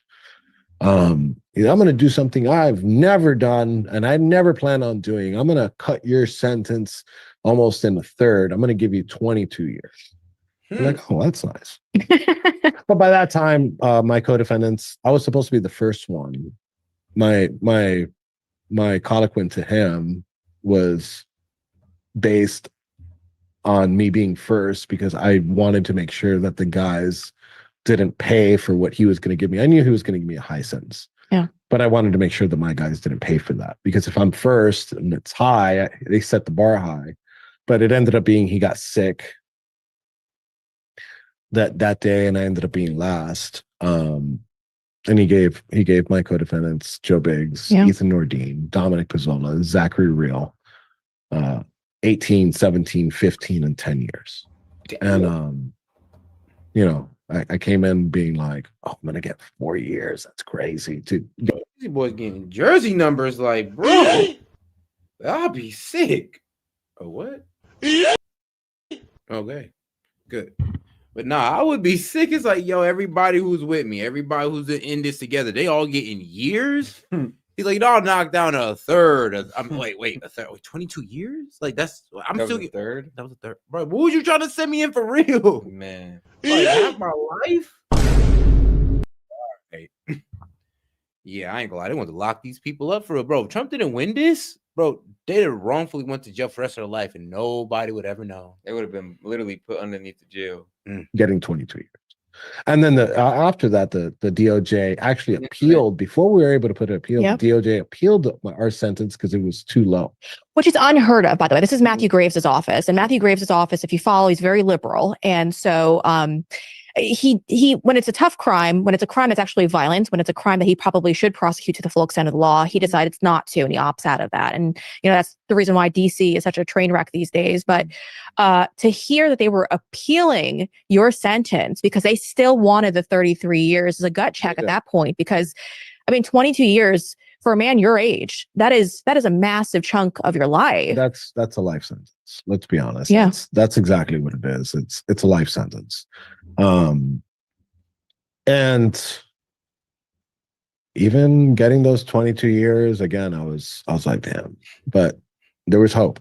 And I knew in my heart, there was, one way or another, I wasn't going to serve my full term, whether it was. Oh, and shout out Fox Chase 93 says $2. We saw a simulation here already. Did we? I think so. Oh, okay. All right, then let's switch it up to the whatchamacallit, another dimension time portal. I'll change the poll. I got you, Fox. Through appeal, whether it was through election, because I knew if Trump won, I knew it was game over. Yeah, we were going to go home. Yeah, because again, we have the best president since George Washington, and he's kicking ass right now. I mean, he literally came and just wiped out the whole Biden administration agenda on day one. And that's something that the American people wanted him to do. So we're thankful for that. Yeah. But I mean, it's pretty crazy to sit here and look at what's happened to you. The trial itself, let's talk about the trial itself, because like we just briefly mentioned, it's in Washington, D.C. You're not going to get a fair jury. That's, again, against your constitutional rights. You should have the right to have a fair jury, but you're talking about a place that literally has a majority of like federal employees. They don't agree with us politically on most. I think Joe Biden won it back in 2020 by over 90% of the vote. I mean, it's insane. 93. Yeah. So you're not going to get a fair shake at things with these people. It's not only not fair to us five, and all the other J6ers. It wasn't fair to those jurors, because they were honest. You know what I'm saying? I appreciate honesty, and the judge put them on the colloquy and said, hey, do you know who the Proud Boys are? Do you know who Enrique Tarrio is? Yes. What's your thoughts on it? I mean, they went down the whole list of liberal talking points. Yeah. Nazi, white supremacists. I know I'm a little lighter now because I've been locked up in a cage for 3 years. Don't tell that to Joy Reid. She was talking about you last night. I revel in that. Yeah. But they went down that whole list, and the judge is like, okay, are those strong feelings? And they said, yes, those are very strong feelings. And he said, this is the most important part. They said, can you get those feelings and put them aside and judge this case by the evidence alone? Do you know what their answer was? No. Were they honest? They were honest. Yeah. They said no. That would help you in appeal. We cannot go ahead and we cannot set those feelings aside because they are so strong. And I appreciate it. I'm like, okay, well, this guy's going to go. Well, the judge brought them all back. This wasn't one juror. This is multiple jurors. Judge brought them back the next day and was like, oh, are you sure? Because I don't know if you've sat in one of those courtrooms. The judge sits up here, right? And he's in a black robe. He's looking down at you. There's this God complex with judges that I would love for it not to exist in the American political system. They think they're gods. And they're like, are you sure that if I present to you, the prosecution presents the evidence, and I tell you what's correct and what's not, that you can't judge this. Well, they're like, oh, judge, yeah, I think I could. Congratulations, you're on the Proud Boy trial. My guys protest a lot of the drag queen story hour thing, and during the trial, they were protesting the drag queen story hour, which is awesome. Well, the foreman in our, and he failed to say this, the foreman in our jury pool puts these events together. He puts together drag queen story hour. So, and he was, a foreman's usually the most influential person in the jury. Yeah. Right. So, I mean, it's not, and I go back to it, it's not fair to them because they hate us. And I'm okay with that. I'm 100% okay with that. I don't want to jail them because of those feelings. Now, for hiding things from the judge, that's perjury. Yeah. They should go to prison. They should go to prison. Because of that, not because of their feeling, not because of their views, their liberal, you know what? I guess I'm a libertarian when it comes to that. I think DC should have all the liberal policies. I don't think Congress should take over the district for Mayor Bowser. I think they should get everything they want. Let murderers go free. I mean, because that would be the best thing for the rest of the country. So they could see exactly what a liberal utopia looks like. And it's not going to be anything like a utopia, but we're seeing it already in multiple cities. But I want them to do what they want. They're still held back a little bit, but I want them to do what they want. So in that sense, I'm a little different. Yeah, well, it's kind of happening. I mean, in New York City, they received an abundance of illegal aliens. And as a result, if you look at how the 2024 election turned out for New York City, in every borough, Trump was able to win over more voters than he's done previously. And it's numbers that we've never seen amongst Republican candidates. And so, yeah, like you said, I don't think a lot of people are waking up to it because you're forcing it on them to admit that, no, this isn't racist to support this. This is actually factually true that people should legally come into our country.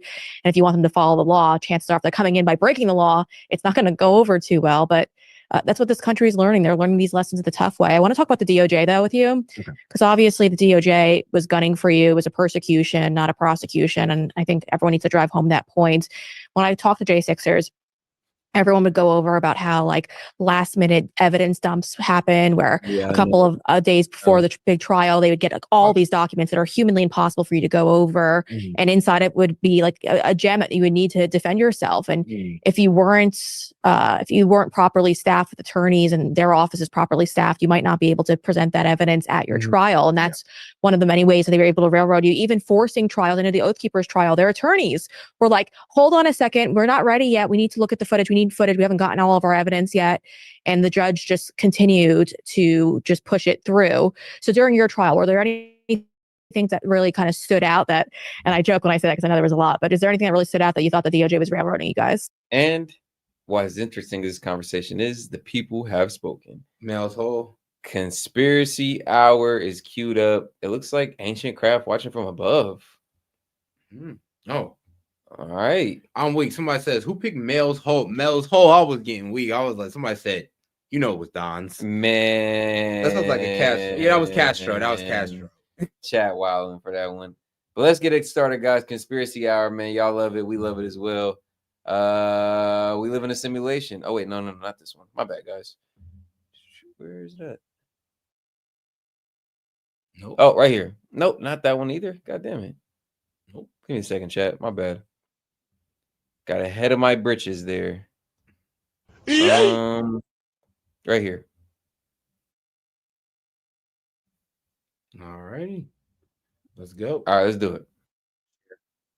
Experiencing something right now. So maybe the better question is, what is reality? Could everything we see, everything we experience, everything that exists in our entire universe be? Oh. Where's it at? Oh, shit. It should be in there. Let me see. Oh, wow. Well. Set. No, I did it. It's just, I don't know. I don't know what's that. Oh, we is it. All right, guys, give us a second. Small technical difficulty. Played it. This man lost it somehow, somewhere. Oh, this man. All right. It's in there now. Cool. All right, guys, we got it. Let's get it going. Ancient Craft watching us from above. Let's do it. You're never going. In 1957, the Soviet Union launched Sputnik 1. It was the first satellite in Earth's orbit. Or was it? For over 100 years, an unidentified object orbiting the Earth has been seen, heard, and photographed by people all around the world. This object became known as the Black Knight satellite. The signals from the Black Knight satellite have been decoded.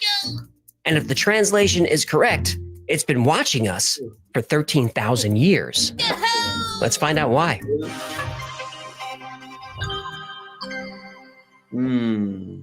At his lab in Colorado Springs, Nikola Tesla built a large tower to study atmospheric electricity and wireless power. But one evening in 1899, Tesla got a surprise. His tower started receiving a transmission that Tesla believed to be artificial. His antenna was receiving numbers at a regular interval. At first, Tesla thought it was a signal coming from high in the atmosphere. It turned out the signal was coming from higher than that. It was coming from space. Tesla believed that this was evidence of life on another planet. He's quoted in a local newspaper as saying, "I believe numbers are being used for communication because numbers are universal." The scientific community certainly acknowledged Tesla's genius, but they also thought of him as a bit of a mad scientist. But a few years later, Guglielmo Marconi, inventor of the wireless radio, also intercepted those same signals. Then Jørgen Hals, a Norwegian radio engineer, noticed transmissions being sent on a certain wavelength were being sent back a few seconds later. Now, radio echoes themselves are not unusual. Radio waves, especially shortwave, can bounce between the ground and stratosphere several times. This is called propagation. But typical radio echoes usually occur 1/7 of a second after the original transmission, consistently. These echoes were happening at different intervals, up to 15 seconds after the transmission, and weren't consistent with signals that bounce around the Earth. These signals are now known as long-delayed echoes, or LDEs. And for years after their discovery, shortwave and ham radio operators have observed LDEs. But how and why they occur remains a mystery. Or does it? On May 14, 1954, 2 American newspapers reported a story that might explain these radio echoes. The story got scientists very excited. It also caused the Pentagon to panic. On May 14, 1954, 3 years before Sputnik became the first satellite in orbit, a strange news story appeared. The report claimed that, according to an expert, 1 or 2 artificial satellites are circling the Earth. The expert in question was Marine Corps Major Donald Kehoe. Major Kehoe was a naval aviator who later became a UFO researcher and founded the National Investigations Committee on Aerial Phenomena, or NICAP. He claimed that U.S. government scientists working out of White Sands, New Mexico, had found 1 or 2 artificial satellites and were trying to track them. A few weeks later, we got some more details. It was reported that 2 satellites had been found at 400 miles and 600 miles above the Earth. And these satellites were emitting a strange radio signal at periodic intervals, much like Tesla discovered years earlier. Dr. Lincoln La Paz, an astronomer out of the University of New Mexico, was in charge of a team trying to locate and ID the objects. The Pentagon was upset that this information leaked. But when you receive broadcasts from a satellite before satellites are invented, it's hard to keep that a secret. A few weeks after that, NASA detected signals from what it called an unknown orbiting object. And those signals were confirmed by astronomers in France and elsewhere. The American military was concerned these were Russian spy satellites launched in secret. They weren't. In 1957, a researcher for the Venezuelan government was observing Sputnik 2 as it passed over Caracas. He noticed a mysterious object. At first, he thought it was Sputnik, but it couldn't be. Sputnik moves in prograde orbit, meaning from west to east along with the rotation of the Earth. The object he saw was moving. And shout out Hellbat12. I see you, bro. I ain't forget about you. You said the universe has spoken. $2. It has spoken. In retrograde orbit, moving east to west, opposite the rotation of the Earth. So? Well, this technology didn't exist. Throughout the late 1950s, there were multiple observations of what was called a dark satellite. And by 1960, the Defense Department finally acknowledged it. On February 11th, 1960, the New York Times ran an article which said, Washington, February 10th. An unidentified silent satellite has been discovered circling the Earth in a near-polar orbit by United States tracking stations. The Defense Department said today, the identity and origin of the mystery satellite, which has been dubbed the Dark Satellite, are not known, despite nearly 2 weeks of tracking. This report renewed interest in the satellite, and astronomers around the world reported seeing it. And what was strange about it was it didn't have a regular schedule.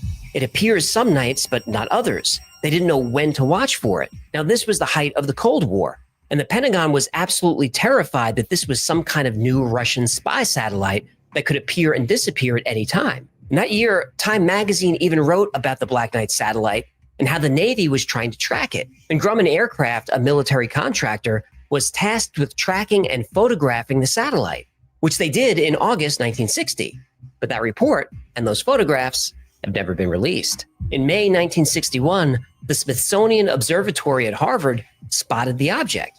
They even reported this in the press with a statement. The satellite was first spotted over Florida, an unsuspected, unpredicted bright satellite.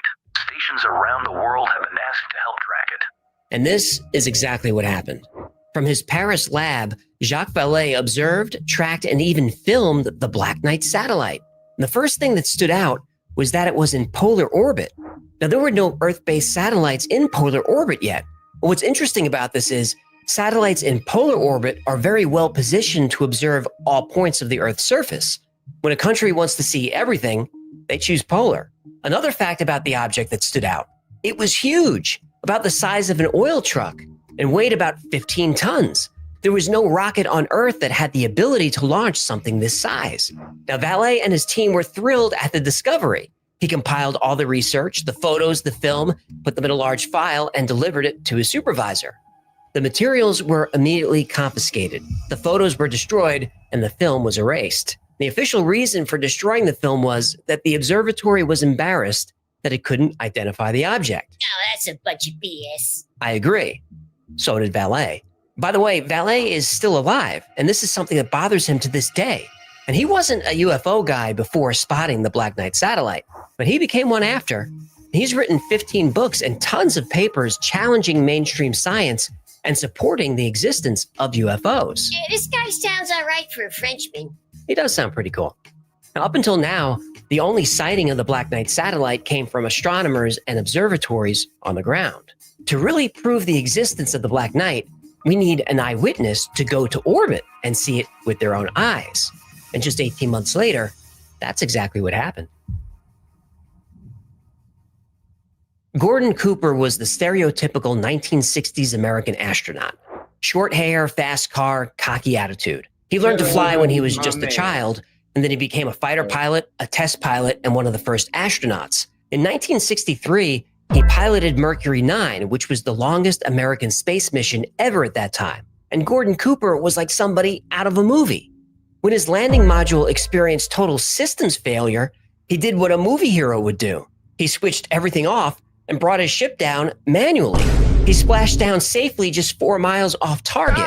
And this experience didn't scare him at all. He kept going to space and kept breaking endurance records. Here's how tough Cooper was. To this day, he's the only person to ever fall asleep during liftoff. He fell asleep while his rocket was launching? Yep. I guess he'd done it so many times he was bored and decided, I'll just take a nap. Now, we all know the names Neil Armstrong and Alan Shepard, but those astronauts stood on the shoulders of men like Colonel Gordon Cooper. Anyway, during Mercury 9, Cooper reported seeing a green glowing object ahead of his module. His ground crew also confirmed this, and a tracking station saw it moving east to west. Prograde. NBC News immediately picked up the story. But when Cooper got back from the mission, the press was not allowed to ask about the sighting. The official explanation was there was an electronic malfunction on Cooper's craft. This caused high levels of carbon dioxide, which induced hallucinations. Oh, come on. Yep, the guy who's so cool under pressure that he falls asleep during takeoff was seeing things. While he was at NASA and active military, Gordon Cooper felt duty-bound to follow orders about what he saw. and denied the sighting. But after he retired, that's a different story. Cooper claimed that while he was a test pilot at Edwards Air Force Base, he saw strange saucer-shaped craft, and the saucers made no sound as they landed on retractable gear. And Cooper said that even the most fearless test pilots were shaken by the things they saw at Edwards. And right up until his death, Cooper claimed that the US government was definitely covering up information about UFOs. And you said you saw literally hundreds of unidentifiable flying objects. Yes, they were flying quite high. How high we couldn't tell because we couldn't get it anywhere near their altitude. But they were either very large craft way up or smaller craft still well above what we could get to. He can recall hundreds of reports made by fellow pilots that were confirmed by radar. Cooper even testified before the United Nations about this. Now, as sightings of the Black Knight satellite piled up over the years, it became increasingly difficult to deny that something was up there. So the bigger questions are, what is it? Why is it here, and what does it want? We would get that answer in 1973. Duncan Lunnan, a researcher from Scotland, went back and analyzed all the LDE data compiled from the Norwegian scientists. Lunnan found a pattern, and in that pattern, a message. And in that message, a map. Nope. In a 1973 article in Spaceflight magazine, Duncan Lunnan said he had identified a hidden radio message sent by the Black Knight satellite. Lunnan had gone back to the LDE data and noticed variations that might indicate a code, so he put the data on a graph. On one axis was the time delay between echoes. On the other axis, the position of each echo in the sequence. And plotting these points didn't create any recognizable pattern, so Lunnan reversed the axes. The result, a collection of dots that appeared to be a sky map, specifically the constellation Boötis. What? He looks like booties. The only star in the constellation that was out of place was Epsilon Boötis. Lunnan felt this could indicate the Black Knight satellite's origin. Now, he admitted this evidence was shaky, so he found more radio echoes reported by French astronomers in 1929. Those graphs confirmed it was the same constellation. There was one big problem, though. Arcturus, the brightest star in the constellation, was slightly off-center. Lunnan couldn't explain this, so he changed his thinking. Maybe the satellite didn't arrive here recently. Maybe it was showing a star map from a time in the past. Okay, this is the part where I ask you what the hell you're talking about. Okay, so the Earth rotates on its axis, right? Yeah. Well, over time, gravity causes this axis to wobble like a top, but it's consistent and predictable. The orientation of the Earth's axis makes a full cycle every 26,000 years. So over long time spans, the stars in the sky look slightly different. And this rotation of the sky map is called axial precession. What does this have to do with the Black Knight map? Well, Arcturus was slightly out of place for 1973. But when London adjusted the map further back in time, accounting for axial precession, the stars lined up. The Black Knight satellite wasn't a new arrival. According to the map, it's been here for 13,000 years. Whoa! Lunnan said that the diagrams were so clear that they could be interpreted as a message in standard English. The Black Knight message says, Our home is Crazy. And shout out Alan, $10. Can I get a musical interlude? Saba, Tiny Desk, Say No More. I got you. We got you, Dick Dog. We got you. All right. Perfect timing. And shout out Alan. That was actually pretty nice. Rhythmic. I liked it. Let's get back to that video. Conspiracy Hour. Let's do it. Epsilon Boötis, which is a double star. We live on the sixth planet of 7, coming from the sun, which is the larger of the two. Our sixth planet has 1 moon. Our fourth planet has 3. Our first and third planets each have 1. Our probe is in the position of Arcturus, known in our maps. what's going on? Speechless. Well, that's a first. Even though these reports were in the New York Times, Time Magazine, and other mainstream news outlets, nobody, at least officially, took the subject of UFOs or the Black Knight satellite seriously. But in 1998, everything would change when Space Shuttle Endeavour took this photo.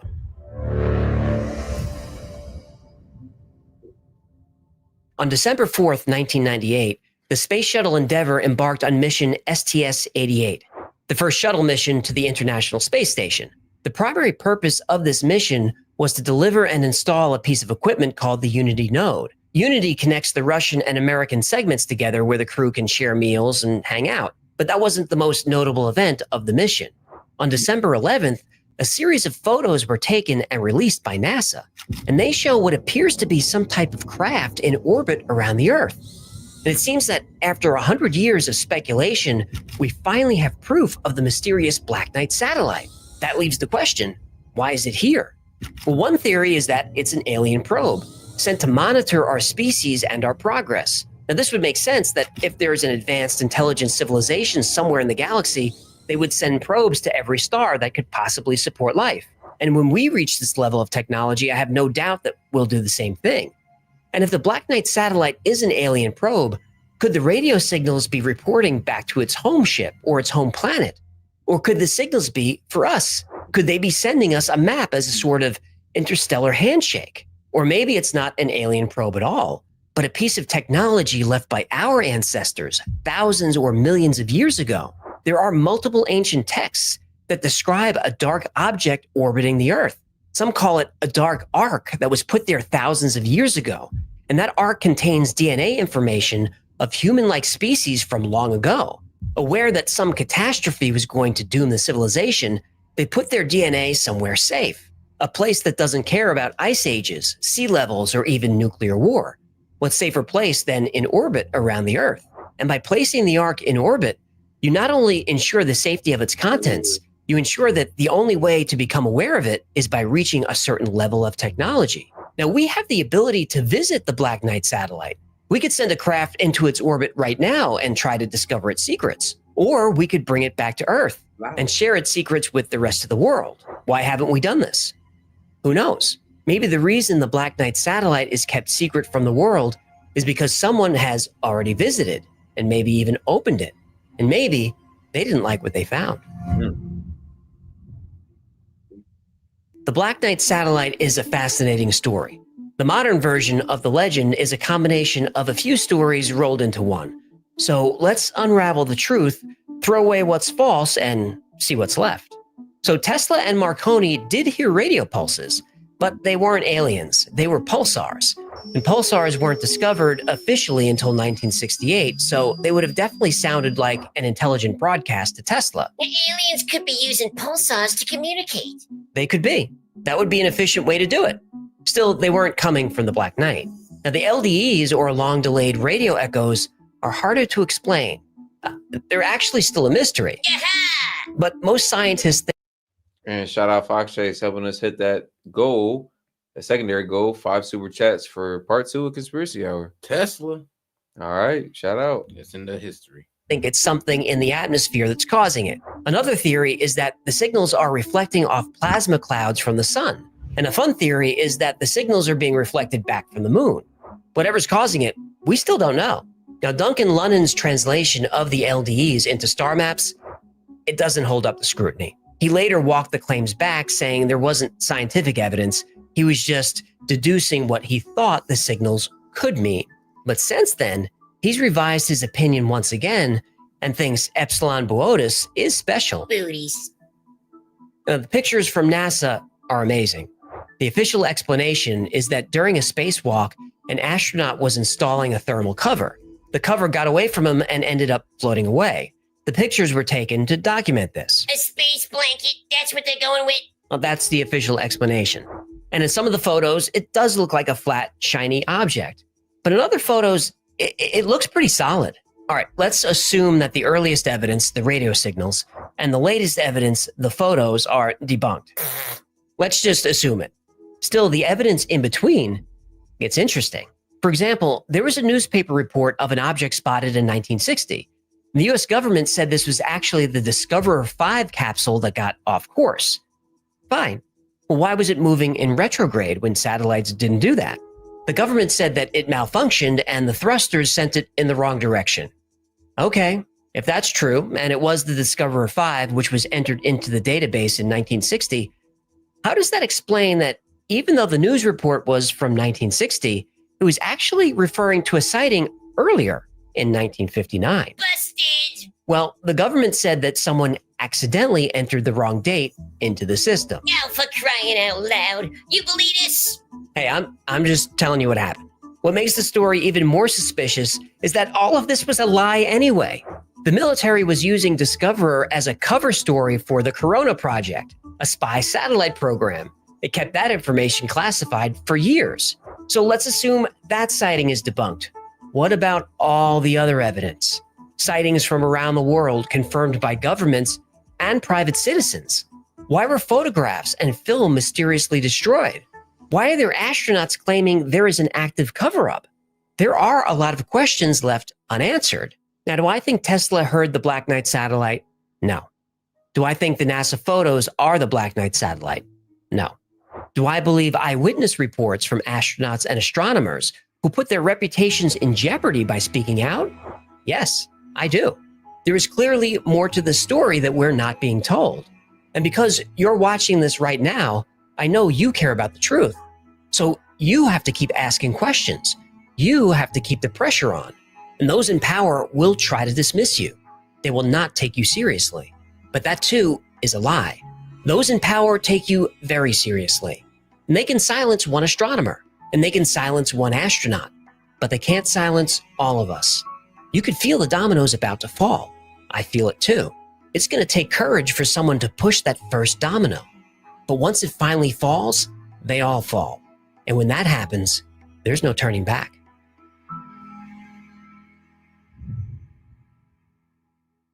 Thank you.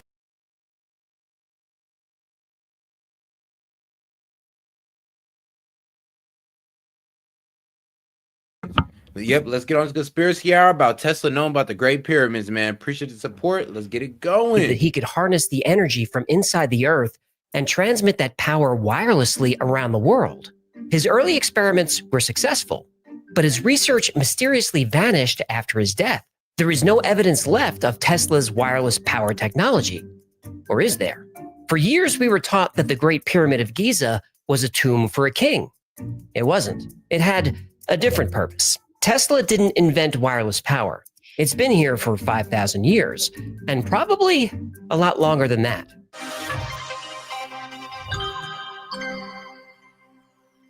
Okay, why were the pyramids built?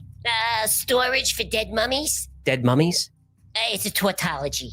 Mainstream Egyptology says that the Great Pyramid of Giza is a tomb built for Khufu, the 4th dynasty Egyptian pharaoh who ruled 4,500 years ago. But the Great Pyramid doesn't have any characteristics of other Egyptian tombs.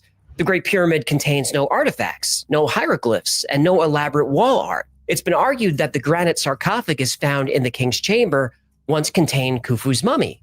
There's no evidence that a mummy was ever there. No mummy has ever been found in any pyramid, ever.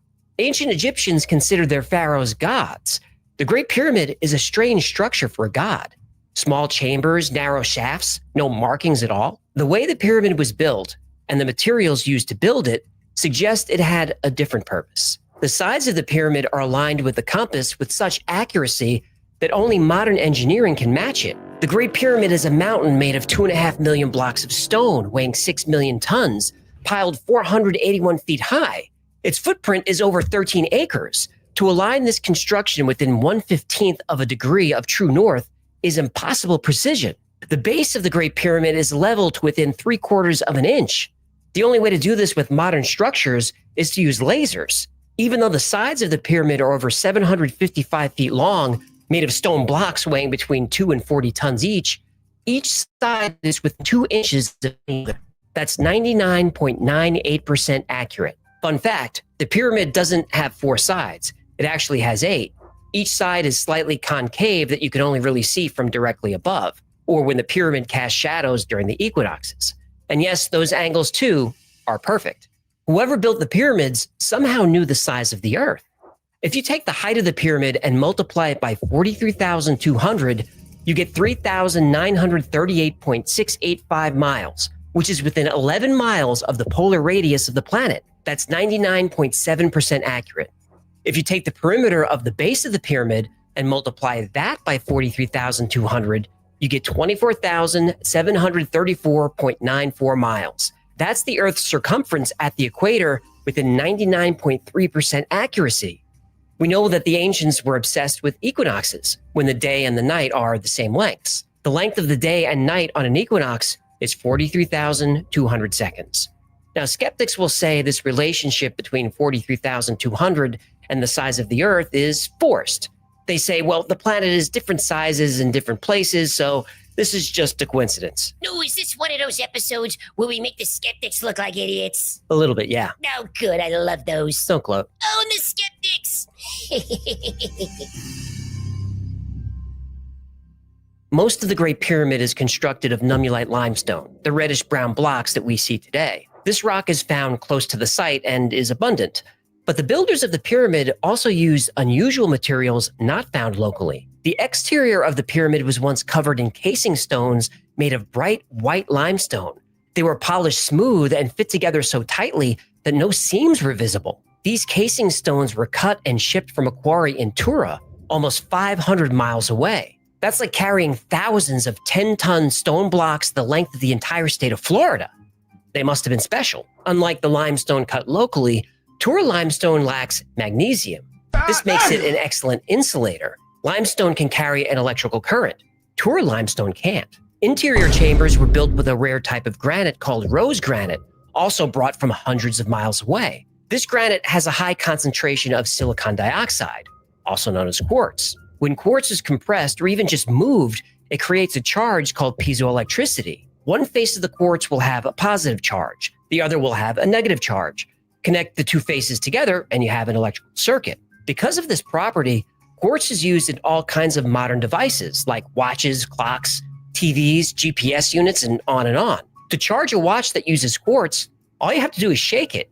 And if you've ever used a barbecue lighter, the voltage is created by a quartz crystal. The king and queen's chambers were built with granite that is 85% quartz.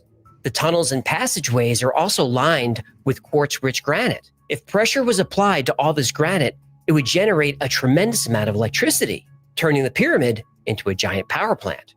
And there's proof that this is exactly what happened. The idea that the Great Pyramid was a power plant is not new. It was first proposed in the 1970s. It was and is considered a fringe theory. Ooh, those are my favorite kind of theories. I know. The fringier the better. Fringier? Fringier. No, that doesn't sound right. What's your problem? Oh, I'm sorry. Is the show interrupting your train of thought? Sarcasm, nice. Well, what do you expect? I'm trying to set up the show here, and it's not easy to do when you're jumping in with comments. As more and more discoveries were made over the years, more evidence emerged that the Great Pyramid as a power plant wasn't fringe science, but actual science. One of the most compelling cases comes from Christopher Dunn. He believes the process starts in the subterranean chamber. Below the pyramid are aquifers. As water moves through the underground cavities, sound waves are created. The frequency of these waves resonate with the Earth's natural vibration. As those waves move up through the pyramid, a process is used to magnify, focus, and convert the sound into energy. The Queen's Chamber was used for a chemical reaction that created hydrogen, and there's substantial proof of this. There are two interior shafts that lead to the Queen's Chamber. The northern shaft has traces of hydrochloric acid. The southern has traces of hydrated zinc chloride. Combining these two chemicals creates a volatile reaction that generates hydrogen, a lot of hydrogen. This hydrogen gas would flow from the Queen's Chamber through the horizontal passage and into the Grand Gallery. The Grand Gallery is also made of granite. As the hydrogen gas builds up, the pressure compresses the granite, creating electricity. This electricity also ionizes the air, increasing conductivity. Within the Grand Gallery were 27 or 28 pairs of resonators that would vibrate and emit sound. The hydrogen atoms would organize themselves into waves in sympathy with the sound waves of the gallery. These sound waves further excite the stone, creating even more electricity. Oh, so let me get this straight. You stick the shafts into the Queen's Chamber, which gets the stones excited? That's right, but somehow when you say it, it sounds dirty. I'm a naughty, naughty fish. Acoustic engineers have determined the gallery resonates at 440 hertz and naturally emits an F-sharp chord. 440 hertz and the F-sharp chord have been connected to a lot of woo-woo ideas, but there's a reason for that. It's considered a sound that resonates in harmony with the earth. The builders of the pyramid knew this. Longtime Mac users will recognize this sacred chord. At At the top of the gallery is a small shaft leading to the king's chamber.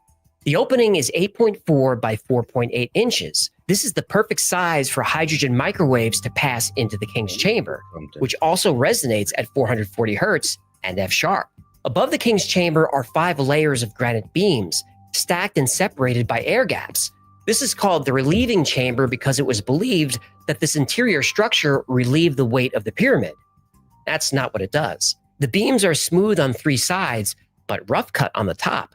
Christopher Dunn believes the reason for the rough cut is this is how the beams were tuned. The builders could vibrate the granite beams and slowly chip away at the stone until they resonated with an F-sharp chord, which they do. The king's chamber is what's known as a Helmholtz resonator. When you blow air across the top of a bottle and create sound, that's a Helmholtz resonator. Change the volume of liquid in the bottle or change the volume of stone within the chamber, you change the pitch. The entire complex is a giant musical instrument. Now, some skeptics reluctantly agree that the Great Pyramid has musical properties. But for skeptics to consider the pyramid as a power plant, they would need evidence to show that a giant stone pyramid would respond to electromagnetic energy. There was no evidence of that until 2018. Whether true or not, it's scientifically possible that the Great Pyramid was a structure for creating, harnessing, and focusing energy. The exterior was made of material that insulates electricity. The interior was made of material that conducts electricity. The chambers were made of material that creates electricity. The next piece of evidence is the pyramid's ability to focus EM energy.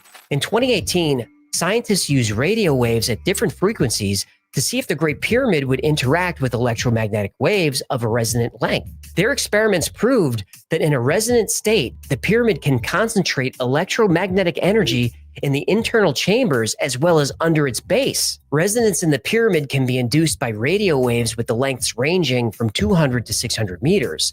The closer to 200 meters, the more dramatic the effect. A year after that, in 2019, Eric Wilson published a paper called A Large-Scale Thermal Acoustic Generator. The paper describes how, when granite and other rocks are vibrated, electrons will migrate through the rock and up to the surface. By combining science and music, the builders of the pyramid created a power-generating machine tuned to the natural harmonic of the Earth's vibration that primarily comes from the tidal energy created by the moon's gravity.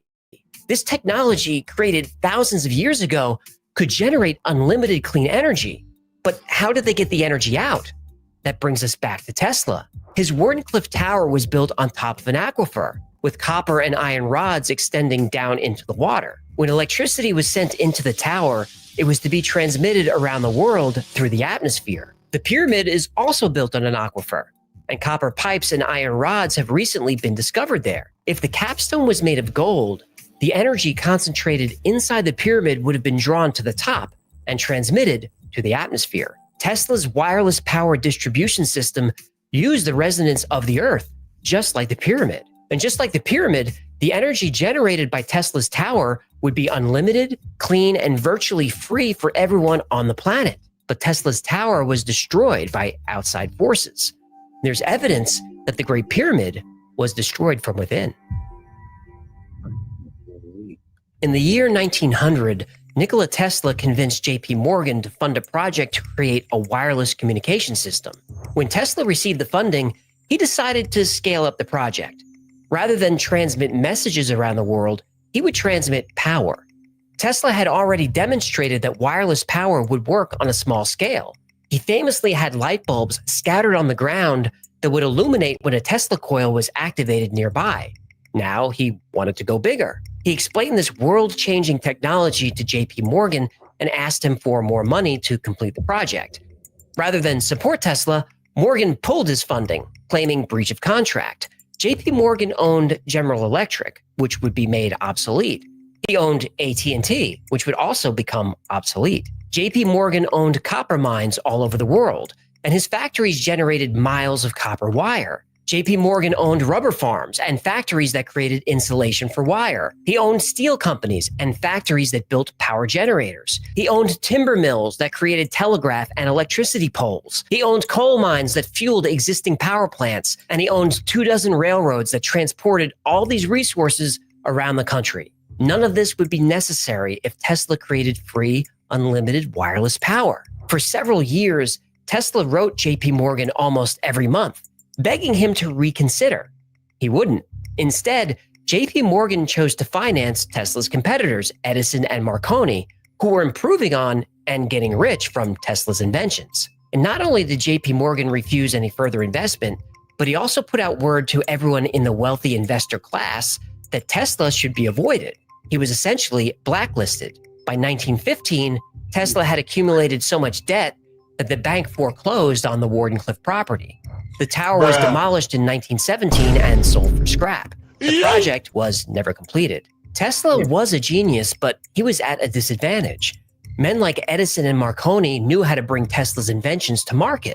They knew how to make technology accessible. And most of all, they knew how to play the game. You don't bite the hand that feeds you. That's why 84% of the world's energy is created from fossil fuels.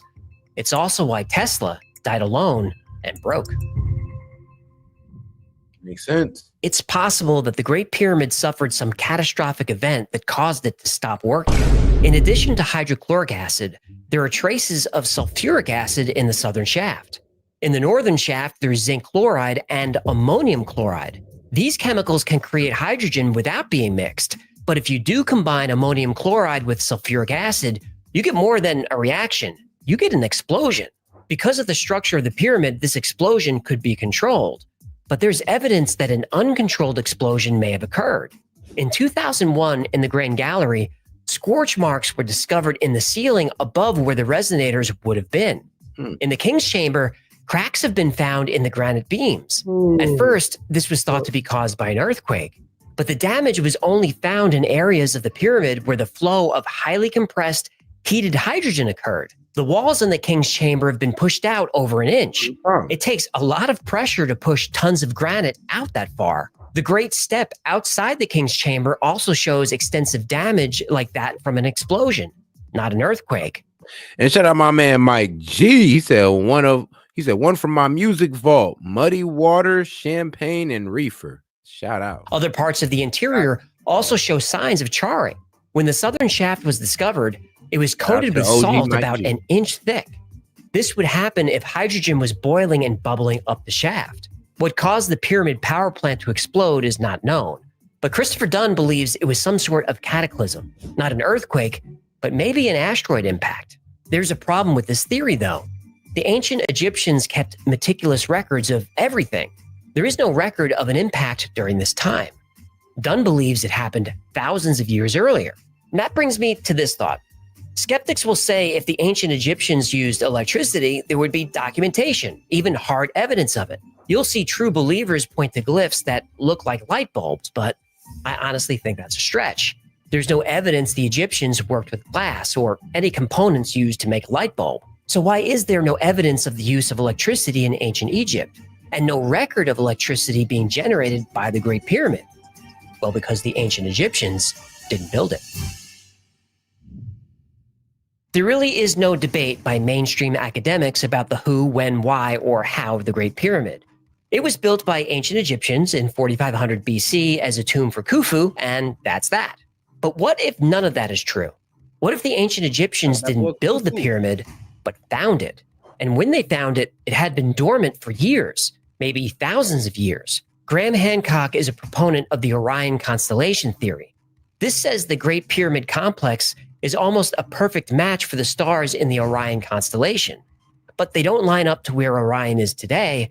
They line up with where Orion was in the sky 13,500 years ago. We've discussed how the builders were obsessed with equinoxes.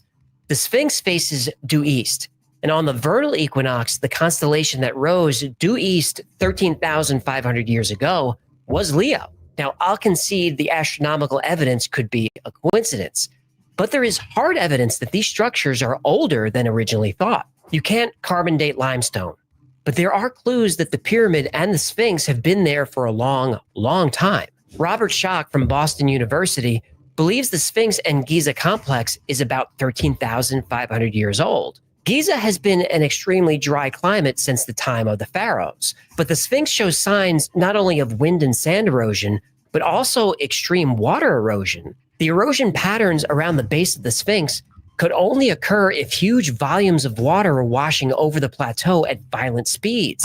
There's evidence this happened at the end of the Younger Dryas, which marked the end of the last ice age in 9700 BC. Glaciers were thought to have melted rapidly. Within a few centuries, sea levels rose 500 feet. This is fast in geologic time. But as more evidence was gathered, melting appeared to happen in a matter of decades. This would cause dramatic changes in the Earth's climate. But when recent ice core samples were studied, things got even more dramatic. There's evidence that the last ice age didn't end over centuries or decades, but ended in one single day. Some claim that an asteroid impact caused the last ice age to end. A worldwide disaster like the Chicxulub impact that wiped out the dinosaurs. That's not what happened. An impact causes cooling. Recent studies show that there was a major solar event that happened around 9700 BC, basically the mother of all CMEs. A violent plasma storm hit the Earth and overwhelmed the Earth's magnetosphere, which is our defense against solar radiation. Without the protection of the magnetosphere, massive lightning strikes happened all over the Earth. Lightning that was orders of magnitude more intense than anything we've ever seen. This lightning was hundreds or even thousands of times more powerful than anything from a thunderstorm.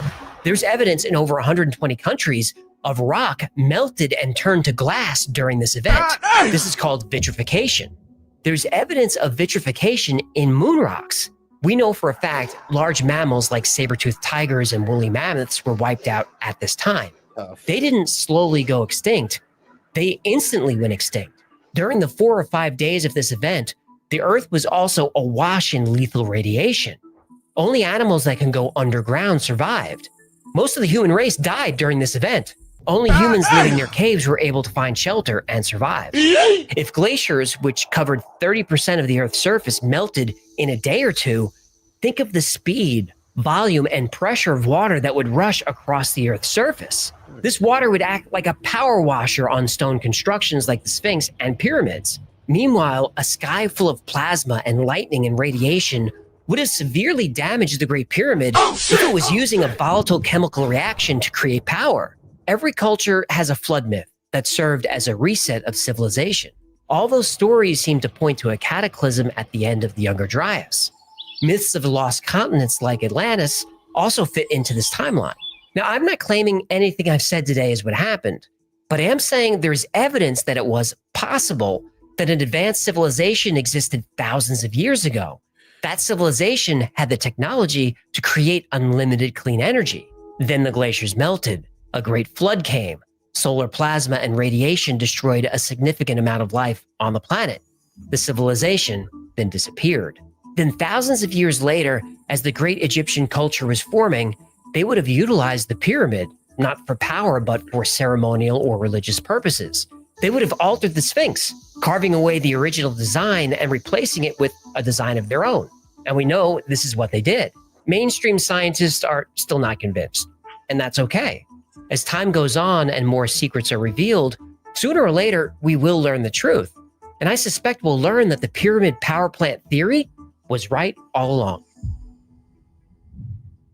Whoever built the pyramids created energy that wasn't harmful to the Earth, but resonated in harmony with it.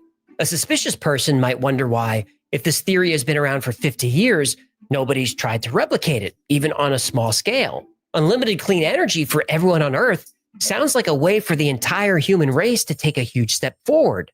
Think of the technological advances that could be made if electricity was free. Think of the political strife, economic instability, and the endless wars that could be avoided.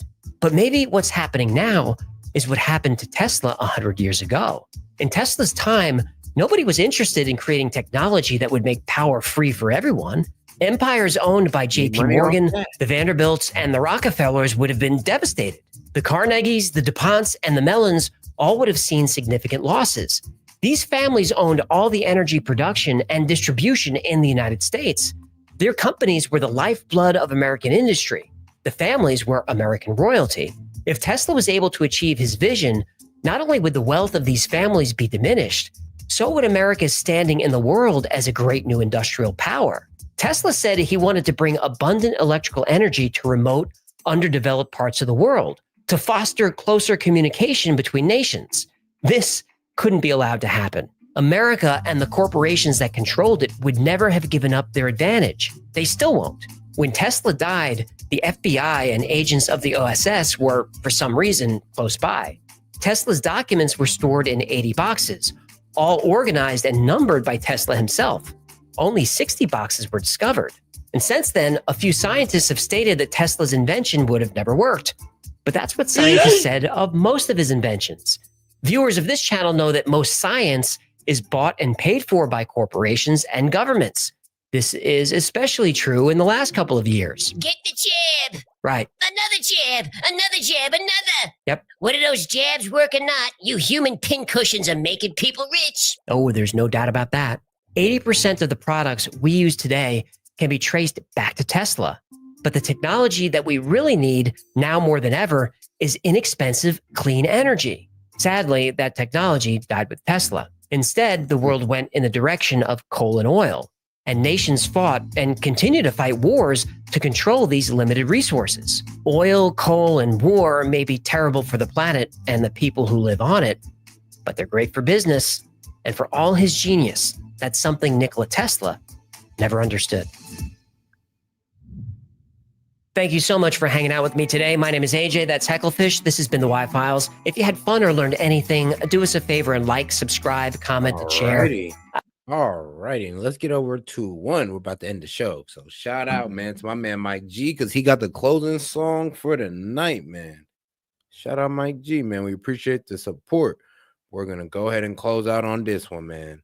This is Set, man, with Set and Key Media, man. I'm gonna catch y'all on the next one.